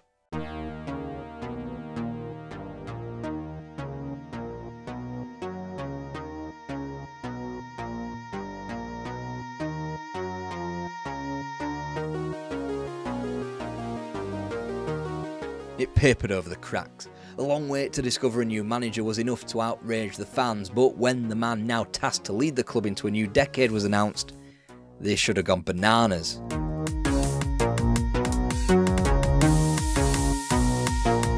Mr. Jimmy Adamson as football manager. Well, I'll sign him later, eh? Do you think you're going to last longer than 45 days? You tell me. Your predecessor's total. I am a stayer normally, you know, and I think that I'll be here for quite a few years. Jimmy Adamson couldn't have been further removed from the glory and esteem of Jock Stein. Here he was, admittedly armed with experience of building a decent Burnley side in the early part of the decade.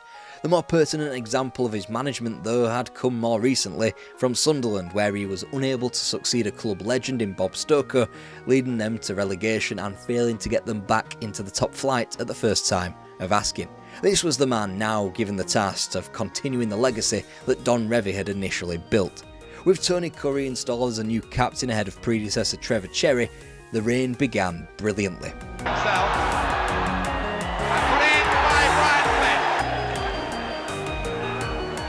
Going in, and the end unselfishly knocked it back. Now Eddie Gray, now Hankin.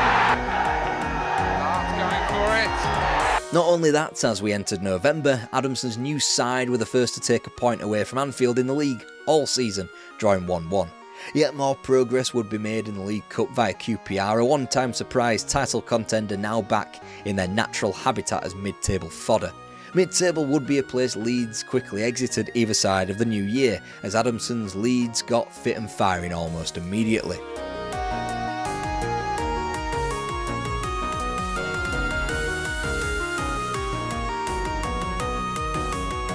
Adamson had discovered the club 15th in the lower reaches of the division back in October. Now, with a League Cup semi-final on the horizon against Southampton and safely through in the FA Cup third round, they occupied 5th.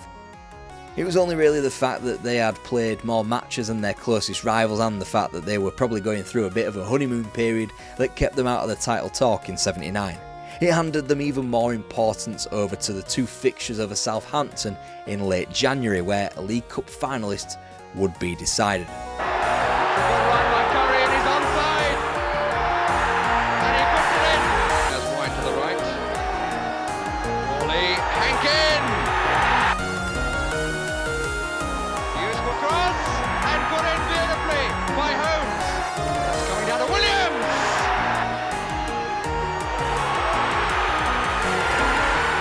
West Brom were the next team to stop Leeds in their tracks of returning to Wembley after they had swiftly eliminated them from the FA Cup in a replay in early March. Under normal, recently dour circumstances, that would be the end of Leeds' season, but they were in with a chance of qualifying for Europe again and took it with both hands. Out to the edge of the box, John Wyle, left foot, and Harley has no chance for Gates. It's there! But it's never really that easy with Leeds United, is it? Tony Curry handed in a transfer request so he could move back home to London with his sick wife and found himself at QPR. Joining him in departing were Frank Gray, John Hawley and later on in the season, Ray Hankin and David Harvey. In, however, were plenty of names. Kevin Hurd had been acquired late on in the prior season from Blackburn for £375,000, whilst for once there was a big name swapping Old Trafford for Elland Road when Brian Greenough made the near £500,000 move across the Pennines. The transfer that broke the short-standing record set earlier in the summer of Swansea's Alan Curtis more armoury for up front. So, surely, Leeds set off like a bull in a china shop at the beginning of the 1979-80 season. Triova's first goal had plenty of that. Not only were they thrashed 7-0 in a League Cup contest against Arsenal at Highbury, but they were embarrassingly put out of the UEFA Cup at the second round stage by Universitatea Craiova without scoring a single goal. Then you add on such momentous league fixtures as a 3-1 loss at home to Bristol City and poor defeats on the road to Coventry, Everton and Middlesbrough, and you have the recipe of an underachieving mid-table club suddenly running out of options for silverware. Then the FA Cup draw had a wicked sense of humour, pairing up Gray brothers and feeding Leeds to the reigning champions of Europe, Nottingham Forest.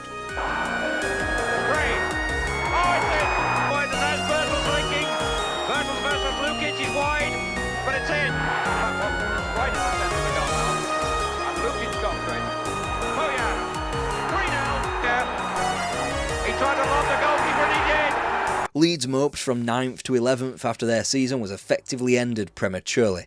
Adamson was no longer in the good books. His move to sell Frank Gray wasn't just embarrassing for the FA Cup elimination, no, it was the fact that Eddie's younger brother went on and won the European Cup with Forest. Then you got a load of cash thrown at players like Alan Curtis, Gary Hampson and Brian Greenough who couldn't stay fit, whilst John Hawley's replacement was sourced from Adamson's personal phone book, Wayne Entwistle, who would score a grand total of 2 league goals for Leeds. It wasn't that Adamson didn't have big ideas. He attempted to trigger Kevin Keegan's Hamburg release clause and wanted to bring Peter Wiv to Elland Road in a double deal that would have exceeded £1 million. Safe to say those funds could not be found for that little pipe dream, and Adamson was booted out not long into the 80-81 campaign.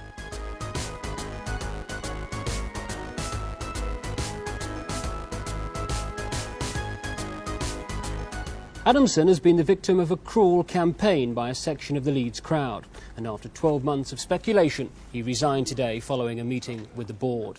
The players need a new lift. The club needs a new lift. The supporters need a new lift. And everybody connected with the club. And you either get that through signing a £2 million player, which I can't sign, or you get a new manager. And I've decided, yeah, okay, get a new manager. He had got a striker through the door, though. We've got Maradona at home himself, Alex Sabella from Sheffield United. That splurge, combined with just 1 league win from his first 8 and elimination from the League Cup, ended Adamson's time at Elland Road. He gave way for Dave Merrington, put in temporary charge. Merrington, a man Eddie Gray lambasted as a bloody idiot, which in 1980 speak is just as violent as calling someone a fucking cunt these days. His departure led to the return of a prodigal son.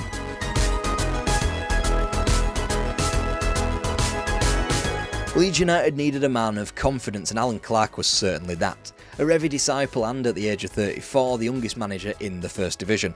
Unlike Adamson, he had recent positive experience as a football manager too. He'd taken Barnsley up to the 3rd Division at the first time of asking. It was all very promising. Too promising, maybe. He announced that he would be a failure if he didn't take Leeds to a trophy within 3 years.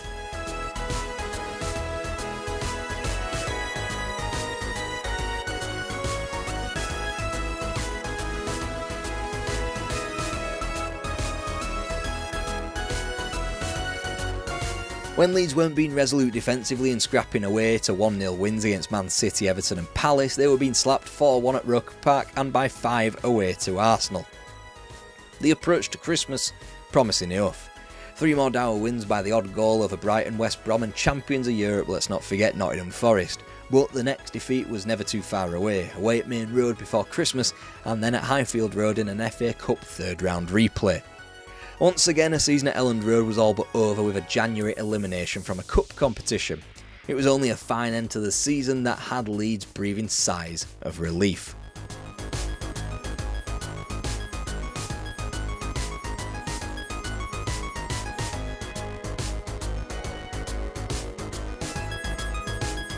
Top half safe in 9th, now was no time to judge Alan Clark despite the fat new contract the board had handed him. If anything, it was an acceptable foundation to build upon. The summer's transfers were key to what Leeds would do next. Out went Alex Sabella back to Argentina, whilst Clark showed he wasn't shy to spend money, throwing nearly £1 million at West Brom for forward Peter Barnes after the rejections of Tony Woodcock and Joe Jordan.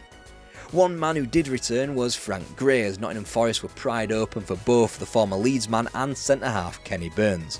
A positive enough summer, just a shame then that the football had to start at some point.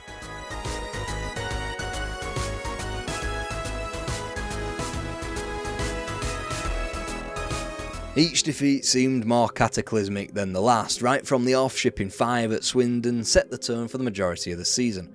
4s were put beyond the Peacocks at Highfield Road and Main Road in September, Ipswich put them out of the League Cup comprehensively by October, and a third 4-0 defeat of the season was felt in November at the Dell. At least an FA Cup match was won this season, away to Wolves, only for a trip to White Hart Lane to end Leeds' hunt for silverware in January once again. That heartache coincided with Leeds thrashing out into relative safety of 15th in the league after a relative torrent of wins, 2 in 3, against Stoke and Swansea. Sure enough though, Leeds were plunged back into the danger of relegation after failing to win a single league game in February. In fact, when they had made their trip up to Roker Park on March 13th, they hadn't so much as scored in the league since January the 16th. That's 56 days and 6 matches ago. The solution was supposedly found in Frank Worthington, an ageing striker. His second match couldn't have gone much better, netting the winner away to Sunderland, a first league goal for the club in over 12 hours. But it wouldn't be remedied that easily. Leeds would win just 3 more matches between then and the final day of the season, a match that the Hawthorns now took on enormous importance. If Leeds won, they'd be clear of the drop. If not, they'd open themselves up to a potential Stoke City survival. A 2-0 defeat left Leeds vulnerable 2 days later. Leeds, having run out of games and holding just 1 more point than Stoke, knew they had to rely on the team that had just beaten them to guarantee their own safety. And because Leeds' poor goal-scored record, even a point would be enough for the Potters to survive. West Brom folded 3-0, Leeds were relegated, Alan Clark gone.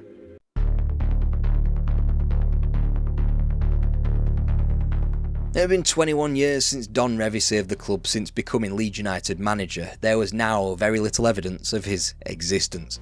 Leeds' new manager was a Revie disciple in Eddie Gray, the former player chosen according to the man himself because he was cheap and convenient. What a way to fan the flames of optimism.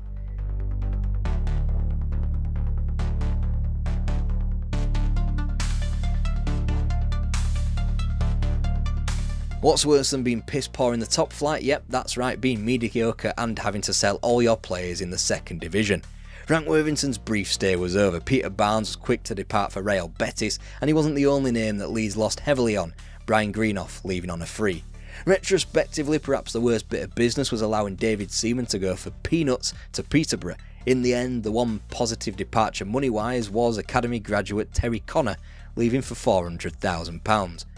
The following year, a similar story. Arthur Graham to Manchester United and John Lukic to Arsenal, both departing. Peter Lorimer was coaxed back to the club, but comfortably the only excitement that Leeds had was now from the reserves, each of Dennis Irwin, Scott Sellers, John Sheridan, Terry Phelan and John Scales coming through the ranks. Ultimately, there was only really John Sheridan who had much of a career at Elland Road. Scales quickly left without playing a game in 1985 for Bristol Rovers, whilst 1986 saw the premature ends to each of Phelan, Sellers and Irwin. They were now a team living on a hope and a prayer. Saw Kevin Brock moving in behind him and he hit his shot with such force that David Harvey and the Leeds goal never even moved.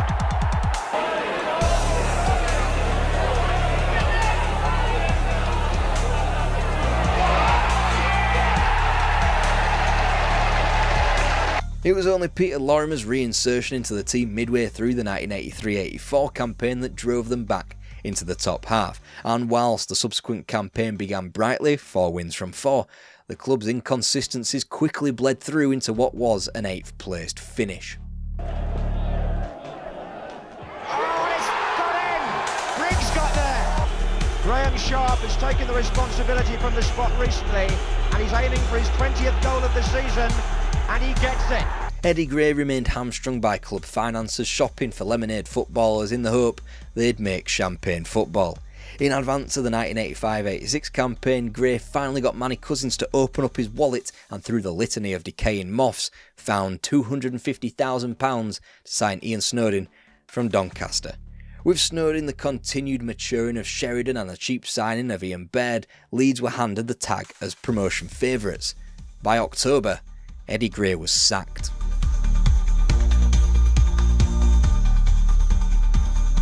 "14th in the league, there was no amount of League Cup wins over Walsall that was going to keep the board happy.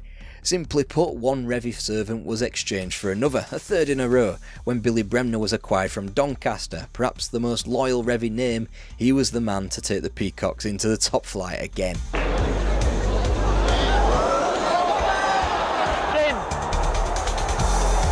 And it's a good goal from Snodin! 14th place was symbolic. It represented Leeds' worst finish since Revie's first full season in charge way back in the 1961-62 season. With the club now balancing the books desperately, funding their continued operation as a second-tier unit through the sale of Elland Road, Billy Bremner simply needed to work as a manager just as he had done as a player. He oversaw the sale of the young talents nurtured through the reserves and, after experience at Doncaster, equipped the club with functional and steely qualities, and for the first time in so many years there appeared light at the end of the tunnel.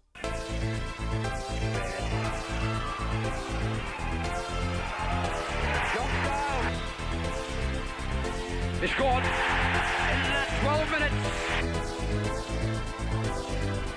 On feet. Ignore the 7-2 defeat at Stoke City before Christmas, it was by no means indicative of Leeds' season thus far.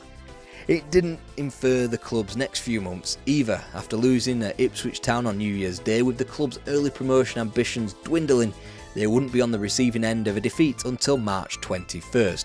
By which point the club was still well positioned with their game in hand to make a late assault on promotion thanks to this new thing that they were calling the playoffs, which gave teams as low as 5th a second chance at promotion. Not only that, but Leeds were busy dreaming of Wembley once again. That's a lovely cross. Pearson. Good goal. Once ready. Dave Bennett across the goal now. Comes through. Jim. Houghton. He must score for Coventry. Yes. Still. Richie. Edwards. 2-2. Oh. Richard. Houghton. Bennett. Yes. 3-2. Sadly, after such luminaries as Telford, Swindon, QPR and Wigan all fell, Coventry at Hillsborough just a step too far.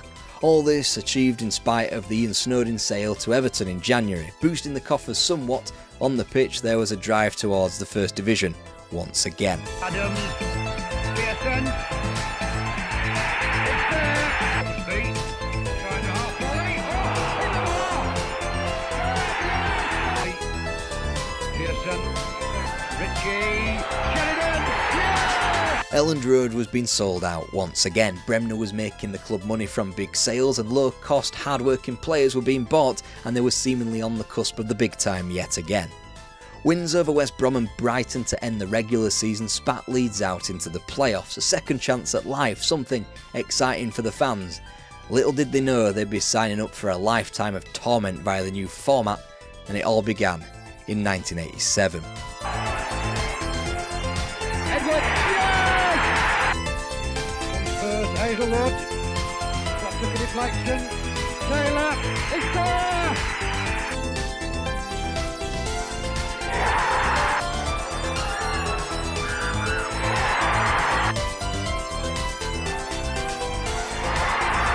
And with that one drawn-out tie, Charlton Athletic were in the First Division, Leeds United's wings effectively clipped. The recoil was massive. The 1987-88 season, despite selling and re-signing Ian Baird at a massive profit and being energised by the youthful reserve known as David Batty, was one of mid-table mediocrity, underscored with the tragedy of Don Revie's motor neuron disease diagnosis. The great man would eventually pass in May of 1989, by which time Leeds United were under new management following Bremner's sacking a full 8 months prior.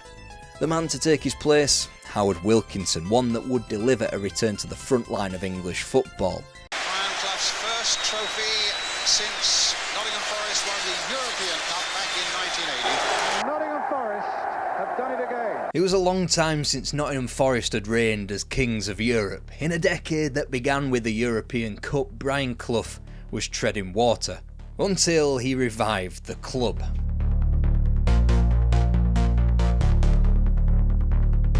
Now then, where were we? Oh yes, Nottingham Forest had one hand tied behind their back because of new financial rules, English clubs being barred from European competition, and Brian Clough's powers waning underneath the crippling weight of modern football. At least he had his assistant manager back. Alan Hill was coaxed back from Notts County as Forest paid £19,000 after a year without him.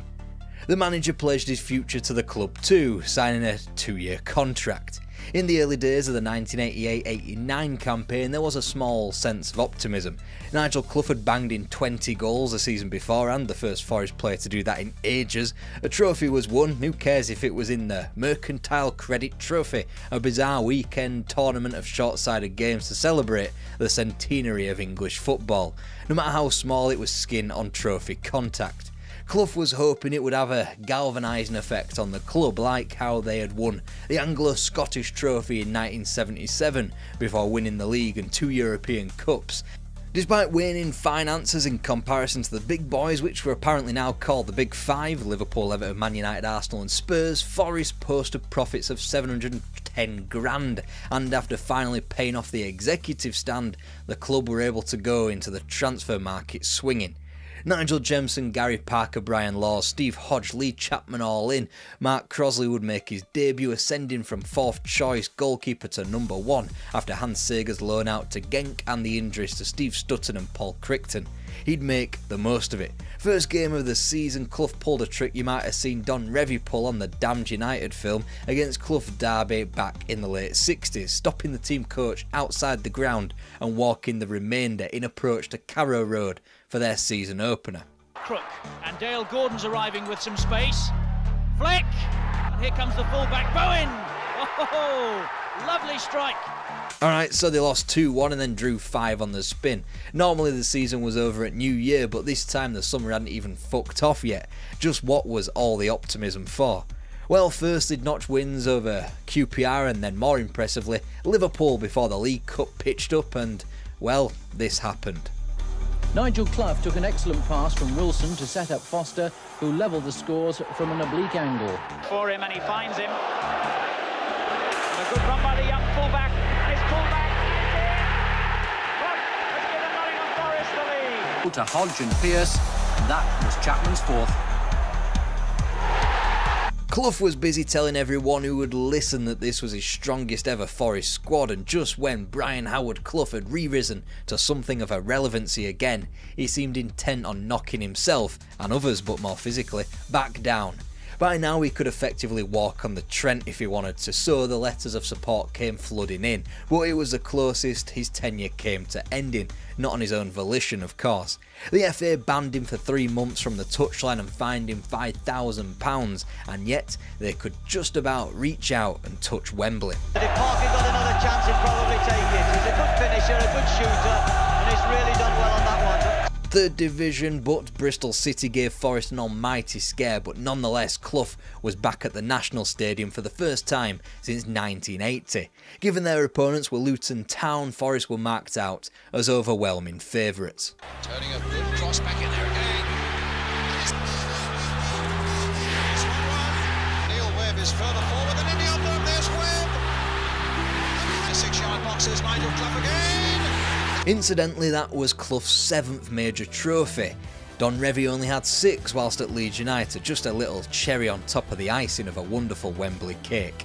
This was Brian Clough and Nottingham Forest now motoring towards a treble of domestic cups. League Cup chalked off and a return to Wembley would not take long.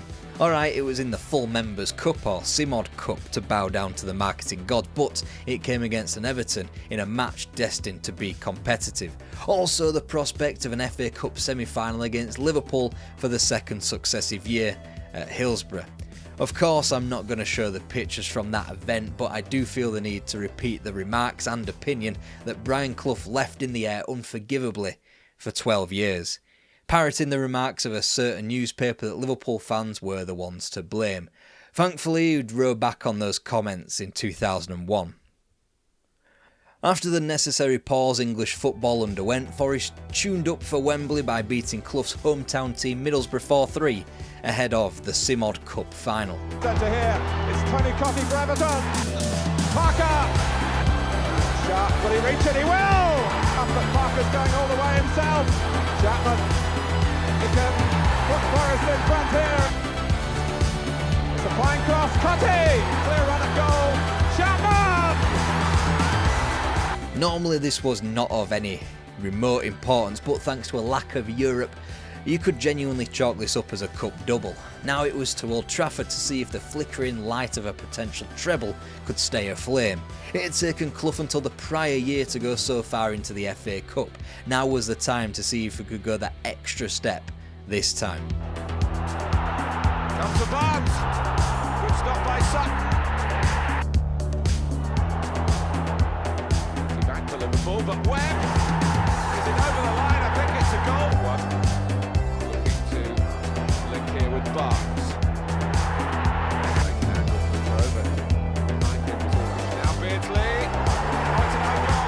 It was a game that Clough remarked, "I'd rather not be doing this, I'd rather be sitting at home." Such was the sentiment of the entire footballing world, that Liverpool probably should be allowed to walk to the trophy for all the loss and tragedy they had incurred. A trio of trophies for Forest, just a step too far, but this was a team now firmly with smoke blown up their arse, with real trophies to speak of. In fact, every part of Nottingham Forest was successful. The reserve side won the league, the under-18s won the Midland Youth Cup.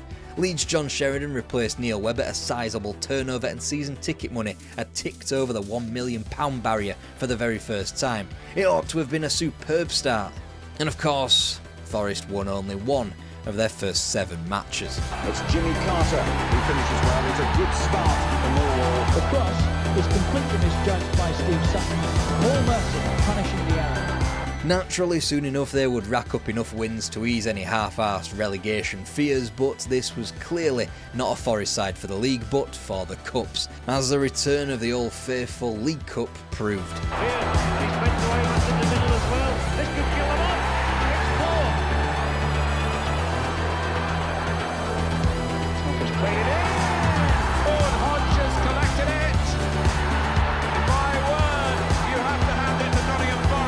Forest were on the precipice of Wembley for the 3rd time in less than a year, and yet the cup match, which had the biggest historical weight attached in this time, was yet another 3rd round exit from the FA Cup, this time against Manchester United, which arguably saved Alex Ferguson's job and prompted their run to the trophy 5 months later.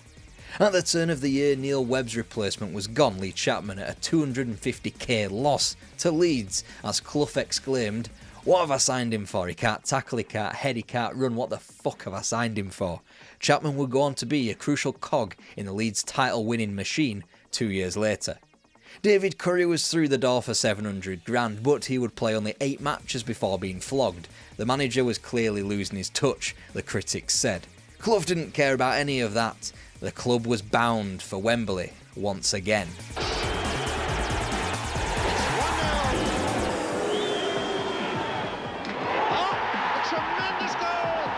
Wembley in the crosshairs, but league form had long since disintegrated, losing 7 between the semi and the final. They simply had to win the League Cup to salvage any sort of pride from the season. Way up forward now, and Jensen with a chance for Forest. He's done it! Forest have scratched the lead!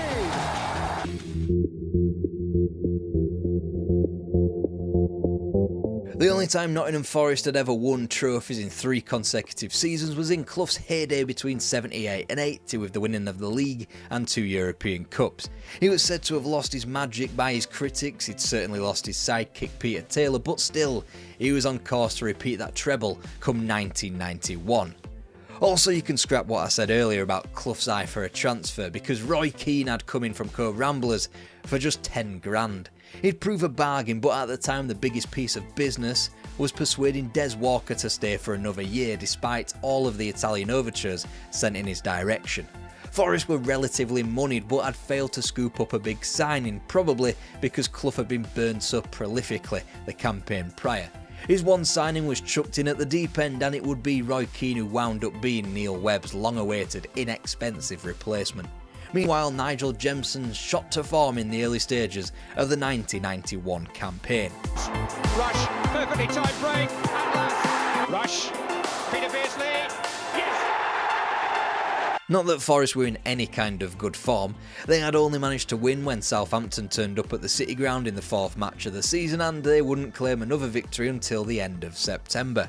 The club was still lodged in that league malaise, a funk if you will, but still Clough penned himself another 3 years at the club. Surely they couldn't keep riding the crest of the League Cup wave forever in order to keep themselves relevant.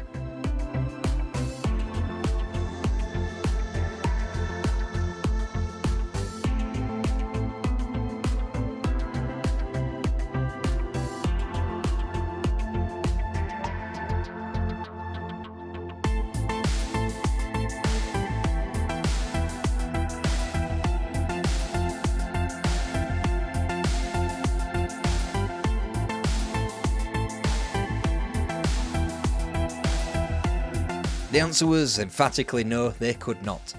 That October, news of Peter Taylor's death reached Clough. They hadn't spoken for the last 7 years of his life. Clough, already withdrawn from the modern game, became increasingly removed from his players and the training ground as the drink took over more and more. And yet he was still able to rule over Nottingham Forest, the club that he helped make.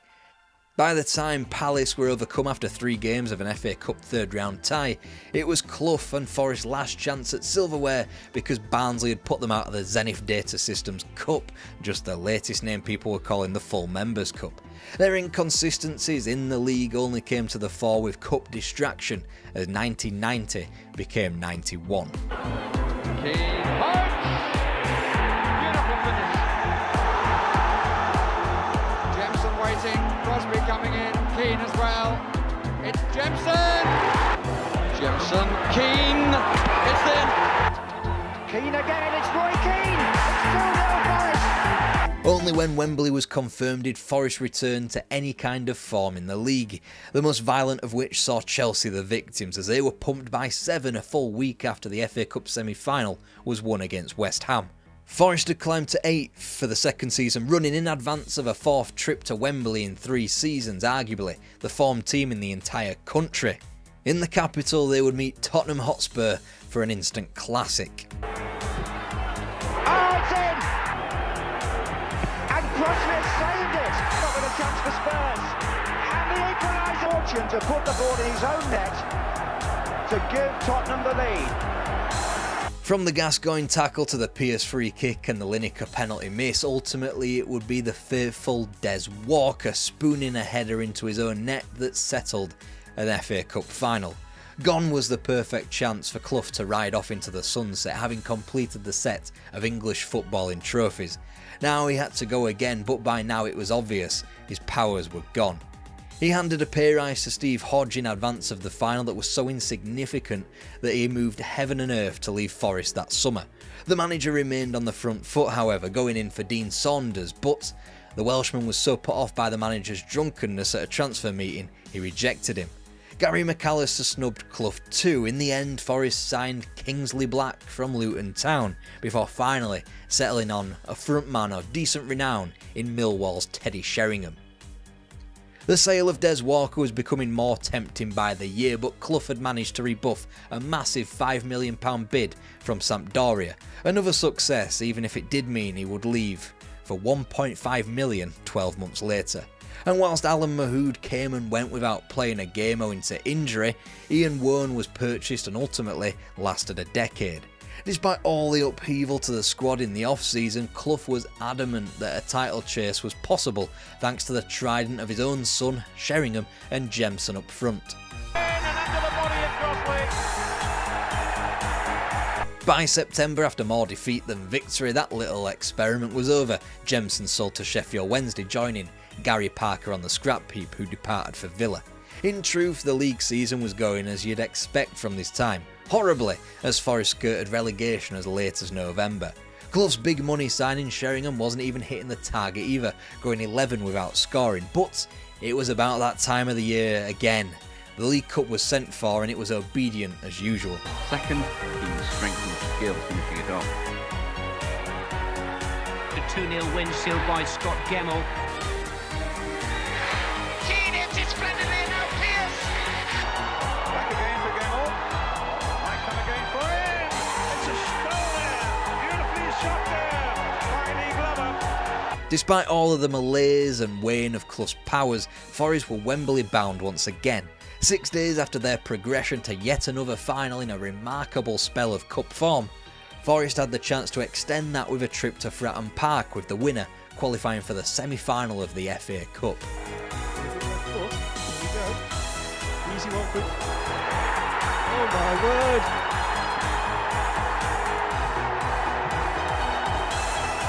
What was Mark Crosby doing? With the FA Cup gone, the road to the League Cup final and Manchester United wouldn't be straightforward. For one, Clough wasn't so sure of his goalkeeper Mark Crossley, who he would call shithouse Barnsley, or, because he went to pieces in the box, Jigsaw. His potential criminal charges for a fracas in his hometown of Barnsley hardly helped, and Clough dropped him for the final despite selling Steve Sutton to Derby in advance of the big occasion. Therefore, Forest went into the game fielding third choice Welshman Andy Marriott. Little ball played there for McClare again!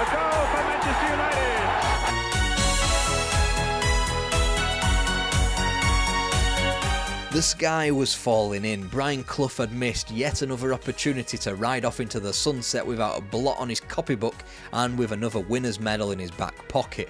Much worse, the club chairman was forced to quit after he was arrested for fraud within his accountancy firm. Apparently it was a whole new ball game, so Clough decided to turbocharge his 4-4-2 as he met the Premier League eye to eye. Nigel Clough playing off Teddy Sheringham with two out-and-out wingers. Forest, as was natural with old Big Ed in charge of them, were earmarked as potential title challengers. They would have the privilege of hosting the first ever televised Premier League game against Liverpool.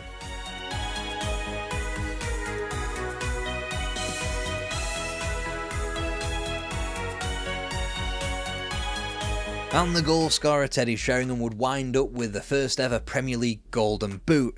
Such a big shame then that Clough had binned him off to Spurs and he scored the rest of his 21 goals for Tottenham Hotspur.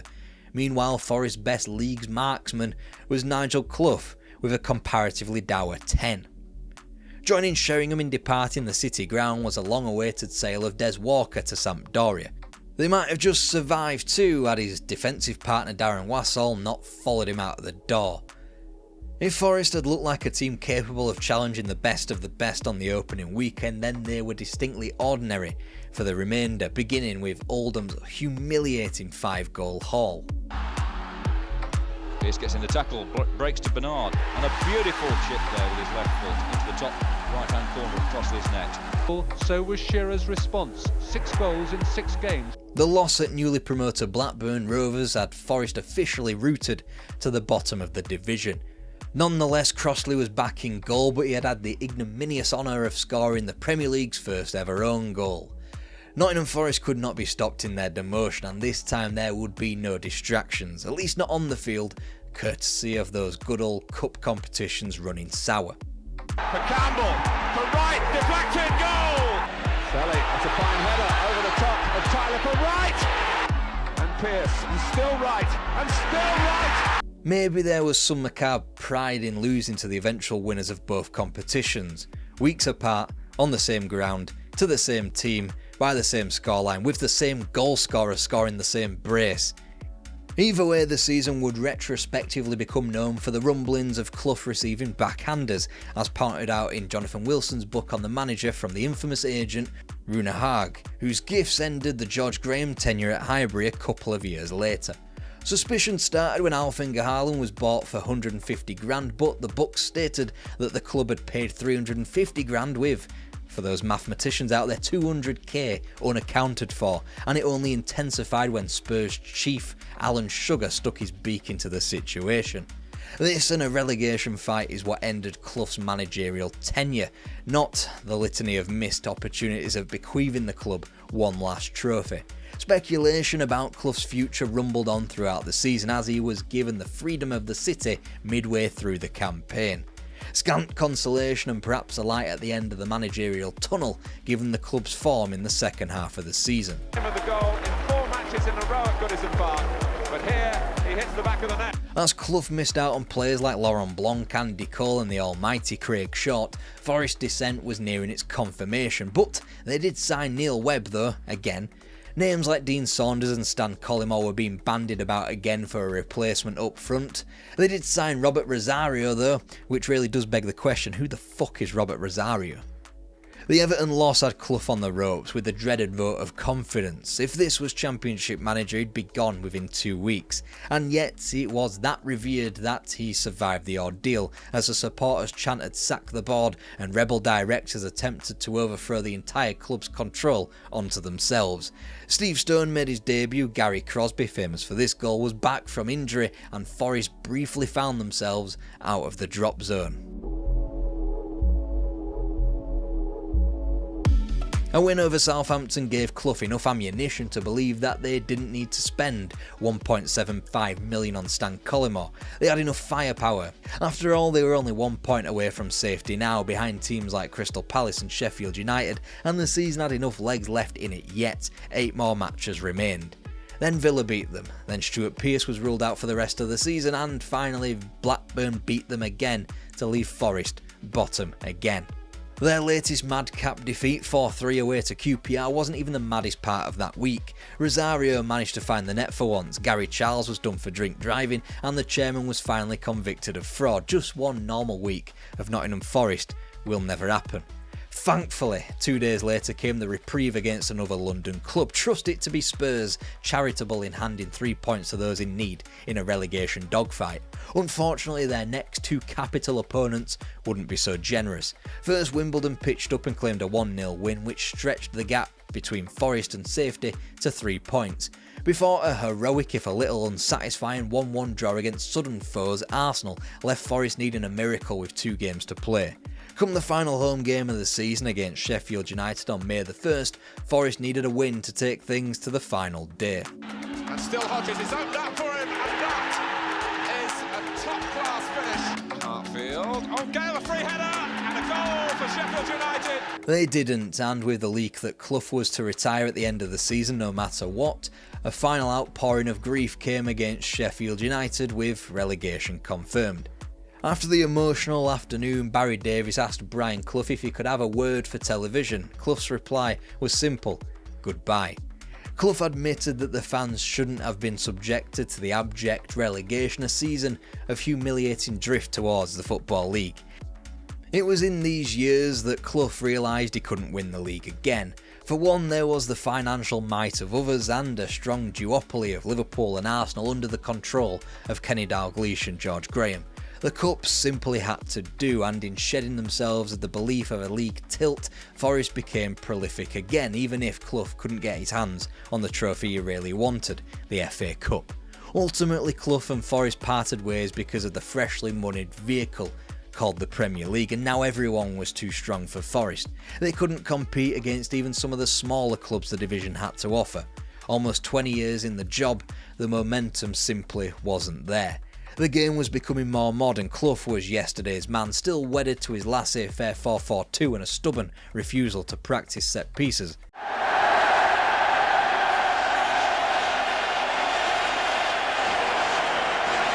Manchester City's time at the top of English football looked all set to be over after Joe Mercer's retirement and Malcolm Allison's botched second attempt at the job.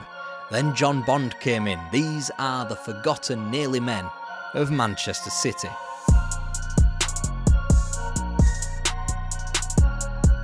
Malcolm Allison was back by popular demand. The real team of the 80s was Manchester City, apparently. Allison came back with a mandate to make sweeping changes to the team. Brian Kidd was the first to go, and quickly thereafter names like Michael Robinson, Gary Owen, Peter Barnes and Asa Hartford quickly followed him, all without replacement. It's easy to say now, but armed with hindsight, it's obvious that he shouldn't have returned. With Tony Buck upstairs as general manager, however, there ought to have been some yin and yang at Main Road to provide optimism. No, it was a cataclysmically bad start, kicking off with a drab loss at the Dell before Sunderland pitched up at Main Road and somehow found the net 4 whole times. It didn't get much better, City only finding reprieves with draws, first at home to the eventual league champions Aston Villa and then away to Middlesbrough. Ultimately, Malcolm Allison's second coming would end with 4 points from 12 matches, all winless, with City strewn to the bottom of the First Division table. Therefore, City simply had to go into the managerial market, and they came up smiling with John Bond.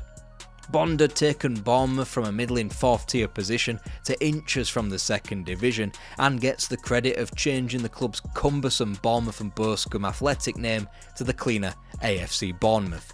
He then went to Norwich, replacing Ron Saunders, took them to a League Cup final, got them promotion to the top flight as the Canaries punched above their weight. 1975 to 1980 finishing only between 10th and 16th, despite obvious financial restraints and a sporting history that had only seen them ply their footballing trade in the top flight for the first time in 1972.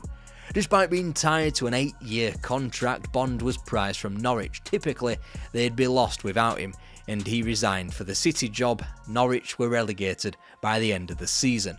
For City, however, things started to look up. And straight away, Steve McKenzie with a rifling shot and a chance for them to put him ahead. Interfering with play in any sense, but here now is Reeves. and Reeves has scored! All started with the visitors Spurs, a team that John Bond and City would become quite acquainted with greatly that season. Steve Daly, Steve McKenzie and Kevin Reeves got the goals in a 3-1 win over the North London club, whilst Dennis Stewart ran in 6 goals across 2 contests against Brighton in the league and Notts County in the League Cup. By the end of the year, just 2 blemishes laid against City's name, with the visits to Roker Park in November and to White Hart Lane 2 weeks out from Christmas. Ending 1980 with 3 victories on the spin, City had dredged themselves up to the safety of 13th place. Bond had rectified the business, or distinct lack thereof, from the summer, instantly bringing in Bobby McDonald and Tommy Hutchinson from Coventry City, with Bristol's Jerry Gow following shortly thereafter, and almost $250,000 flung towards Southampton for Phil Boyer. Such had City's fortunes drastically changed. John Bond was awarded the Bells Manager of the Month award for December, which we all know is the most hectic period of the English footballing calendar. Patchier form in the second half of the season wouldn't make his position much better, as City's form on the road took a dive, with league defeats at Villa Park, Highbury, the Victoria Ground, St Andrews Carrow Road and of course Portman Road. But league status had long been assured, plus they had good reason to be distracted into this inconsistency. The FA Cup run had provided solace, and familiar foes on both sides. Malcolm Allison had returned to Crystal Palace after his second stint at City had gone awry, and in that guise he was allowed to return to Main Road for the 3rd round of the Cup, in which they were battered. Allison faced the end to another second coming down in South London shortly thereafter. John Bond got one over his former employers in the 4th round as City romped to a 6-0 win over Norwich, and by the time Peterborough were vanquished by a single goal on the road, Cup fever had swept right the way through Main Road. That only swelled after a gritty 2-2 draw at Goodison Park in the quarter-final. In the replay at Main Road, a crowd of over 52,000 saw left-back Bobby McDonald assume the mantle of match winner. Second, a typical header, put City in charge. Just 5 months after taking over, John Bond had assured City's First Division safety and taken them through to the semi-final of the FA Cup. The club was entirely written off against Ipswich Town, their opponents for the semi-final. Such was the mark of how things had changed. Bobby Robson's team were now the ones chasing the title, while City were the ones who were the innocent bystanders in the background feeding on scraps from cup competitions.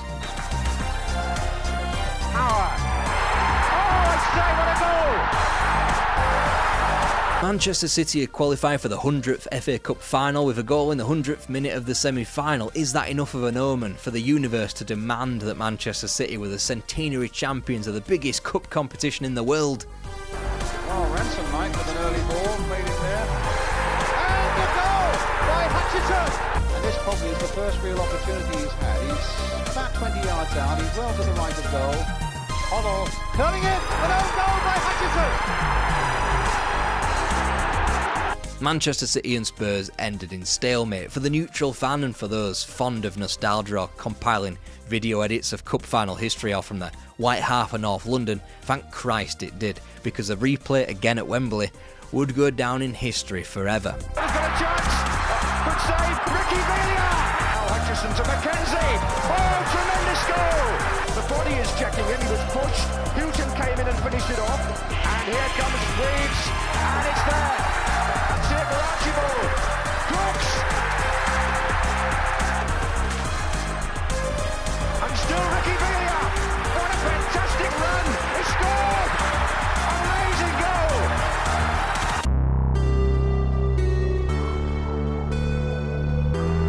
goal. Manchester City started the 1981-82 campaign unbeaten, sneaking beyond West Brom on the opening day before returning from Nottingham with a point. Alright, it wasn't Forest they returned from with that valuable point, it was against Notts County. John Bond had spent the summer stewing over City's ailments in front of goal, and the 1-1 draw against County had confirmed it. They needed more firepower. Thankfully, Peter Swales matched the newfound ambition of the club first time for everything, as Trevor Francis was pulled from the back pocket and signed from Forest. Even better, they'd pipped United to this signature after they had the harebrained scheme of trading in with goal machine Gary Birtles, a player Forest had sold United only a year prior. Francis was derided as a waste of money as Britain's first £1 million player in his Forest debut a few years prior. His opening bout at City couldn't have gone much better, scoring twice, assisting the other in a 3-1 triumph over Stoke. Meanwhile, everything about the club just felt better. Martin O'Neill was signed from Norwich, Kevin Bond came in from Seattle, and Swales was even thinking of forking out for a multi-million-pound renovation of Main Road. Oregon touched it out by Kate. Here's Archibald. Oh, what a touch, he's taken it in. It's a day when defenders can take the greatest pride, Kevin Moran particularly for United. Stewart puts it in front. Reeves. Not that Trevor Francis could stop City devolving into another mediocre and inconsistent first half of the season. For every thrashing of Leeds United in September, there was a disgraceful loss away on the south coast of Brighton 2 weeks later. For every thrashing of surprise package Swansea in November, there were the terrible away days in Ipswich and Birmingham either side of it. And even though they had been dispatched from the League Cup at lowly Barnsley and had gone down at Highbury and Portman Road again, there was a tinge of optimism heading into Christmas of '81. First, the reigning champions Aston Villa were defeated at Main Road, then Coventry were beaten a week later. But, take a drink, typical City, a surprise loss at home to Sunderland took the Blues into a seemingly unwinnable clash at Anfield on Boxing Day and a quick road to yet another barren winter. City were 7th on Christmas Day 1981, but hadn't won at Anfield since 1953, and the days of Les McDowell in the dugout and Johnny Hart banging in the goals on the pitch. Liverpool were the reigning champions of Europe. Manchester City had no right to win, but at least they'd be able to soothe their league title failures with the New Year's celebrations. Well, for the cross to Harper rather getting in and scoring a superb goal. Robillard goes up and drops it again, and that's a penalty. Thompson turning it over. Robillard made the mistake. And the shot comes to Whelan.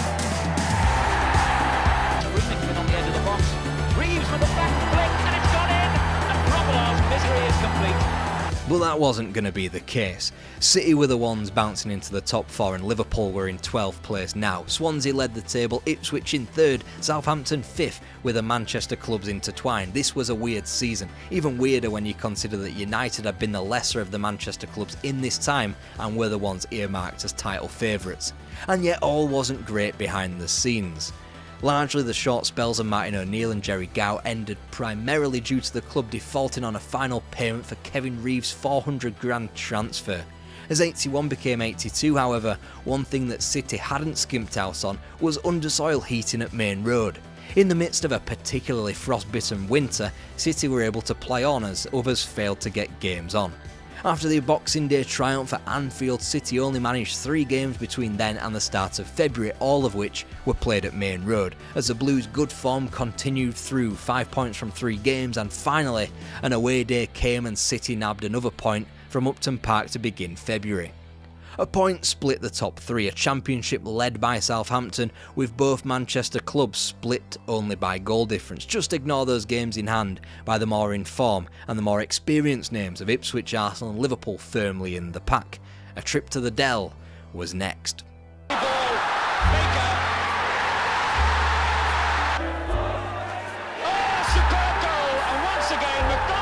To get forward, and it still comes to him, and now Shannon.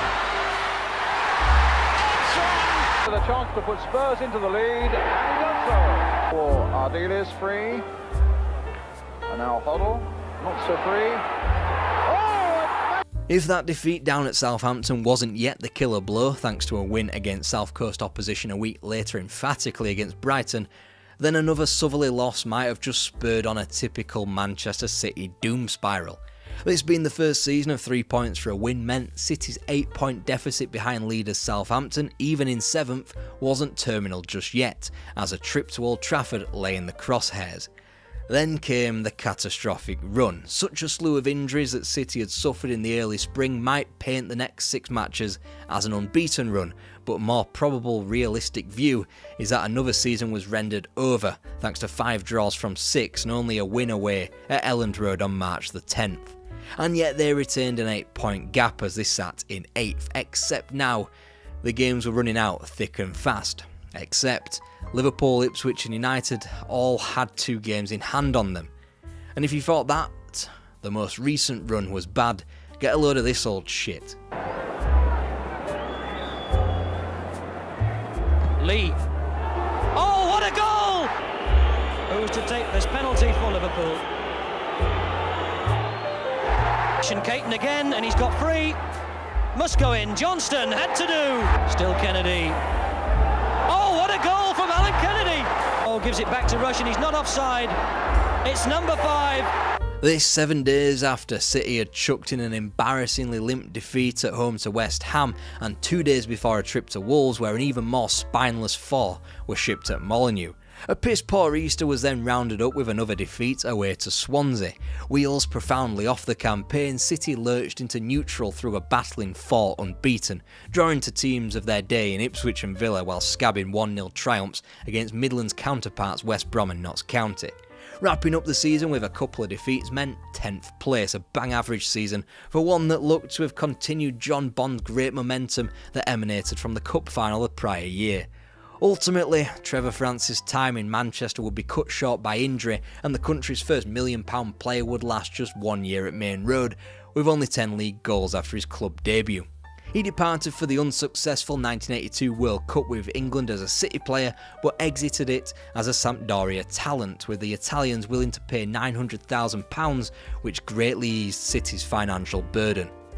With a bit more financial breathing room, City went in for a comparative spending spree. Southampton's Graham Baker in for $225,000, whilst David Cross came in from West Ham on a tribunal. Spurs' Chris Jones and Newcastle's Ian Davies were acquired on frees. More money would be promised. Saab spunked $400,000 at the club over 2 years to be on the front of City's shirt as a sponsor. Plus, everything simply looked a whole lot better in the ground, thanks to Main Road's main stand now having a new roof. Before we get into the weeds of a league season, we should probably just cover what had traditionally become a footnote in Manchester City's seasons. For those of a nervous disposition, look away now.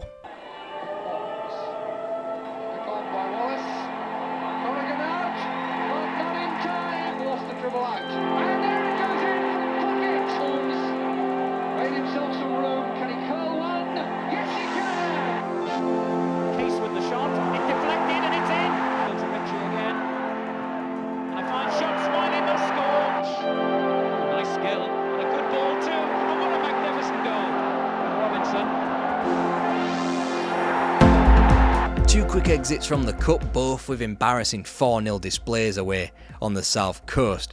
With that out of the way, we can finally get into the positives of Manchester City's 1982-83 campaign. Good football, Baker, cross on the far post, and what a start for David Cross. He placed along to the left, the pass may be to him, but his power with a shot deflected, and a chance here surely, and it's tucked away by Baker. David Cross turned out to be a bargain at $135,000 as he bagged crucial goals on his full debut at Norwich before his first Main Road bow against Stoke. More victories gleaned from Watford and then, even more impressively, at White Hart Lane. City now legged the league table in its embryonic state, clutching on to 12 points from 5 matches. Slowly but surely, those losses would begin to outweigh the triumphs.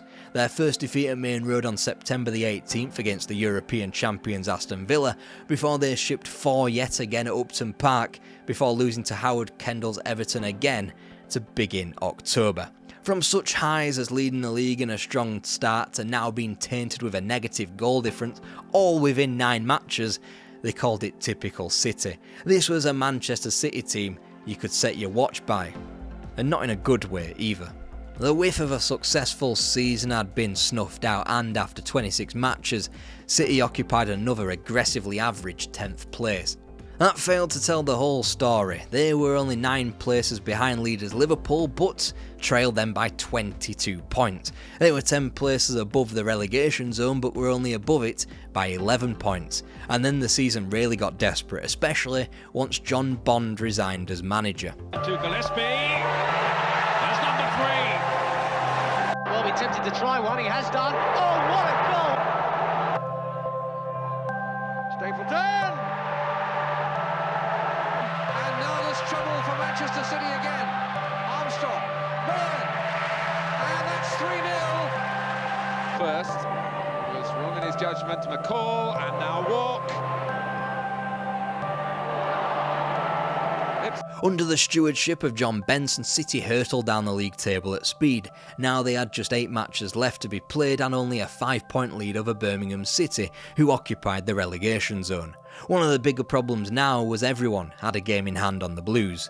Their first triumph for nearly 3 months was next, a 2-0 win scabbed at the Hawthorns. It felt more like a death rattle, especially when Liverpool turned up to Main Road and played City completely off the park, and when Stoke followed that up by earning all 3 points 5 days later.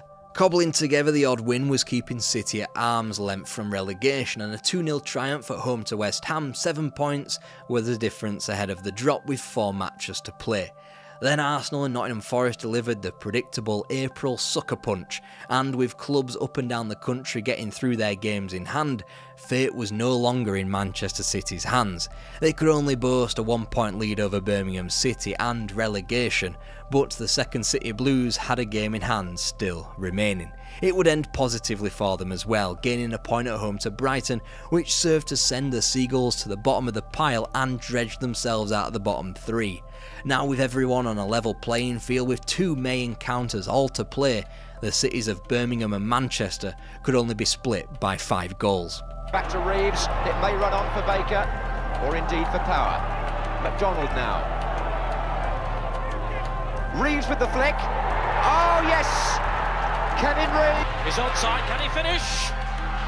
Also can. Waiting in the area, Fantasize can get the cross in. Up goes Harford, and it's gone in.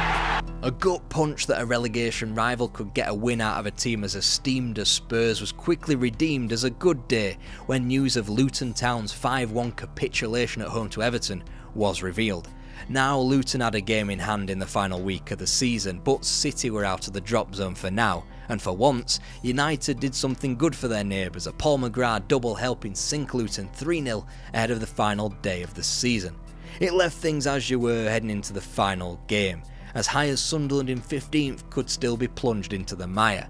It just so happened that the final game of the First Division would be Manchester City versus Luton. A positive that City could afford to draw, but in a fight to the death, you never want to be met eye to eye with something more desperate to survive than you are. Again, and he gets the cross in, and Williams has got Antish!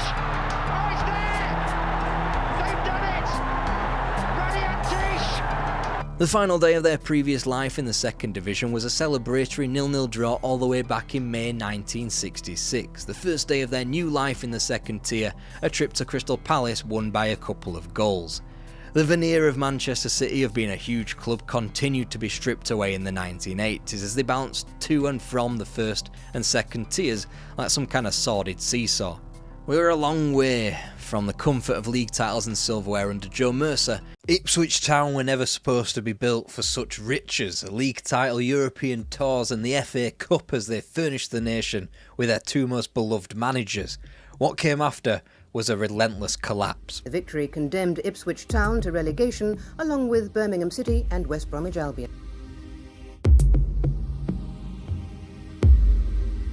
Alf Ramsey had taken Ipswich Town to the top of English football and almost beyond that via the means of the European Cup. There wasn't supposed to be a sequel. Then Bobby Robson turned up, arguably outperformed his predecessor as Ipswich succeeded in the FA Cup and UEFA Cup, despite English football becoming more of a closed shop.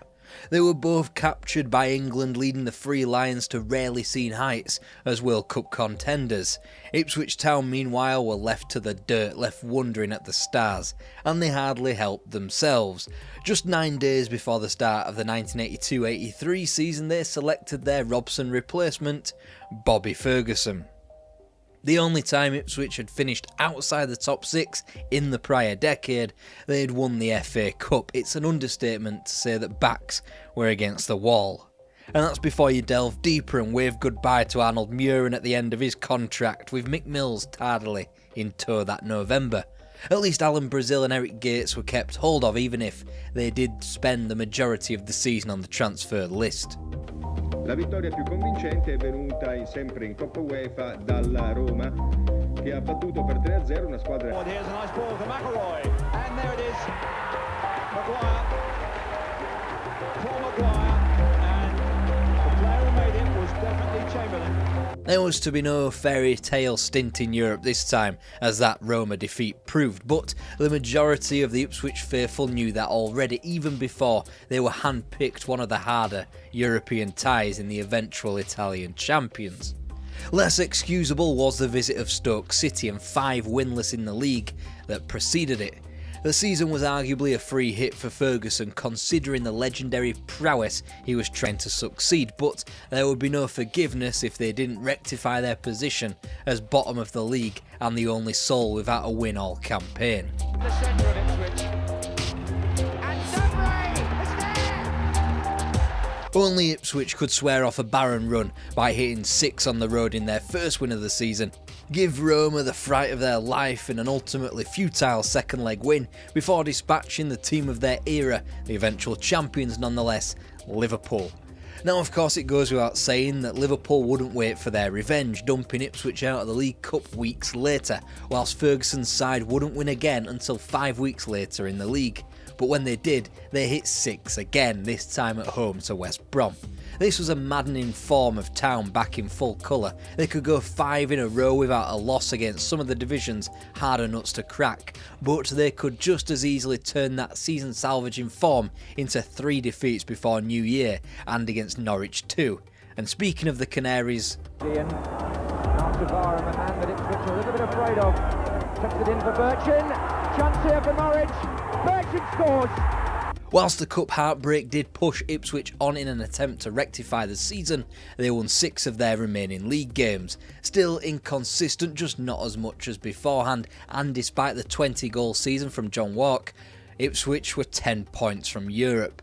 Another big block from the Titanic Bobby Robson team departed in the summer as Fran Tyson joined his compatriot in fleeing what was quickly becoming a sinking ship.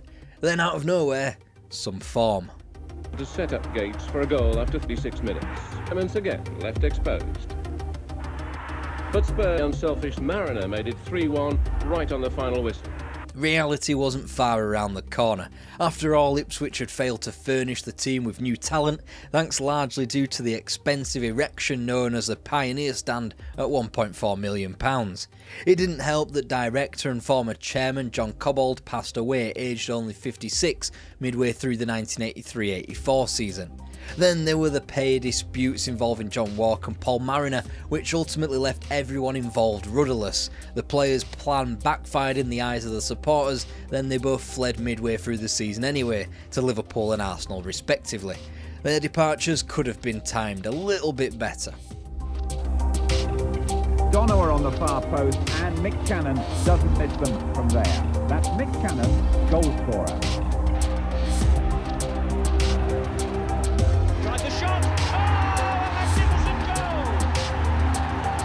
Aylock chip which opened the scoring in the 40th minute. Yeah, that's pretty much the snapshot of the season. Undone by local rivals again in the League Cup, downright humiliated in the FA Cup, before something of the pages of crap 80s football when Ipswich showed up at Kenilworth Road in the middle of a barren run and got dismantled.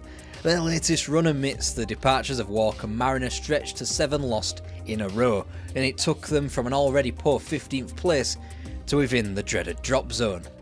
It was only out of necessity that funds were made to sign West Brom's midfielder Romeo Zondervan and Leicester's goalkeeper Mark Grew, whilst reputations were risked on untested and inexperienced names in fullback Frank Yolop, youngster Mark Brennan and barely out of the womb Jason Dazelle. They were the unlikely sparks to a rejuvenation that started at Luton of all places, where a second league win was recorded. Thereafter, winning 5 of their last 6 inched them away from peril and into a safer place in the history books. After all, they only finished 3 places and 5 points worse off than the prior season, winning the same 15 out of 42 matches. The 84-85 campaign delivered a new look in a desperate hope that fortunes might change. Look at this shirt, and then look at this one. Do you see much difference? And then look at this run of results, and there, you will ultimately see the difference. Whilst France were conquering Europe with their iconic shirt, Ipswich ambled to their 5 fixtures in their new clobber without winning a game. It was only thanks to a defensive grit that 4 out of those 5 games were drawn. This would ultimately be that now spearheaded by Russell Osman and Terry Butcher that kept Town up. That's how far the bar had dropped. Been obliged from the spot for the 9th time this season. Sheedy, well played by him. Still Sheedy, chip right across. And don't think I'm just cherry picking bad results here against strong teams like the eventual cup winners, eventual league winners and the reigning UEFA Cup champions. No, this was a run of 8 defeats from 9, the lonely victorious island that was a 2-0 win at Stoke, sat in the middle of a torrential ocean of defeat. There was one shining light, as rare as it was now, and it was funded, of course, by the Milk Board. Also manufactured Ipswich's match winner for Romeo Zondervan midway through the second half. Ipswich go through, and deservedly so. In the choppy seas of league form, the League Cup was the comforting raft as Ipswich drove through Derby, Newcastle and Oxford. In a fiery quarter-final replay, Mick de Vrij dumped QPR out so Ipswich Town could get a whiff of Wembley again. The competition's field had long opened up to the point that Ipswich, despite recent failings, could comfortably be touted as favourites. Chelsea had only just come up from the second tier, Sunderland were about to go down, and then there was Norwich City, and of course it had to be them. 1985 had been opened up with a 2-0 win over Norwich on New Year's Day. De Vrij repeated the trick in the first leg of the semi-final, scoring the only goal of a victorious evening. The excitement was palpable heading in to Carrow Road for the second leg. A draw would take Town to Wembley again.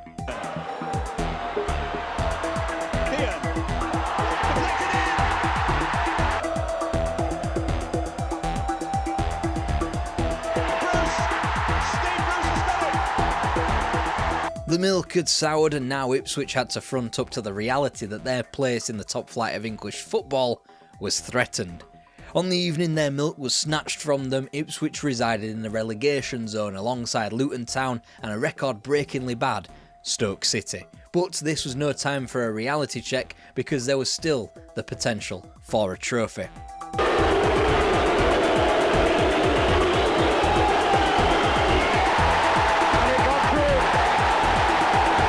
Alright, now was time for the reality check. 17 games to save their season, Ipswich was still housed within that bottom 3, now they sat 6 adrift, but with a massive 4 games in hand.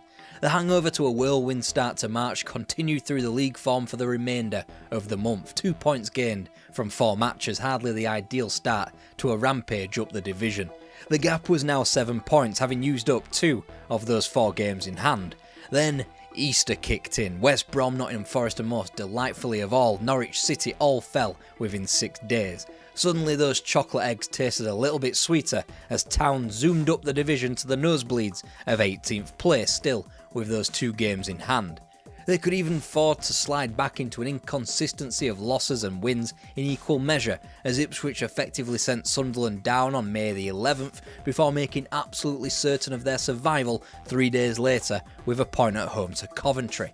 They breathed a sigh of another season completed. It quickly became apparent that they had used up 8 of their 9 lives. Experience fled Portman Road in the summer of '85. Eric Gates and George Burley left for Sunderland, Russell Osman joined Leicester. In one swift movement, Ipswich had their team gutted. There will be no prizes on offer for guessing what happened next.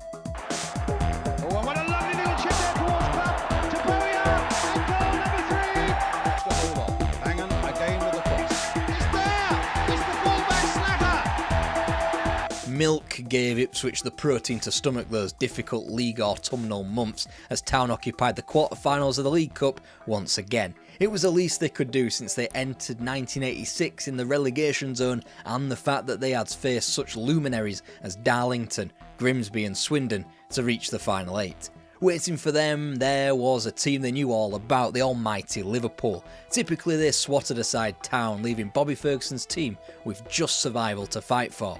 After bouncing between inconsistencies, they appeared to be in a similar position to 12 months prior, keeping the bottom 3 at arm's length despite a flurry of problems wrong with the club. Lovely cross. Naturally, one win from their last 8 would correct that. Town slid to defeat against Leicester, Villa and Everton, which subjected them to one of the club's most important recent fixtures at home to Oxford. This, the one game Ipswich chose to win, deploying some breathing room for Town, sitting 3 places and 5 points ahead of the drop. Surely now they were safe. 2 tricky away games left their relegation rivals couldn't all win, and plus both Birmingham and West Brom were down already, and just what were the chances of Ipswich being the one team out of the 4 that went down?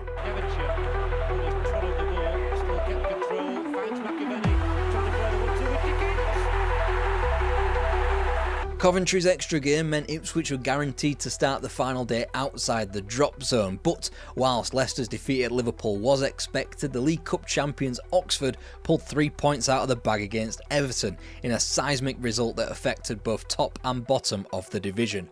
Oxford, with that sneaky little fuck known as a game in hand, held the Joker card. That game would be played 48 hours after everybody else had finished their season on May the 3rd. It remained straightforward for Ipswich, win at home to Sheffield Wednesday, who had nothing to play for, and it was likely this ordeal would be long forgotten. They wouldn't win, which could still be fine, but then the results rolled in from around the country.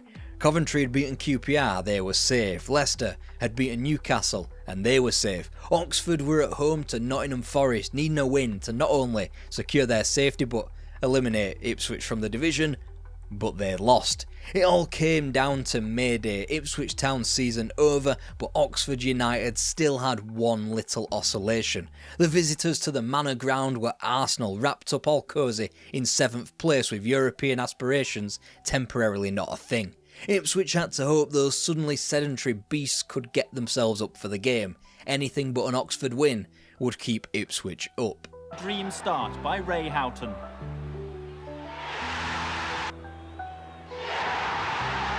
The 3 and the celebrations begin.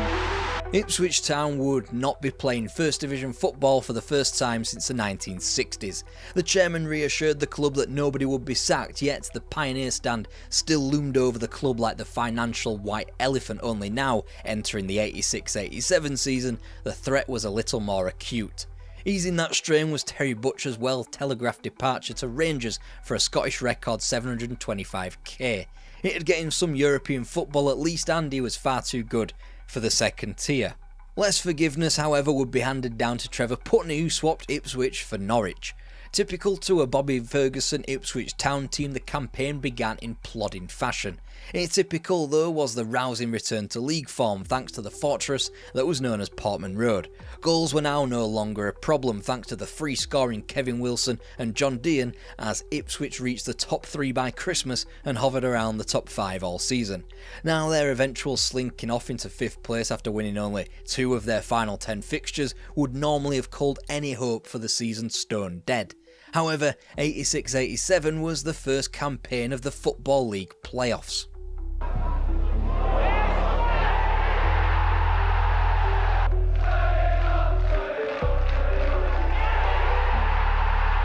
Only the league had yet to master the art of taking 4 teams from the same division and allowing them to play off for one spot in the top flight. So when Ipswich sunk into the lowest playoff spot, they would be paired off with the First Division's 19th place side, Charlton Athletic. Oh, it was going to be a long old road yet before Ipswich Town were back in the big time.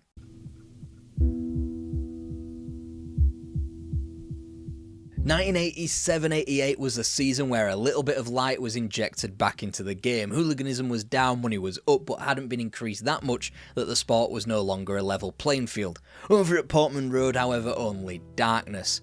Bobby Ferguson was the first Ipswich Town manager to be sacked after failing to steer the club to promotion. His successor was gleaned from slim pickings, Chesterfield's John Duncan beating out Gillingham's Keith Peacock at the interview stage. Whilst this were going on, Town only hemorrhaged players as Kevin Wilson flocked to Chelsea and Paul Cooper left upon the expiration of his contract to Leicester. The new manager had gotten rave reviews from getting a lot from nothing in his time at Chesterfield. Good job then, because Ipswich had the princely sum of note. So he got to work scouring the market for bargains. Wigan's Dave Lowe, Derby's Graham Harvey, Reading's Ron Fearon were added before Neil Woods came in from Rangers, and the net was cast even wider to snap up non-leaguer Simon Milton and Andy Bernal from Jerez in Spain. Some worked, some didn't, but at the cost there could be virtually no argument. What did stay the same was the well-worn sloppy start to the season, followed by a minute uptick in form into the largely inconsistent, as Town were shoddy away from home yet kept things tight on their own ground.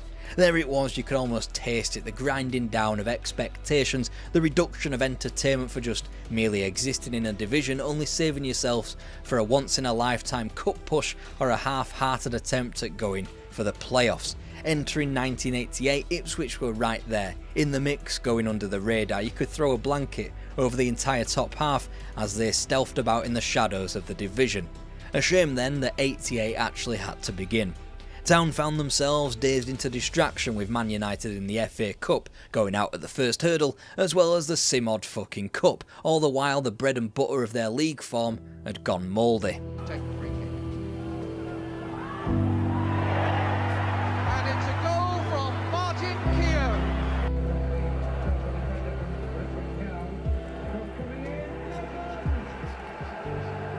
5 lost on the spin, gone now was the chance of promotion via the playoffs. Sensing this, the club cut weight, Ian Cranson and Ian Atkins departing, and even though they would win 4 of their last 5 league games, gifting them the illusion of a steady season in 8th, to the history books, it was a rocky start to life for John Duncan's Ipswich Town. But 1988-89 was here, relax, there was always a chance of making a second or third good impression. And this time Ipswich made a good start to the season, get this, 5 wins from their first 7 and not even a single defeat.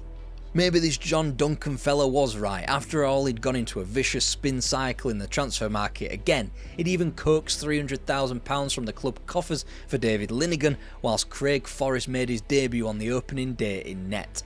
Daly and Atkinson had long since been hitting the headlines for Town for some of his goal scoring, and this fresher Ipswich looked all set to be upwardly mobile. Their first defeat came at Crystal Palace, but quickly corrected itself 4 days later with a win at home to Man City.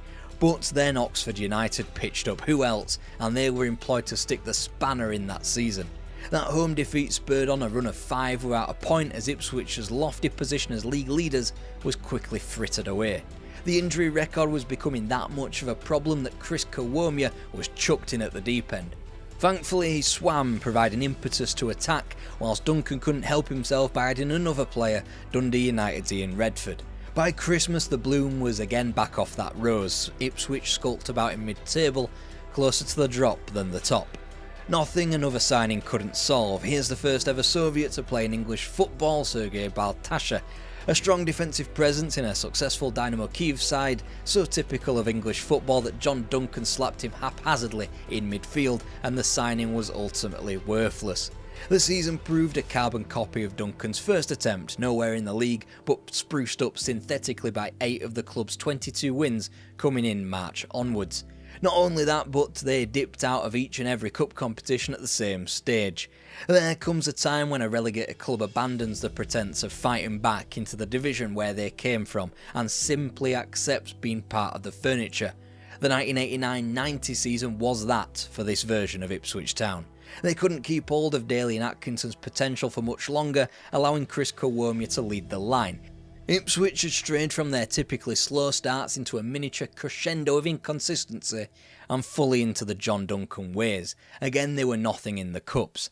This time their fast start was shrunk down to just 2 games before the inevitable collapse began, only for a bit of autumnal life to breeze through Portman Road.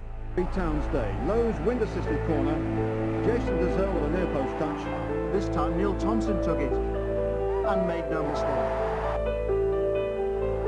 And Ipswich are now creeping up that table.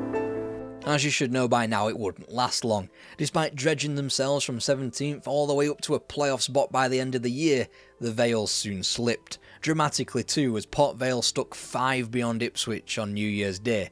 Town wouldn't win their first league game of 1990 until March the 10th. By then they regressed to the mean of mid-table. If they hadn't have been such an unexpected giant for nearly 20 years, this meek malaise wouldn't even be worth making a video about. They'd become boring. Town thought so too, so they got rid of John Duncan.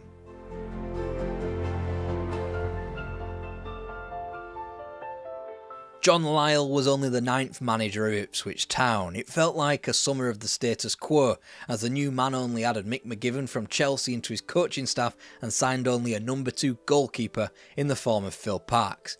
This, after a slew of departures and 2 defeats to begin the season, set a record pace to the Portman pessimism.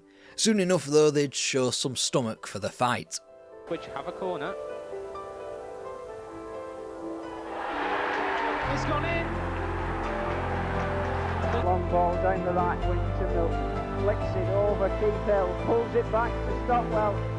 Those two late fightbacks spurred Town on into their usual inconsistencies before the reality of just how fair weather they really were came into sharp focus by the end of the year.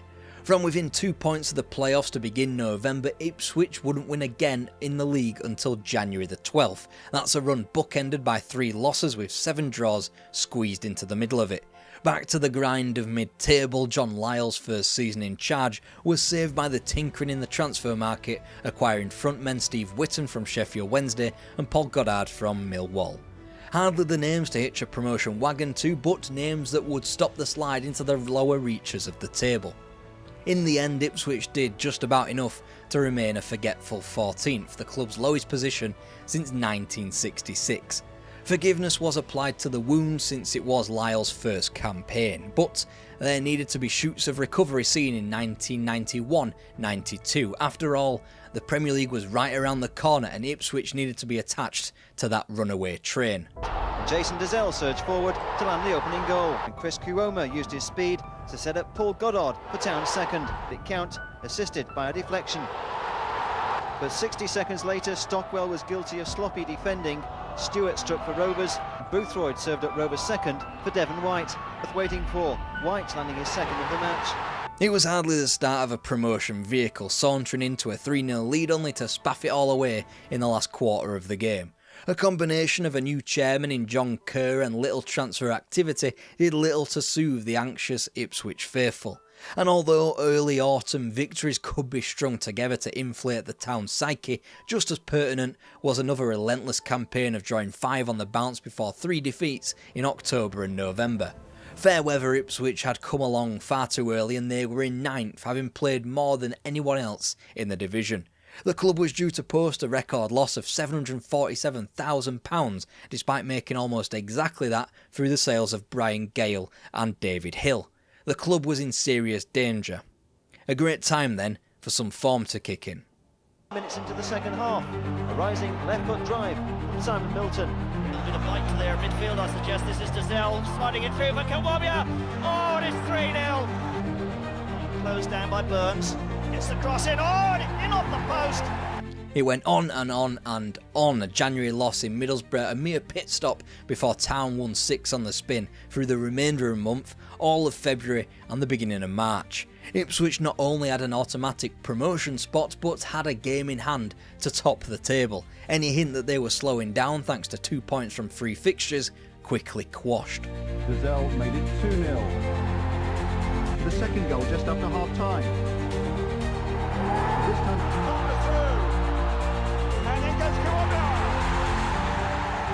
11 points ahead of third with 5 games to play, it was only a matter of time before Ipswich's Premier League status was confirmed.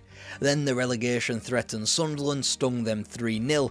Then no hope as Bristol City took all 3 points, and yet Town still occupied top spot. They were still just 1 win away from promotion.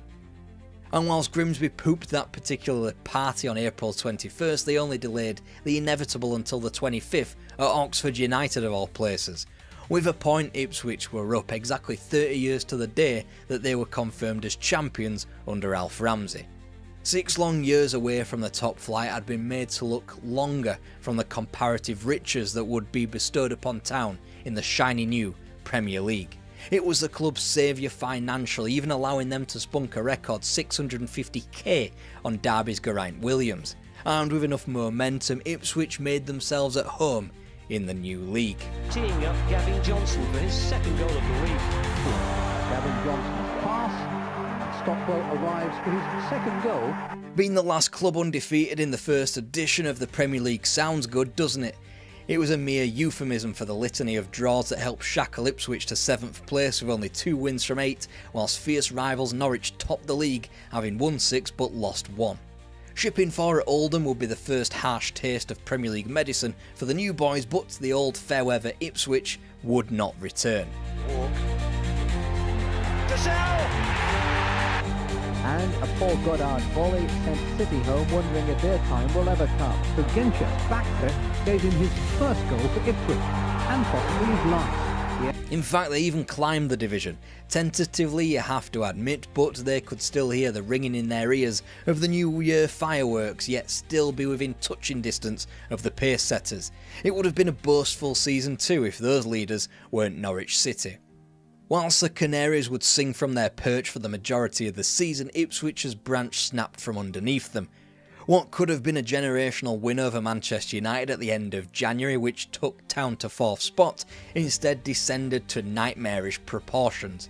They were bequeathed 2 players from the Portuguese league, Vlado Bozinovski and Boncho Genchev, and instead of pushing them on a little bit further, Town collapsed to 2 wins from 16. All those years in Division 1 where they had inflated their own sense of achievement by winning the odd game in the latter part of the season. Now they were in the business of wedging a big old stick in the spoke of some fast European-bound wheels which crashed the club out into 16th. Nonetheless, Ipswich Town were back in the big time. They had stayed there and looked as though they belonged. There it is, Tottenham Hotspur have won the FA Cup for a record 8th time, and Brian Clough has failed. The Premier League was around the corner and Tottenham Hotspur were a changed team. They had a cash-rich owner willing to throw the money around, had players that had just won big in Europe and were ready to bring modern football to England. These were the wild Terry Venables years at White Hart Lane.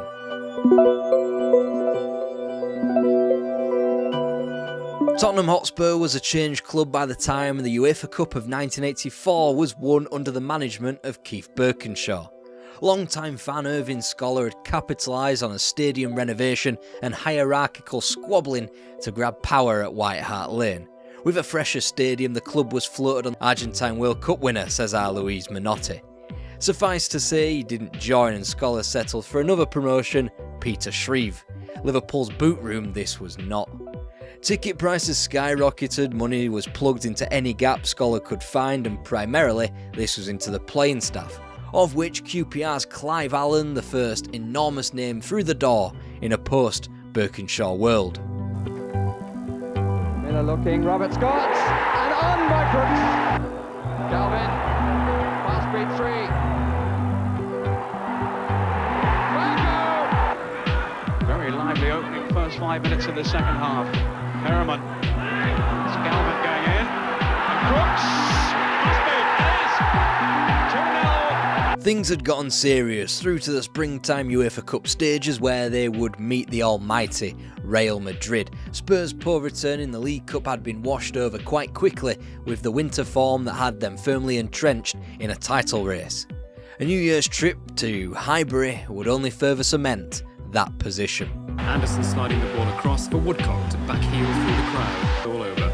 Spurs came out against the wind and Hoddle used it superbly. When his pass came down, Caton and Lukic both took cover and Crooks cashed in. School charged after the ball and forgot all about Falco. That was it for the Gunners. They'd remain undefeated in the league in the first 2 months of 1985, going toe-to-toe with Everton for the league. However, there were signs the wheels were beginning to fall off, first with an FA Cup trip to Anfield. Comes now for Rush. Clemens is out quickly, and Rush! A month later, Gary Mabbott joined Clive Allen on the injury list when he broke his leg against West Brom. Finally, on March 12th, Spurs were beaten in the league at home to Ron Atkinson's Manchester United. Not only had Spurs finally ceded control over the top of the league, another name would be added to the growing injury list when Gary Stevens damaged his knee ligament in the defeat. With Real Madrid holding Spurs to a 0-0 draw, the Lily Whites' defence of the UEFA Cup was over and injuries only continued to mount. Despite a favourable amount of home fixtures left, Shreve's side spiralled out into third in a 2-horse race. And another goal for Wob. See with good play. Falco! Brilliantly done. In his stride and superb finishing there past Hodge to make it 1-1. A really better illustrated than when Leicester City went to White Hart Lane. Well, Spurs could hardly have got off to a better start. They went into the lead with only 2 minutes gone. Hoddle flicking it on, and it's there! Tottenham have taken the lead. It should have been the start of something brilliant, something new, but it was the crushing end. Europe was no longer an option owing to the Heysel disaster, and when both cup competitions were surrendered without much fight, there wasn't much optimism left. Come the summer, everyone sat around the box watching Mexico '86. Chris Waddle had been signed the prior year and even scored on his debut in a win over Watford. But Scholar's throwing of money at the situation didn't stop stalwarts like Glenn Hoddle and Steve Perryman departing in subsequent summers. Already he had to hire Luton Town's David Pleat to try and re-energise the club. In came Steve Hodge and Richard Goth, who were supposed to herald a new era, but didn't. Fortunately, Spurs could count their lucky stars. They had a certain Clive Allen entering a ridiculous peak, scoring 49 goals in all competitions. By Christmas, there were even whispers of a domestic treble.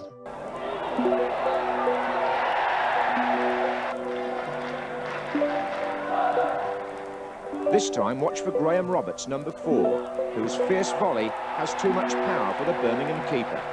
After 13 minutes, Clive Allen, with a typically snatched effort from a corner, put Spurs in front. But then Arsenal swaggered into town with their new manager George Graham for a League Cup semi-final replay. And a strong second half of the season wasn't enough to mount a title challenge when Everton were busy racking up. And when Chris Waddle got in his cross, it was Gary Mabbott sliding in to put Spurs in front. Goalkeeper Wood's delaying tactics almost worked. He came very close to saving that shot. Clive Allen belted in another penalty. Waddle.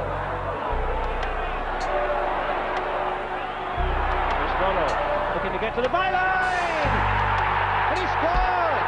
Turns well, trying to get a shot. Oh, Bradley lost it. Hodge got it in. He scored. Clive Allen. Oh, the goal! Preston Allen going all the way.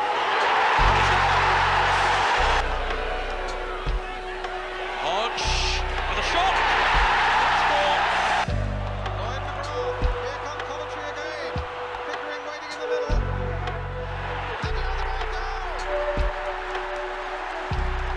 A demoralising defeat to Coventry City to one side. Tottenham really ought to have been in a brilliant position. Howard Kendall had just deserted champions Everton. Kenny Dalglish was still early on in his time at Anfield to keep Liverpool's chances unpredictable ahead of the 1987-88 season, and any other team weren't worth talking about. Then David Pleat resigned after a decent start to the campaign. An substantiated tabloid sting prompted the shock announcement in October '87 and left Spurs scrabbling around for his replacement. Meanwhile, in Pleat's absence, they bowled out of the League Cup up at Villa Park and would go winless for an entire month whilst a successor was sourced. The answer to their problems laid on West Palm Beach in Florida.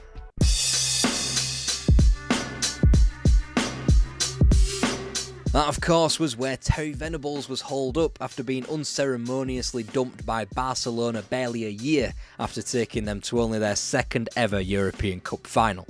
He had been Irving Scholar's initial managerial target all the way back when, and now Venables was available, he was persuaded to return to White Hart Lane despite an offer from Juventus under his nose. He could have had Ian Rush and Michael Laudrup in Turin. Instead, he found a team in transition without Hoddle and Goff, and with Ray Clement, Steve Hodge and Clive Allen all in their final days at White Hart Lane. It's said upon his return that the new manager remarked, "Where's all the players gone?" Under those circumstances, the reign started about as good as you'd expect. Play through to Aldridge, play through to McMahon, and Liverpool are in the lead. Chip in, it might reach Barnes, but it might reach Aldridge, and that means Craig Johnston! 2 to Liverpool. Fairclough left his back pass short. Park still got there first, but Williams challenged the keeper and David Campbell followed up to score. The results would pick up in a fashion as Spurs slurped into 13th position, made worse with a ludicrous FA Cup exit in late January to the mighty Port Vale.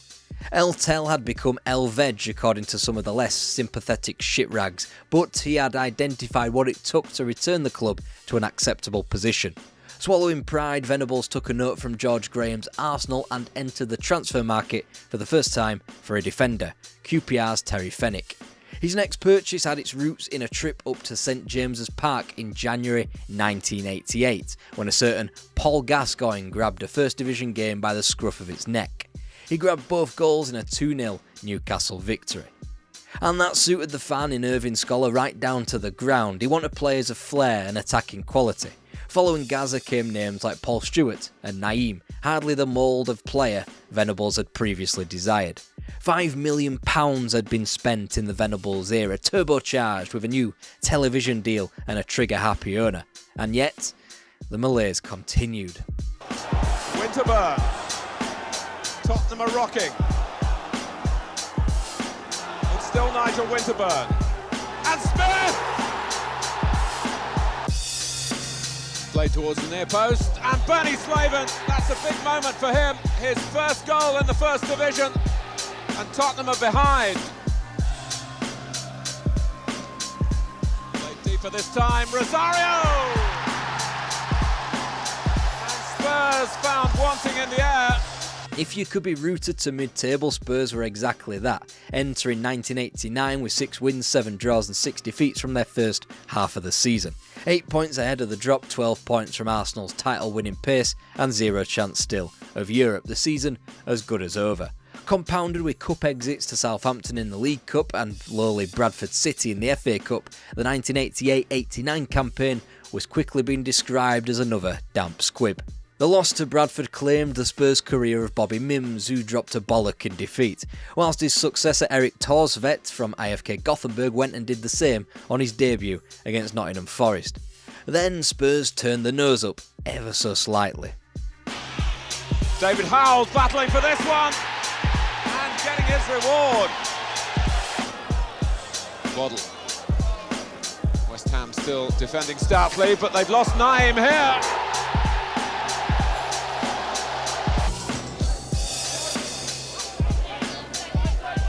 Waddle's jumping. Here's Stewart. Oh, and he squeezed that in. Fully in tune with it. Walsh. Looks to tip Southall. Judging his jump. Oh, ran on to Waddle. Oh, and here's Walsh. A close-range header.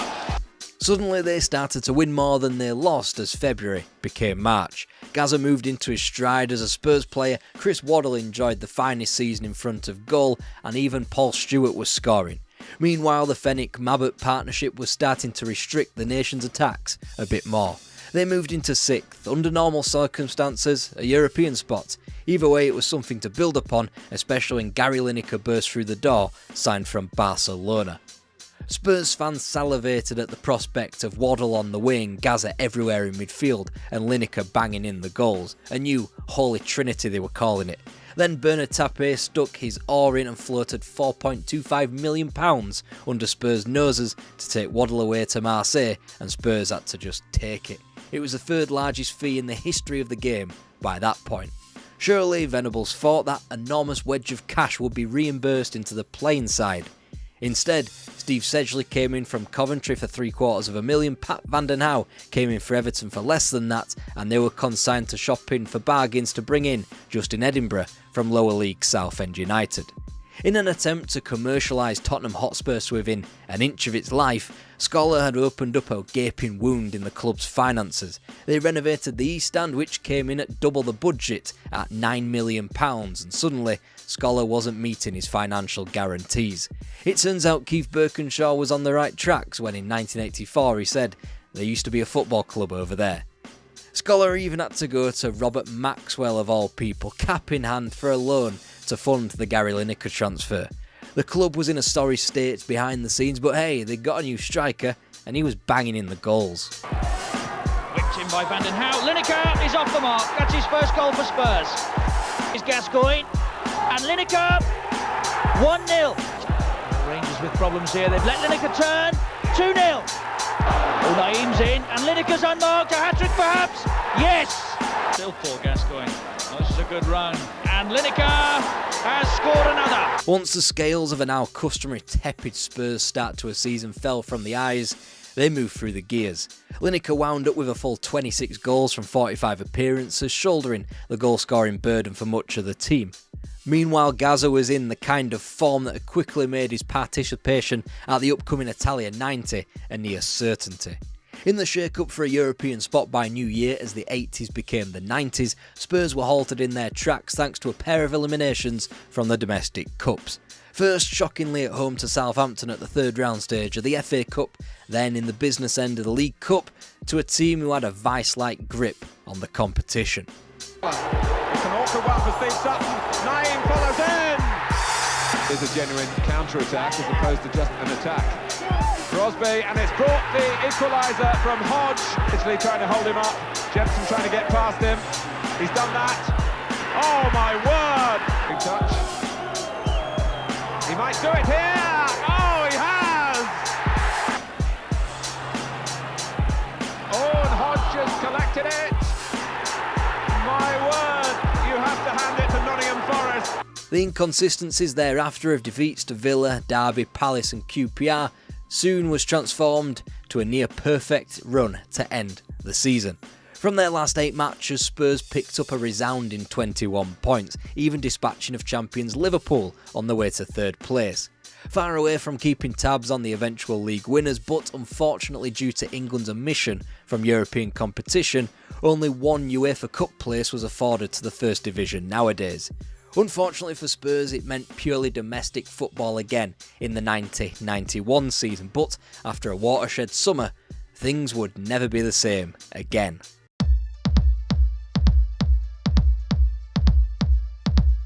We had officially reached peak Gaza mania. Just as the Spurs midfield maestro wept in Turin, the country wept with him, and England reached the semi-final of a World Cup for the first time since the obvious 1966. Because of England's 2 biggest heroes, Lineker included after his 4-goal haul in Italy, the scrutiny on Spurs was ratcheted up a notch. This time, however, they shot out of the blocks. Gascoigne up in support, and Peter Shilton might not be very happy the way that ball slipped through his fingers. Good harassing from Spurs again, and it's Stewart who plays it through. Lukic has hesitated, and Howells gets it through the goalkeeper. Arms in the clear. Yes! Walsh forcing home his first goal after David Howells' header came back off the bar. Oh, it's Howells again! What a hero! They wouldn't lose until spooky season when the inevitable Liverpool defeat at White Hart Lane was wheeled out for all to see. In the meantime, Spurs were entrenched in the title picture alongside the champions of the prior 3 seasons, Liverpool and Arsenal. Gaza did his fame no harm with a hat-trick at home to Derby, and Lineker continued to bang in the goals at an alarming rate of knots. It did well to mask the continued hemorrhaging of money out of the club, so much so that not a single senior player had been introduced, and almost £1 million of talent had left White Hart Lane. And whilst the effects had to wear off at some point, nobody believed that they'd win just 3 league games after a 2-1 win over Norwich in late November. The League Cup wasn't much help either, as it took another quarter-final replay to separate Spurs from success in a piss-poor 3-0 home defeat to mid-table stragglers Chelsea. Thankfully, there was the ripcord of the FA Cup, which in 1991 finally was kind to Spurs once again. Oh, and it's come from Lineker. Stewart! Paul Stewart! It's back to him too by Lineker. Foster's there, Navitt's there. Gary Navitt! 1-0 Tottenham. Forward by Vanden Hauwe. Gascoigne. It's still Gascoigne. It's brilliant. It's absolutely brilliant. Navitt. Walsh, Sedgley, Gascoigne, goal! And it left a semi-final field that featured Nottingham Forest, West Ham and Arsenal. Of course, Spurs drew the latter. And whilst all sane people can agree that Wembley shouldn't be utilised for semi-final matches in cup competitions, it just felt right that this was the setting for an incredible occasion. Arsenal were all but home and hosed in winning a second title in 3 years. Spurs, though, were dangerous on their day and were motivated to stick their all into Arsenal's season. Plus, it was a year ending in 1, and the last time Spurs had failed to win silverware under this kind of setting was back in the 30s. Is Gascoigne going to have a crack? He is, you know. Oh, I say! Brilliant! Enjoy playing in midfield. Stewart, nice little touch from Gascoigne. Allen was onside, plenty forward. Maverick trying to get there. Smith, it's gone in. And Lineker uses him by not using him. Good try, score! The club needed this, but everyone knew it. The club debt had ballooned and it was now public, as was the under-the-counter deal between Scholar and Maxwell that got Lineker to the club. By the semi-final win over Arsenal, it was obvious that Spurs had been pimping Gaza out all over Europe to anybody who would listen. Far from the figurehead he had become, he wasn't too bad at playing football either, and would fetch a potentially world record fee. Spurs now no longer capable of being choosers when begging for cash. As Scholar tried to gaffer tape a hurricane of piss escaping into the public domain, the manager of his football team was actively trying to cobble together a consortium to take the club over. Combined with Gaza being rushed through double hernia surgery and back out onto the field, the entire club was vibrating on a knife edge. Spurs were amped up, and that fact was borne out in the performance from Gascoigne in the 1991 FA Cup final against Nottingham Forest. Oh, that's a good little ball. Gary Charles was well forward. Definitely a foul. Oh, it's in! What a splendid shot. And Crossley has saved it. And follows Dave Besant. Paul Allen and Paul Stewart with a chance for Spurs. And the equaliser. In goes Stewart. Oh, a chance at the far side. And it's in! Victorious in the most important way, losers in almost every other way. Spurs had won the cup again, and a sliver of riches would follow from that fact. They'd also agreed to sell Gaza to Lazio for an eye-watering £8 million. Of course, that had yet to be finalised, and from his horrific injury, that price would slowly be whittled away throughout the 1991-92 season, of which Gascoigne missed the entirety of. He would play again, but it wouldn't be for Spurs, and there was no guarantee that Lazio would receive the same player in 92, so the transfer fee was watered down. Meanwhile, whilst players caught a rest in the summer of 91, their manager could not afford to. He owed it to the club. He wasn't badgering other clubs, agents of players, or trying to get transfer deals over the line, like some kind of possessed badger with the advent of Twilight like most do these days, but he was attempting to get a deal over the line, one that he believed was going to save the club. Long story short, he plopped his eggs into a basket called Alan Sugar. If Venables was a man of brash confidence to saunter into a village coffee morning and order an Earl Grey, Sugar was the kind of fella to take that village coffee morning and attempt to turn it into Chingford's answer to Starbucks. Alan Sugar beat off Robert Maxwell in a summer-long pissing contest, if you want to stick that in your mind palace for a second, and officially he grabbed control of White Hart Lane, booting Irving Scholar out with both feet whilst flicking the V's in Maxwell's direction. The plan was simple, foolproof even. Sugar looks after the club's fortunes off the pitch, Venables looks after them on it. In quite a modern take on how to run a football club, Venables moved upstairs, grabbed Peter Shreve back from his exile in QPR and hired former player Ray Clements as the assistant. Oh, he's thrown the ball. Daly! And a final score of 6-0. No flag again. And a great chance, it's finished! It's points Doyle! Sugar and Venables could not coexist. The team had no flagship name in the dugout and everything had imploded. Under the new regime, Spurs were financially sound again, even if Irving Scholar's loan payments to players landed the club with an enormous fine after legal wrangling removed a staggering 12-point deduction and suspension from the FA Cup. But on the pitch, they were far from sound.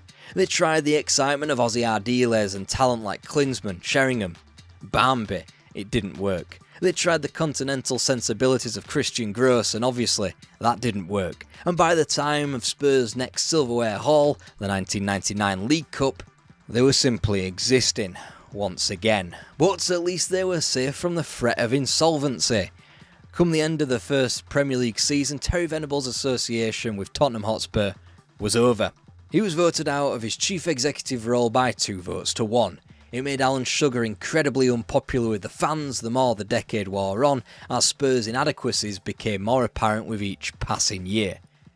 They were wild times, but largely unsuccessful. You need to go back to the times of Bill Nicholson for the true heady days of White Hart Lane. The Culture Club versus the Crazy Gang, 1988 FA Cup final, Wembley. This is a story of a group of young men rising to upset the elite. It's a club wombling free, extolling the virtues of the English footballing pyramid to tell anybody that you can achieve anything if you want. This is Wimbledon. Sanchez was in there, and that's a goal for Wimbledon. And there it is. The Crazy Gang have beaten the Culture Club.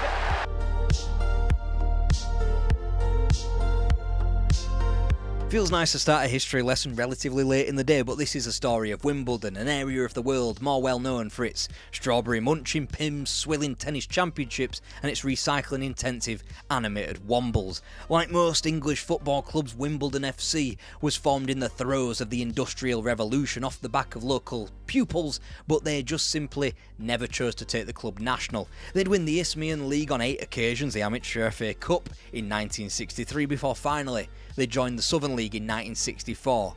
Instantly, Wimbledon were promoted to the top flight of the Southern League, behind Hereford United, who would become quite famous with their exploits in the FA Cup soon enough. That's called foreshadowing. Now Wimbledon were theoretically in a position to enter the Football League, and I say theoretically like that because only 3 clubs had gotten elected since the war. Colchester United and Gillingham in an outrageously generous 1950, but that was only because the 3rd divisions were expanding to 24 teams, and then it was Oxford United's turn 11 years later, again only because Accrington Stanley had resigned from the league. In other words, you had to wait for the Football League to reformat or for another club to die to get elected. So despite making a name for themselves as a handy top half outfit in the Southern League, the Football League had effectively become a closed shop. So much so that even in 1968, when Port Vale were expelled, they were quickly re-elected. There was beginning to be a slight sniff of hope in this respect though. In 1970, Cambridge United finished top of the Southern League and replaced Bradford Park Avenue in the Football League for wholly sporting reasons, apparently.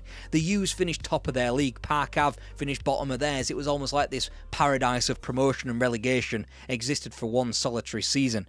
2 years later though, Hereford United were the next club elected to the Football League in exchange for Barrow. Barrow, who finished above Stockport County and Crewe Alexandra, but they were simply not as popular. Whilst their finances were on their arse, they weren't as popular or fashionable, delete as appropriate. Oh, and they didn't do this on television either. Newcastle. Radford again. Oh, what a goal! What a goal! So in a popularity contest, the mode of success became obvious down at Plough Lane. Go on a bloody good cup run, enrapture the wider public, and then, only then, would the Football League elect you. So in 1974, Alan Batsford took charge of Wimbledon, less than a year removed from defeating Brian Clough in the Cup 4-0. He'd also had the recent experience of taking his Walton and Hersham team to FA Amateur Cup glory. The method now was obvious, the man was now in the building, and Wimbledon just waited for a catalyst.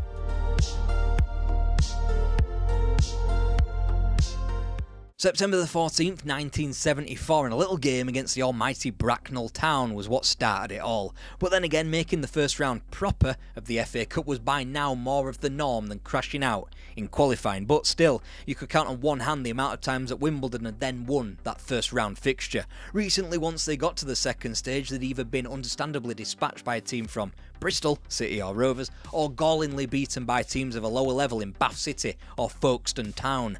This time they washed Bath out, as you should always do, before being handed Kettering Town, a fellow non-league team. No matter their momentum of eliminating Swansea, Wimbledon's was greater. This, in the midst of a 24-game unbeaten run, finally the time to break Wimbledon into the third round. The Cup promised a big name and it delivered in spades. Burnley, Turf Moor and Wimbledon weren't about to disappoint, winning 1-0 to become the first non-league team in absolute donkeys to slay a top-flight side. Then the fourth round draw took things up another notch.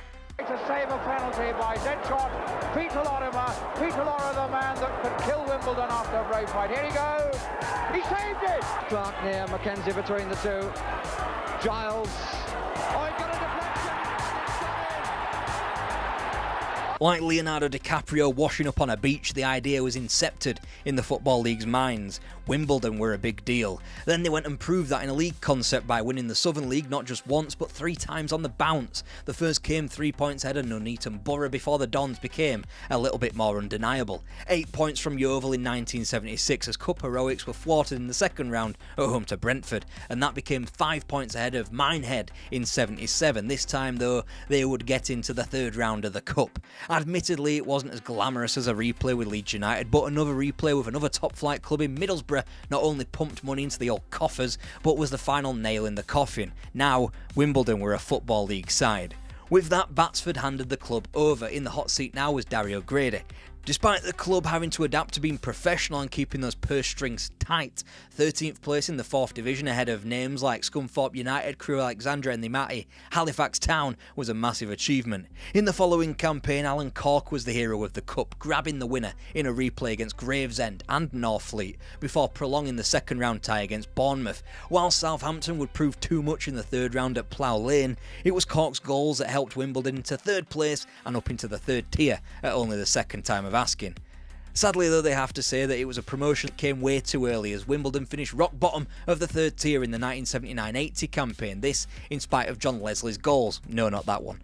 Making his debut in the January of 1980, however, a club legend signed for Two Monkeys, Dave Besant, and he would prove as agile in goal as Two Monkeys back in the 4th division when Wimbledon gained promotion in 4th spot. But that wasn't the story of 1980-81 as a trip to Oldham resulted in the Dons scraping into the 4th round of the FA Cup for only the second time. Waiting for them there, Wrexham and the Racecourse Ground. Albeit a second-tier team, Wrexham were definitely a more beatable opponent than their last 4th round foes. Sadly, the Welsh side overcame the Dons. It says a lot that this was described as a missed opportunity. The yo-yo years continued wildly through the new management of Dave Bassett as the club were promptly relegated from the 3rd tier again, although putting in much more of a fight in 21st place. But they'd be back instantly, promoted as champions of the 4th tier in 83, in the first year since their introduction to the Football League that they failed to win a cup game. Midfield, combines sweetly with Stuart Evans, then finishes in style despite Hodges' attempt to clear off the line. That's his cross, it's awkward! Oh, it's gone in! This time things were different. Bassett's free-flowing and direct football brought to life in a much more successful stab at the 3rd tier. Whilst promotion clearly has to be the centrepiece of the campaign, a League Cup elimination of Brian Clough's Nottingham Forest ran it a very close second. Nonetheless, the Dons wouldn't eclipse their 4th round record in the competition just yet, disappointingly bowing out away at the almighty Rotherham United in November.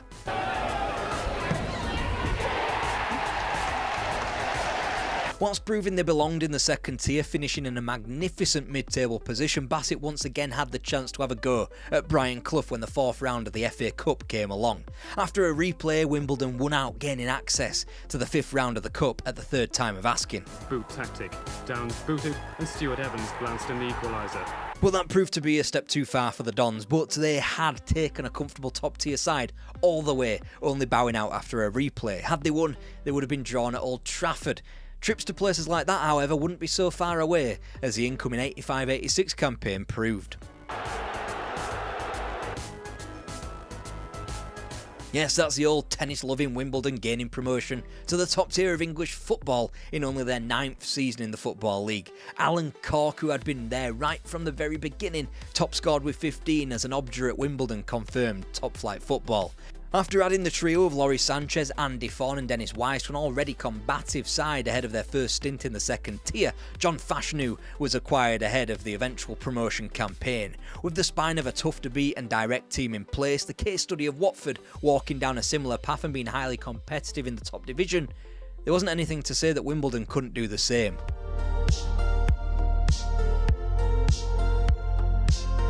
National Glyn Hodges. A well-placed shot and joy for Wimbledon fans and players.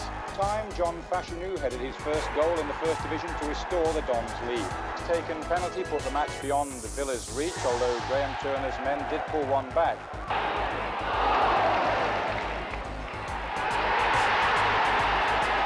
If the opening day defeat up at Main Road was supposed to be this big baptism of fire, Wimbledon simply shrugged that off and won the next 4 league games, all by a single goal against Villa, Leicester, Charlton and the aforementioned Watford. I don't care that the season was only 5 games old, this graphic needs to be made to show just how far Wimbledon had come. They were at the very top of English football. Whilst of course, yeah, that wasn't allowed to last, and sure, they unexpectedly bounced out of the League Cup to Cambridge United at the first hurdle, Wimbledon weren't to be deterred. After winless streaks of 6 and 3 before Christmas where the cynics salivated on each occasion though, Wimbledon simply returned back up the table, unable to be killed. Whether that was a headline-grabbing triumph at White Hart Lane or successive wins against the almighty Manchester United and Chelsea, Wimbledon proved they weren't here to make up the numbers. They'd signed Vinnie Jones because if names like Sanchez, Wise and Fashanu weren't combative enough, have another member of what was being called the Crazy Gang. Match captured by the club's own video. Wimbledon won 1-0. The scorer, Vinnie Jones. In it comes, Fashanu goes up and gets it, and that's number 1 for Wimbledon. Promptly followed up with this goal, coming in 10 minutes. Up for him, and the shot, and that's number 2 for Wimbledon. At which point Chelsea were reduced to 10 players, and Wimbledon struck for their 3rd goal of the afternoon. And that's number 3 for Wimbledon. Corner comes in, and that is number 4 this time for Wimbledon. This was a Wimbledon side who entered 87 off the back of a win at Upton Park and in the safe confines of 11th place. Only the top 4 of Arsenal, Everton, Liverpool and Forest had won more games than the Dons at the turn of the year. It was a giant leap forward in league competition, as Wimbledon lost just 3 games after a New Year's Day trip to Highbury. They'd finally learned how to draw games, adding wins over Newcastle and Watford with the completion of doubles over Man United and Chelsea. But comfortably, the biggest achievement was going to Anfield and getting a win. Unthinkable when they were scrapping with Minehead at the top of the Southern League a decade ago.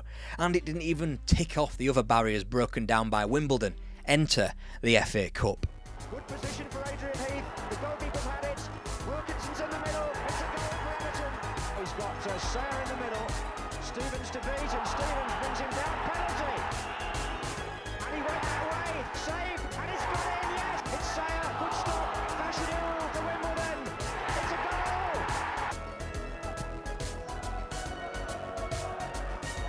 Fashanu. Sayer. Sayer. Yes, it's there. It's 3-1, and surely they've done it now. Looking to get to the byline. And he scores.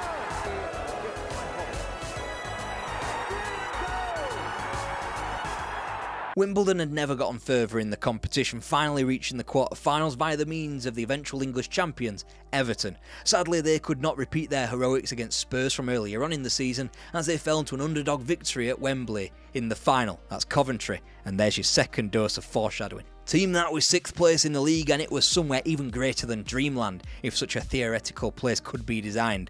But you know, they would go one better. Not that it felt that way in the summer of 87 as news broke that Dave Bassett was leaving Wimbledon. After being such a key figure of the club, there was the chance that the whole arse could fall out from under it. Now he was gone. Tactically, it made sense that Bassett would exchange one direct football W for another, filling the void at Vicarage Road left behind by Graham Taylor. For Wimbledon, though, they would be introduced to former Coventry, Arsenal and West Ham player Bobby Gould. Holidaying in Corfu, Gould took the call that would change his life. He was plucked from managing third-tier Bristol Rovers. He said, if it hadn't been a top-flight club, I wouldn't have gone. But the club was top-flight, only in name admittedly. Their training ground was still at non-league level, what with its manager's office adjoined to the back of a cafe. Gould would be faced with the departures of Kevin Gage and Nigel Winterburn, state of your hair lads, with Terry Field and John Scales, Eric Young and Clive Goodyear all coming into the backline for a combined $250,000. Bargain. Meanwhile, the new manager had to source an entirely new backroom staff, and he began from the top and worked his way down. Hiring Don Howe as his assistant and Terry Burton looking after the youth system, both were inspired choices. John Fashanu putting them ahead in the 8th minute, with the aid of a rebound off Thomas. And a minute later, with the Newcastle defence still stunned, Alan Cork made it 2-0. Now Goodyear played in there. Oh, pushed away, Fashanu! Cannon now looking to get his cross in, does so. Gibson with a header! It seemed fitting that they should be reunited with Dave Bassett so quickly, and despite losing another opening day fixture, they quickly picked their heads up, holding the champions Everton to a draw before finding a groove via wins at Derby and Newcastle and at home to Charlton. Wimbledon were going to be just fine. Whilst experienced League Cup team and recent winners of the competition, Oxford United had their number in the 4th round, Wimbledon continued to bloody the noses of the elite in the league. They spooked Spurs at White Hart Lane once again, this time on Halloween, before holding Liverpool at home on Bonfire Night's Eve and taking maximum points off Manchester United. After sinking Arsenal in the final game of '87, Wimbledon was sat in 7th, level on points with the reigning champions of Everton. If anything, the Dons had got even better. Nichols' cross found Aldridge. Beardsley's cross, Johnston's knockdown, Barnes' goal 11 minutes from time. Enthusiasm may have turned to temporary anxiety as Young scored a late goal for Wimbledon. Wimbledon had added Terry Gibson to the front line, another $250,000, obviously a club record and one that was valued as much as their entire new backline. But it was a club that was noticeably picking up the booking, so much so that Bobby Gould took to his programme notes to complain. 40 yellow cards had been acquired by the time 88 rocked up, a small number today, but in a time where you had to maim somebody to just get a warning, indiscipline was creeping into the club. As Ron Atkinson's West Bromwich Albion turned up to Plough Lane for the return of the Cup, Wimbledon needed to keep their heads.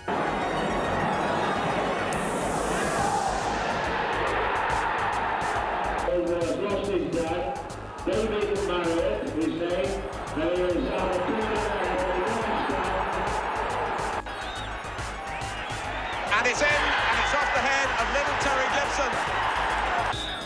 Wise. And it's in. Round the back came Brian Gale. Oh, it's a cruel bounce for Jackson. Fashion! Patience was a virtue at home to Albion as they soon pulled away from their Black Country opponents. The same applied at Mansfield Town in the 4th round before a trip to Newcastle spun the entire run on a dime. In a match billed as Jones versus Gascoigne, Wimbledon won out in their most spectacular cup display yet. It meant Watford in the quarter-finals, another reunion with Bassett. There would be no finer time to make their biggest splash yet in the Cup. Alongside Newcastle, both Everton and Man United had fallen at the 5th round, and with Manchester City and Liverpool, as well as Arsenal and Nottingham Forest being paired together, there was a clear route now to Wembley. Down goes Gale, and there's no foul given. Allen busy in the middle, and Allen scores! A chapter of accidents for Wimbledon.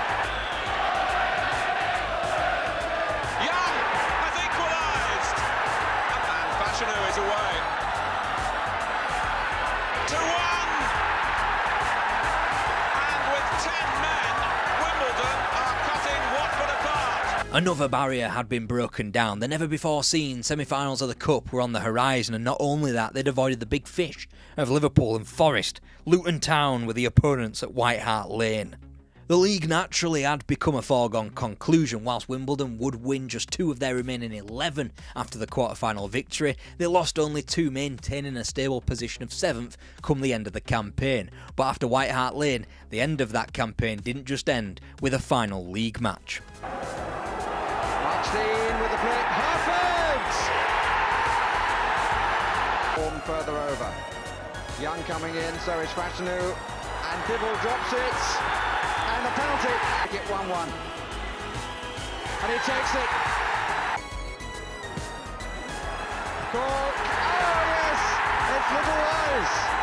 Yes, that's Wimbledon sinking Luton Town in the semi-final of the FA Cup. Luton, it should be noted from the off, weren't mugs and in 3 weeks' time would have their own Wembley coronation by upsetting Arsenal in the League Cup final. Luton, who hadn't lost to Wimbledon yet, had now lost to them twice in a month. For Dons, something bigger. Liverpool, FA Cup final, still the showpiece of the footballing calendar in England, even more so amid the years of the Heysel ban. The crazy gang, the culture club, as John Motson so eloquently put it. As one of the 3 subs allowed on that day, a certain Laurie Cunningham, who was keen to end his career in England. Whilst not in his West Brom or Real Madrid pomp, a level of experience and calmness that was much needed in the capital on the afternoon known as May the 14th, 1988.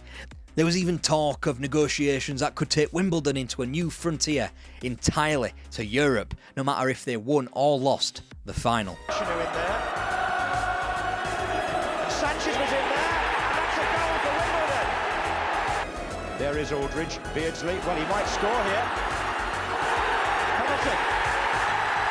Good year on Aldridge, Wimbledon protest to go the same way as in the semi-final.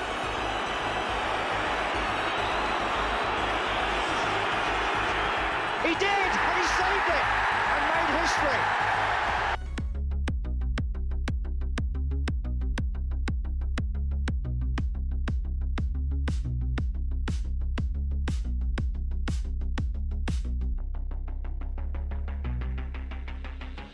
They called them the team of the 80s. Armed with enough bravado and quality on and off the pitch, Crystal Palace were finally supposed to make themselves known to the wider footballing world. However, they failed. This is a story, the Malcolm Allison and Terry Venables days at Selhurst Park.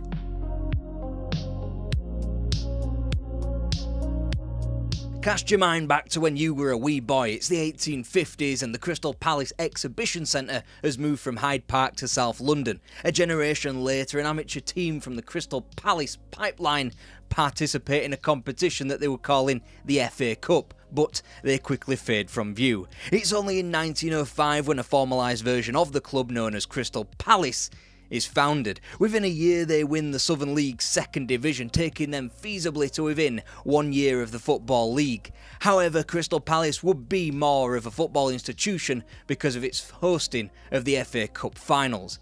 It wasn't for a lack of trying. They'd followed promotion by stunning one of the finer teams in the world and incumbent champions of England, Newcastle United, in the FA Cup in 1907, before building towards a Southern League silver medal in 1914. After the Great War, Crystal Palace moved to West Norwood and finally broke ground at Selhurst Park in 1924. 4 years prior, they had entered an expanded football league at the third tier, instantly gaining promotion to Division 2. Unfortunately, this first flirtation with the second division was brief, and after their 1925 relegation, Edmund Goodman stepped down as manager.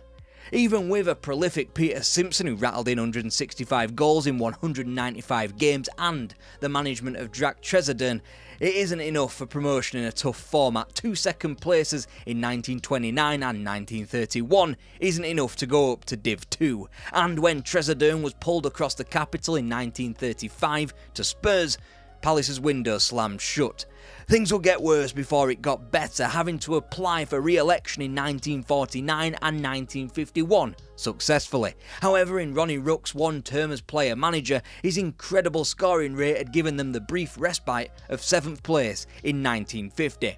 But he quickly left and Palace sunk back into the mire, having to reapply for re-election all over again in 1956, once again successfully. With the third tier becoming nationalised in 58, Crystal Palace needed to finish in the top half of the 3rd Division South, and yet finished 4 points off 12th place. Palace, therefore, were to play in the 4th tier. George Smith was in as manager, but he couldn't take them back up, so Arthur Waite doesn't wait in replacing him with a certain Arthur Rowe, who had previously revolutionised Spurs. He had built the foundations to ensure that the 60s would be a little bit more entertaining at Selhurst Park than the 50s had been. As that Spurs team became the first English team of the 20th century to win the double, Rowe was delivering success south of the river, taking Palace to the 3rd tier via 2nd place in the 4th division. Johnny Byrne had netted 31 goals in the promotion year, and quickly he became sought after, picking up England caps, and after a mid-table finish in the 3rd division, he was away to West Ham in the summer of 62 for a British record fee of 65 grand. 1962 was also the year in which floodlights went up at Selhurst Park, an occasion marked by the visit of 5-time champions Real Madrid, a game only slenderly lost. Despite Arthur Rowe leaving midway through the 1962-63 campaign, Palace weren't done yet. Dick Graham led the club to the 2nd division for only the 2nd time in 1964. This time they were competitive, and under the management of Bert Head, Crystal Palace finally became relevant in the world of English football.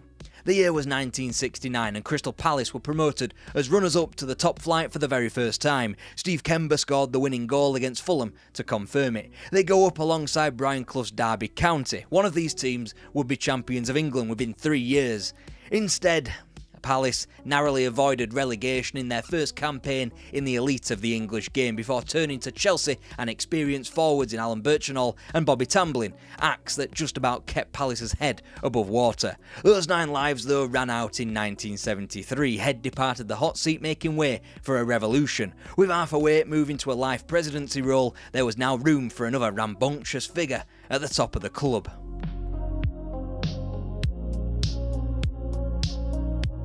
We'll wonder if he's going to do do it now, and he changes to the other. Are Arsenal going ahead? No! Yes, the goal has been given. Palace were spiralling the drain, relegated come the end of the 72-73 season, but a new man had been placed in charge, set with a task of changing the club forever. Malcolm Allison was in, out was the nickname of the Glaziers, and the old crest. In came the Eagles, a new crest and the team colours we're familiar with today, and a desire to flap their wings straight back to the top flight of English football. Didn't quite go to plan though. Sends Middlesbrough on their way again, and this must be a great chance past Jackson, and it's there by Hickton. Deere stays in the goal area. What on earth was the goalkeeper doing? November the 10th, that's the day where Crystal Palace won their first league game back in the second division in what had been a pretty rough start to life after relegation. After slightly turning the nose up in the new year with wins over Notts County, Preston and Oxford, being followed by yet more victories against reigning cup holders Sunderland, as well as Bristol City, Nottingham Forest and Fulham, another scrappy 2 points was won at Swindon on the final midweek of the season. It left the newly anointed Eagles with half a chance of staying up. Ahead of a trip to Cardiff on the final day, Palace occupied the drop zone but knew that if they beat the team directly above them, they'd be safe from relegation. The game though was drawn 1-1 and Palace fell through the trapdoor right down into the third division. The hiring of the big personality in Malcolm Allison wasn't supposed to go this way, but now they had hit rock bottom. What was there left to do? Or Taylor, it's Taylor curling it in, and on the far side, Cannon going in! Jim Cannon! Perhaps the fiercest shot of all, and I wouldn't mind betting he's going to have a go. No, Taylor, curling it, deflection, it's a crossbar, Key to the club was a seemingly innocuous and heftily embarrassing defeat at Hereford United in September. 2-0 the scoreline on the day, but it marked the entrance of Terry Venables into the club. Whilst Palace would hardly pull up any trees, falling wildly short of promotion in what was their first season back in the third tier, Venables would earn a spot on the coaching staff ahead of the more promising 1975-76 season. Chance here for Swindlehurst, and he must score. Well, if he does try to escape, it could be very painful for him. No, you're right, they didn't go up. In fact, they were stuck in the same 5th place, winning the same 18 games from 46, except now with 2 more points than the prior season and 1 point closer to promotion, of which Hereford, Cardiff and Millwall could boast. But it wasn't all that, because Sellers Park had long been gripped by another form of the game. Yes, despite Crystal Palace being synonymous with the FA Cup thanks to its hosting of the finals in the early days of the competition, they had never really done much of anything in the competition.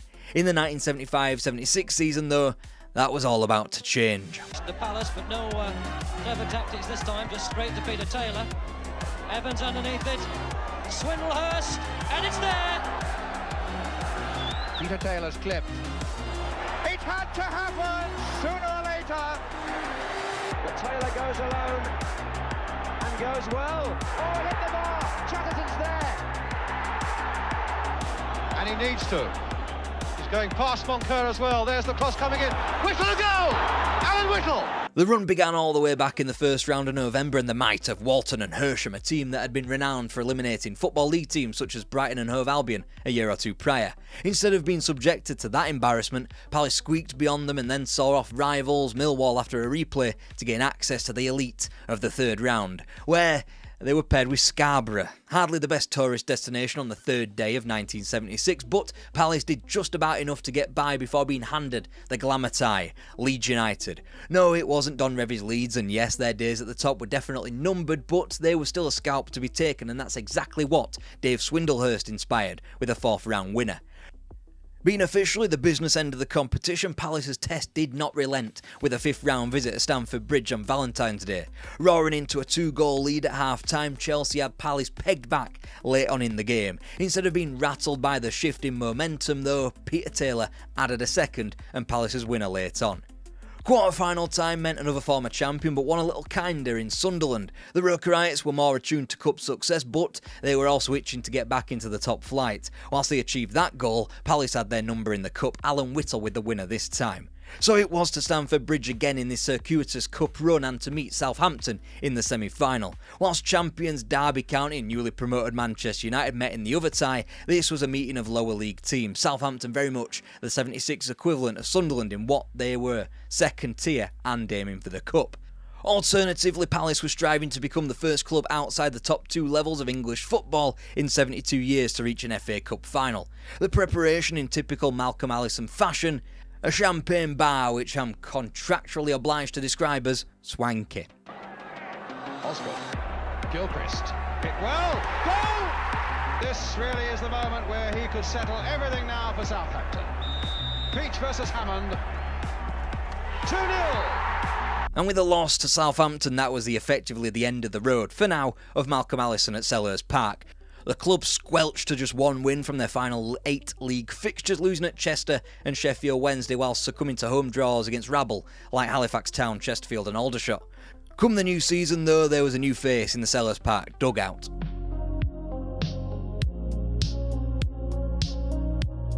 Preston with a long throw in, Ian Evans worries the defence and Swindlehurst was ready.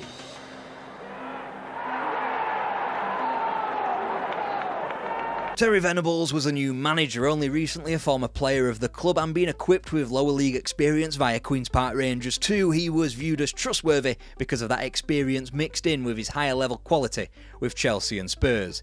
He had acquired Rashid Harkouk, signed for a paltry £1,500. This was the new Palace at its heart, youth policy mixed with bargain basement buys, and by now they were calling them the team of the 80s, as coined by Jimmy Greaves. There could be no finer example of youth product than Jim Cannon, who made his debut in 1973 and wouldn't leave until 88, setting the appearance record at 660 games. Then you had Vince Hilaire making his debut right out of the youth team in March 77. Kenny Sampson now had a couple of senior years under his belt too, after making the same graduation. Whilst they weren't a team to go on a mammoth winning streak, they were incredibly hard to beat. Take pre-Christmas as an example, a time where Palace won 0 league games but also lost 1 from 6. That type of nous kept them in the hunt for one of the 3 promotion spots. These inconsistencies only really tailed off with the 3-0 pumping that they received up at Sixfields on March 15th. Even then, with 14 wins and 10 draws from 33 games, Palace remained only 6 points behind the promotion places and Rotherham, whilst the top 2 weren't pulling away either. Soon Venables' side would draw closer to them, unbeaten throughout the remainder of March and for almost the entirety of April, before suffering a heavy defeat at Port Vale. It looked as though they had left it a little too late, 5 points the deficit with 4 to play. However, they had still yet to play Wrexham. Should they beat them twice, it would leave the Welsh side with a nervy final day against fellow promotion contenders Mansfield Town. And that's exactly what Palace did, scraping the 2 points at home to the Welsh side before slamming 4 past them at the racecourse ground 8 days later. Palace had finished their season, but they had yet to receive confirmation of their promotion. With a win over the already promoted Mansfield though, Wrexham would leapfrog the Eagles. Instead, they lost. The Eagles soared into the second tier alongside Mansfield and newfound rivals Brighton and Hove Albion. Signal there from Challadon. And a goal by Ian Evans. It's an old trick. Harkouk then with the corner. Looking it for Chatterton, who leaves it for Swindlehurst, and it took a deflection, but Swindlehurst... Come Christmas, it wasn't out of the question that Palace would only be paying a flying visit to the second tier. After holding Spurs at White Hart Lane, they occupied a position close enough to the top 3 to be considered outside contenders. The scalps of Sheffield United, Bolton Wanderers and Stoke City from the earlier weeks of the season, however, would come unstuck, and just 5 wins after the new year meant that Palace would finish 9th, 15 points off the promoted Spurs. Still, it was a good foundation set, only one bolstered by the acquisition of John Burridge from Aston Villa for the number 1 jersey. They would need all of that experience and more should they complete an assault on the second tier title. Come now for Swindlehurst. And it's number 2 by David Swindlehurst. And catch him with the trousers down. Stoke, of course, have always... Even though they would face mild distractions from cup fixtures such as a second replay in the 3rd round of the League Cup against Aston Villa at Highfield Road and a home defeat in the 5th round of the FA Cup, the 1978-79 campaign was still a promotion push. This thanks to the goals of Dave Swindlehurst, who was firmly in his pomp by now. Palace wouldn't be beaten in the league until a Halloween double defeat against Fulham and Burnley. They would barely equal that amount of defeats for the remainder of the season.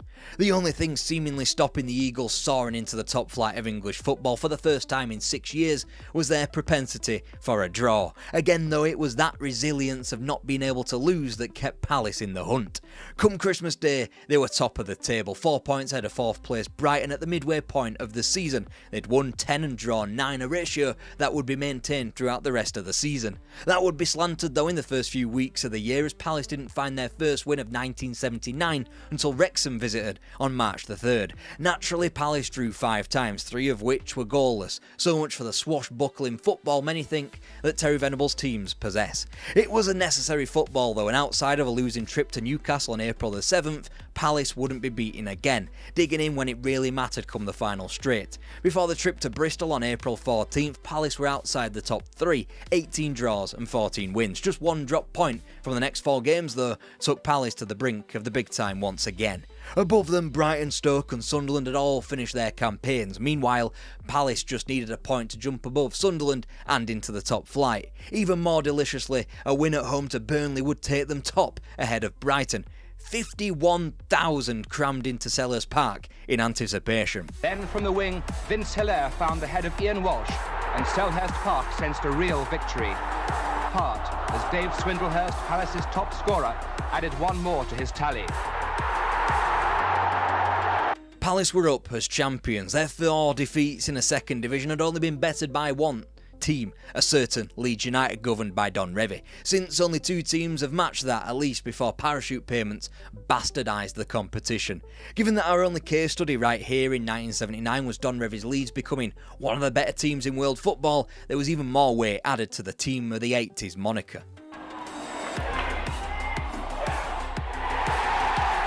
He's now without a win. But that's a goal by Walsh. That's a good run, that's a good pass to Walsh. A chance for him here, he delayed for a moment and it's gone in! 13th place tells a story of a team that had held its own in a new division that could boast 2 recent European champions in Nottingham Forest and Liverpool, as well as incoming champions on the continent in Aston Villa and Ipswich Town, and that's before we even get to the big fish like Man United, Leeds, Spurs, Man City and Everton. This a team that weren't beaten in the league until October the 9th and were only a point away from the top of English football before their invincibility streak was stripped away. Nonetheless, the Eagles continued at an alarming pace until their wings were clipped around Christmas time, first with a string of defeats at difficult places like Anfield and Elland Road, as well as at Brighton. Then by the sale of Dave Swindlehurst to Derby for 400,000 smackers in February, the goals dried up and the wins soon did. After his sale, Palace only won 3 games, eventually petering out into that mid-table spot. It should be noted though that this was Palace's best league finish yet. Now was the time to strike whilst the iron was hot.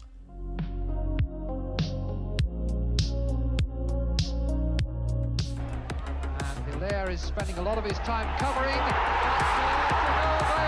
Minutes, he'd seemingly put the match beyond Palace's reach. A nice layoff from Steve Archibald and Crooks' 3rd goal in only... Gone was the solidity that got Palace to the position they enjoyed the fruits of in the prior season. From the 4-3 loss against Spurs to a 5-2 win at home to Borough, little did we know it, but Terry Venables had just experienced his final victory as Crystal Palace manager, for now. It was this bad start, 2 points from 10 fixtures, which had the Eagles shot down into rock bottom, and had Venables scurrying across the capital, exchanging the Palace for the Queen's Park Rangers. A series of bad deals had left the club in a bad position both on and off the field. Across 3 signings of Clive Allen, Jerry Francis and Mike Flanagan, Palace had spent more across 2 summers than they had done in their entire history. Then you factor in Kenny Sansom being sold as part of the deal that brought Clive Allen from Highbury to Selhurst, and the fact that those 3 signings equated to just 140 league appearances for Palace, and the whole thing had been an utter disaster. After nearly 2 months of Ernie Whalley in caretaker charge, Palace had gone from 1 win in 10 and bottom of the league to 4 wins in 20 and only goal difference keeping them from the foot of the division. They needed a saviour. I think people, when they look at you now, they say, I'm afraid Malcolm may have blown it as a manager. Do you think there is a possibility of that?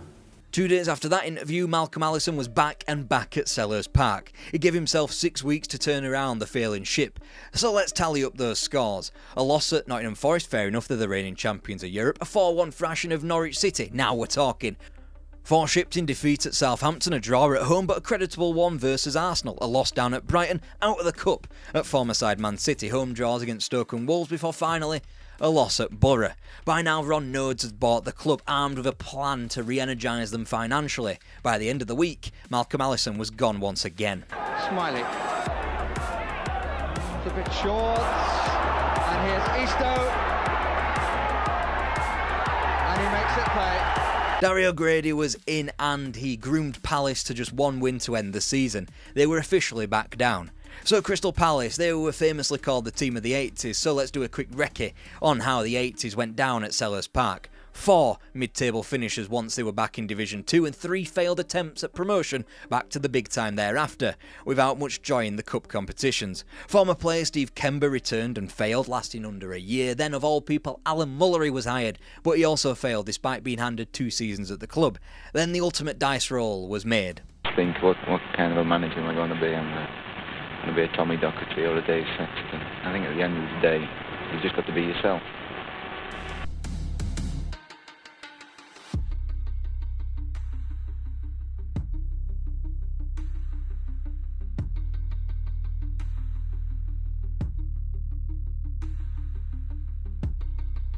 Oldham, a northern town hardened by the bite of economic and governmental punishment without the silver lining of a decent climate. They couldn't even boast a good football or rugby team either, and up here, as the traffic of the M62 stutters along by, you need at least one of those things to make it all tolerable. Then Joe Royle turned up. This is a story of Oldham Athletics' unexpected rise.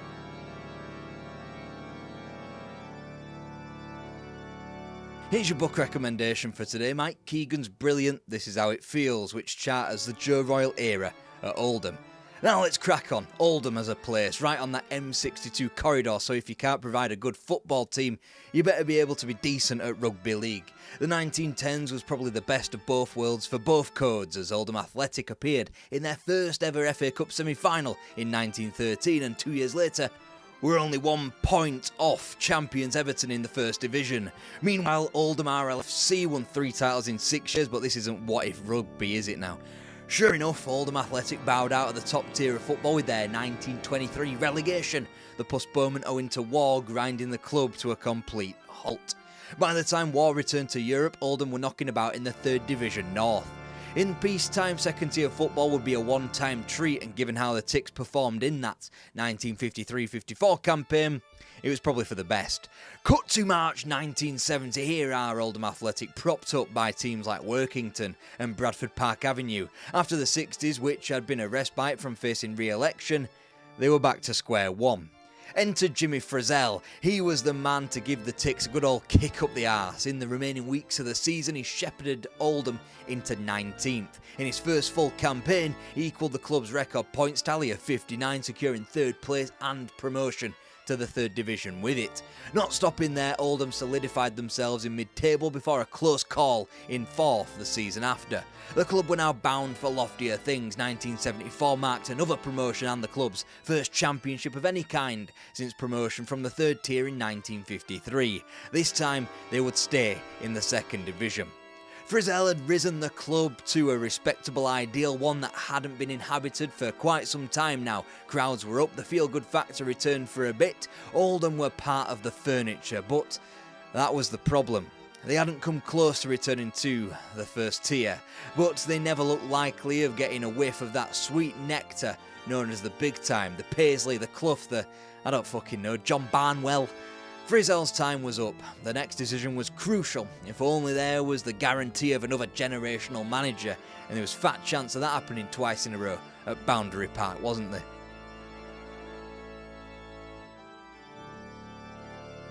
Joe Royle made his professional debut in 1966 as the country revelled in World Cup glory. From Everton's youngest ever player, he'd become an important cog in their title-winning machine in 1970. 12 years later, after stints in Manchester, Bristol and Norwich, his career had been cut short by a knee injury. His car broke down on the way to the job interview at Oldham, a job that paid him 10 grand less than what he was currently on. Anybody else would take those things as a bad sign. Now Ryan, Oldham need composure.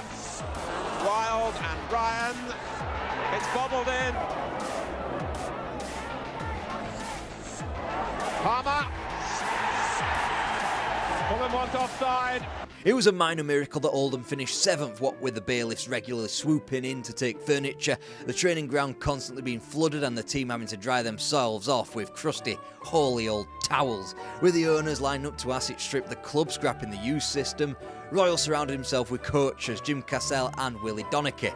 This was the foundation on which the club would now be built.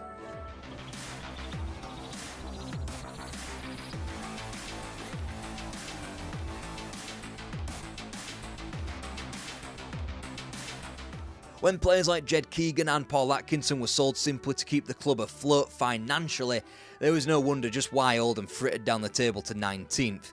Royal had to get smart and quick. Down comes experience in local Martin Buchan, and up comes more talent in local Stockport Mickey Quinn and Northwich Victoria's Mark Ward. One eye was on creating a core, the other definitely to turn a profit. Ward, one of the first cases of this under Royal at Boundary Park. A £7.5 magically became £250,000 when West Ham came knocking 2 years later.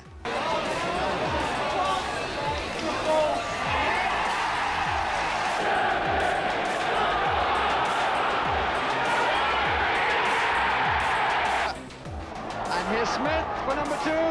Yes! There didn't appear to be much of an upward mobility about the club. New manager bounce hadn't been invented yet. Oldham finished 14th as their crowds dwindled from 7,000 to almost 4,500 in Royal's 2 years thus far. In terms of being smart in the market, Royal brought back Paul Atkinson for 5 times less than what he sold him to Watford for, meanwhile turning free transfer David Cross into pure profit when West Brom purchased him. There was always going to be movement in the market. Now the club needed to see movement up the table. And they did, initially. Entering November, they were encamped within the automatic promotion places, signing off October with a 4-0 thrashing of Brighton and Hove Albion, previously cup finalists just over 2 years ago. Oldham wouldn't win a game until January 11th, though after that, their promotion wings clipped before they were allowed to flutter. The machine had started to whir, however, the transfer market spun a profit like nothing before. Mickey Quinn and Mark Ward plundered nearly £500,000 for the club, whilst Royal continued to hunt for bargains, most notably Andy Linnigan and Dennis Irwin from the other side of the Pennines. They would ultimately finish up in 8th. That wouldn't have even given them a chance in what would become a newfangled playoff position in the subsequent season. Tried the early ball to claim the chance here, surely. Yes!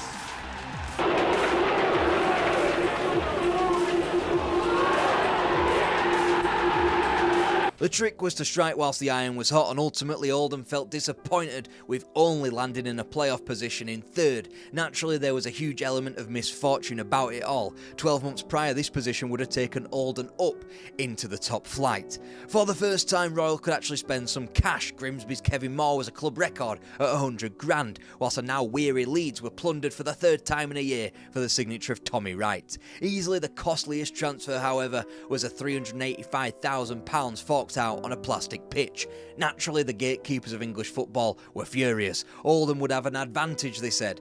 Their home record improved, sure, but to the tune of a measly 2 points, i.e. it would have meant fuck all difference given Leeds were 7 behind them. And Leeds it was awaiting in the playoff semi-finals, with first tier Charlton awaiting in the final. Edwards! Yes! Keith Edwards!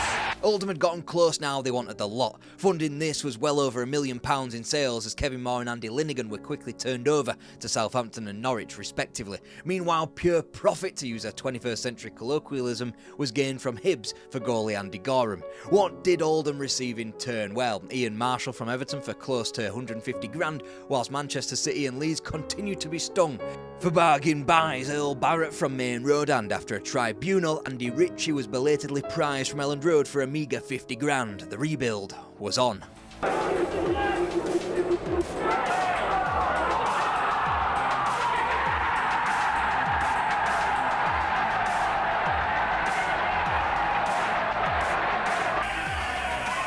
Creates plenty of room, shoots for the shot, tries the chip. Compared to the prior 2 seasons and the turnover of players, it was an unmitigated disaster. From spiralling the drain of potential relegation at the turn of the year, Oldham wound up losing just 4 of their last 25 league games to attain a more respectable 10th place. It obviously spooked those in power at Boundary Park, as a loss was actually posted in the transfer stakes, with the likes of Neil Adams, Andy Holden, John Hallworth, Tony Philliskirk, Paul Warhurst and Asa Hartford all brought in during the subsequent 88-89 season. Into their heaviest home defeat of the season. Oh, this found Ulverston and plenty of space for West. A great goal by Colin West. They could certainly score goals. In fact, only the promoted outfits of Chelsea and Manchester City long before their cheat code ownerships could boast a better goals scored record, and whilst there were Barrett and Marshall impressing in defence, Oldham's tally of conceding 72, sealing them into 16th place, and that concession rate was amongst the worst in non-relegated teams. At some point you're thinking, wait, this cannot be a video about a middling second division team who were above average at turning a transfer profit.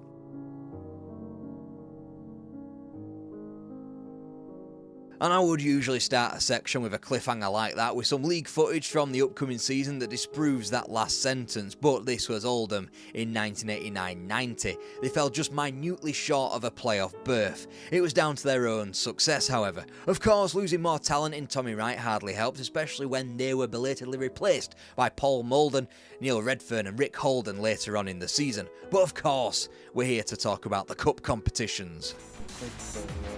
Very nice to keep it going, and obviously deliver a beautiful cross, and that wasn't a bad one either, and the goalkeeper lost it.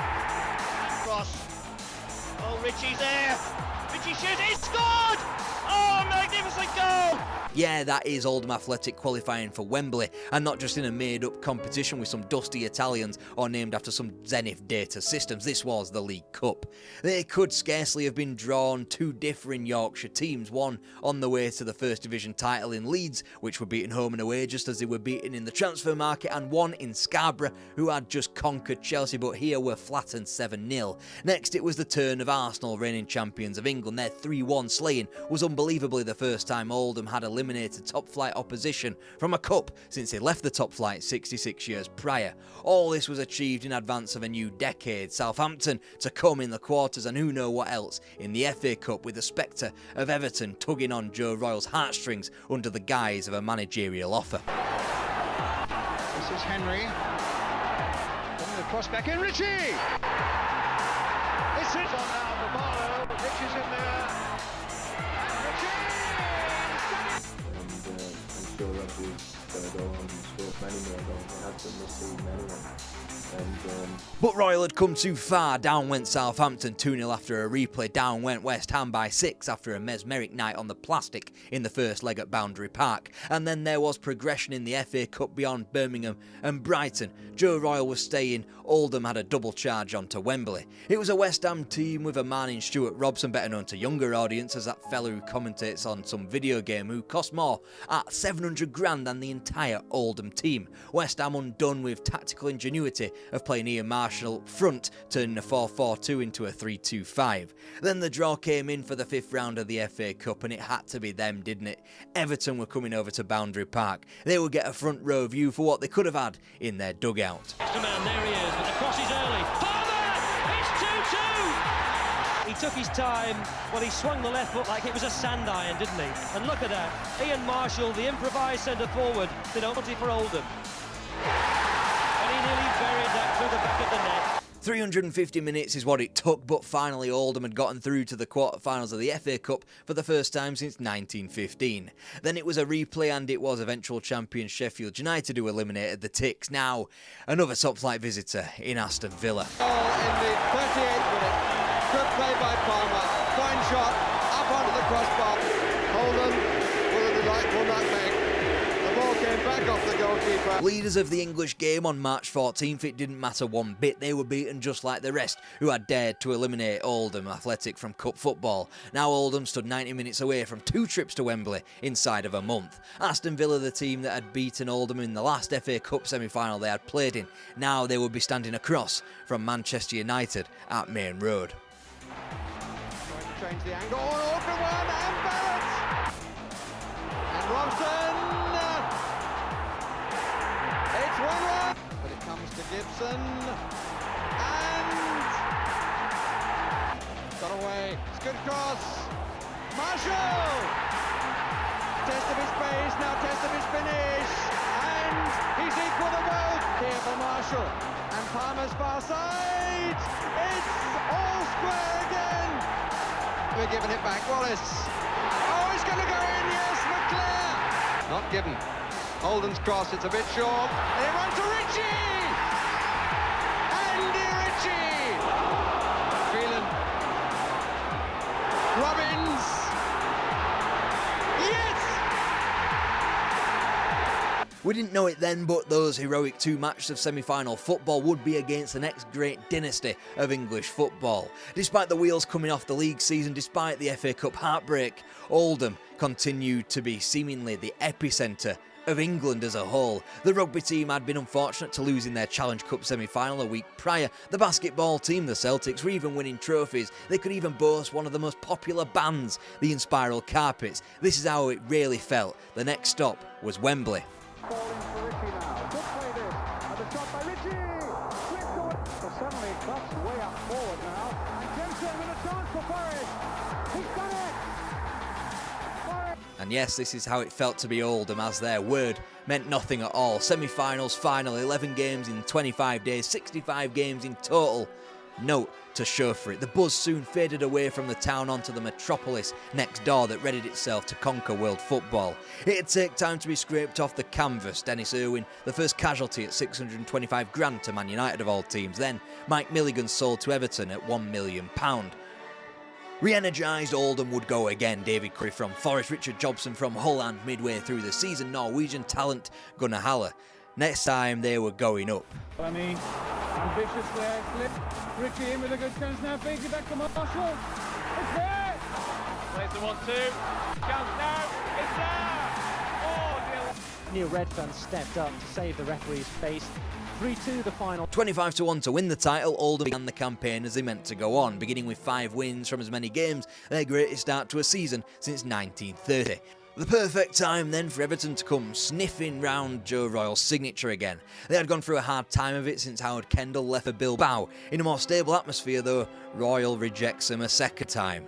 When Oldham were part of their misery in the FA Cup away at Notts County on January 26th, they stood proud in second place in the second division. 5 points ahead of the eventual League Cup winner Sheffield Wednesday. Now it was Oldham's turn to have no distractions. Royal dipped into the market once again. Paul Kane was picked up from north of the border for $350,000. If anything, they now had a surplus of men to tackle a promotion race.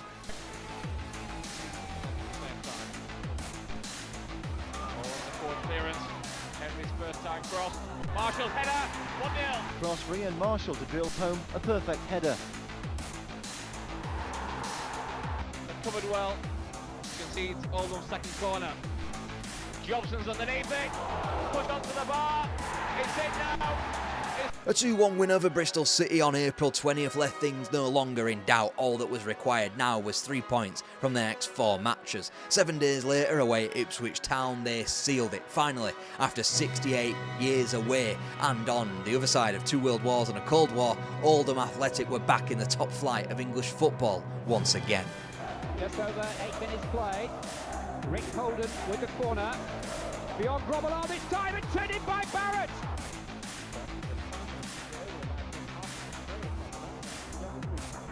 I think called for that for Ritchie to leave it. Sharp!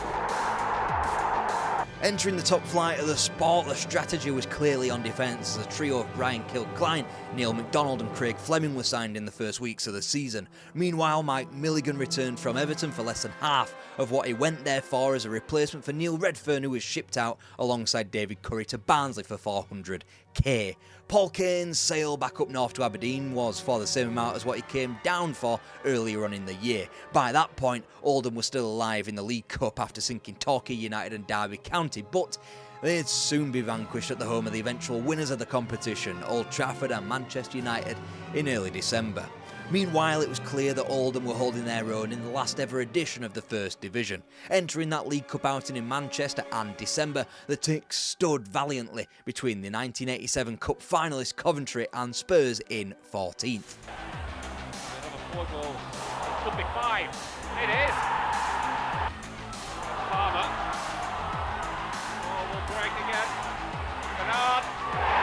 5-3. Points to Giggs. Chance for 6.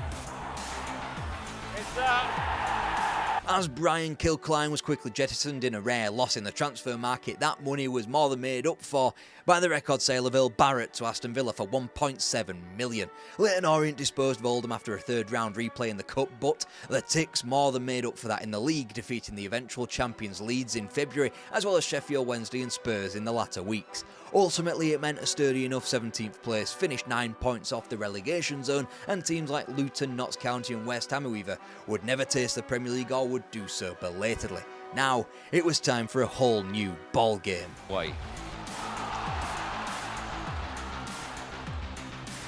Good cross in there. Poor clearance there by Pearce and Haller.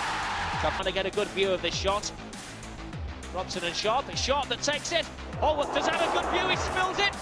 Hughes' cross. A second save from Holworth. Kicks a shot. And a goal. There was no cup joy to be found in the 92-93 season, as Oldham felt the sting from the lower leagues that they once exacted. Cambridge in the quarter-final of the League Cup in December became Tranmere in the third round of the FA Cup 5 weeks later. Nonetheless, Oldham were again churning out decent results in the top flight, but with less regularity. Although they did stick 5 beyond a Brian Clough Nottingham Forest side, albeit one destined for relegation, whilst they also sunk Ipswich, Everton, Middlesbrough and Spurs before Christmas. Their second half of the season form was slightly more spooky, as they won just 2 league games before March turned up and offered up a 1-0 win over the eventual champions Manchester United at Boundary Park. By April 17th and a loss at White Hart Lane, though, the situation was beginning to look desperate. Oldham inhabited the relegation zone along with Nottingham Forest and Middlesbrough and faced a 2-point deficit against Sheffield United. Then, the revival. Watch, the centre-back's just assume he's going to win it. He doesn't. Breakfast control's not good. The lanky striker had simply to lift the ball as James dashed off his line.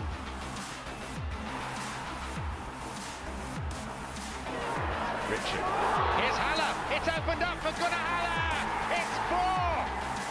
It'll never get mentioned in the textbooks as a great escape because the deficit was never more than 3 points, but to take 9 points from your last 3 games, all of which fighting from underneath to stay up on the last day, deserves an honourable mention alongside West Brom 05 and Leicester 2015, or any other name you care to mention. When they settled the title by going to Villa Park and stunning the challengers, their nearest challengers won. When they unbelievably upset the team of the 70s and 80s in Liverpool, they did it again, and finally with their 3rd win in 6 days, Crystal Palace finally gave in and the relentless Oldham stayed up on goal difference. Cole away now.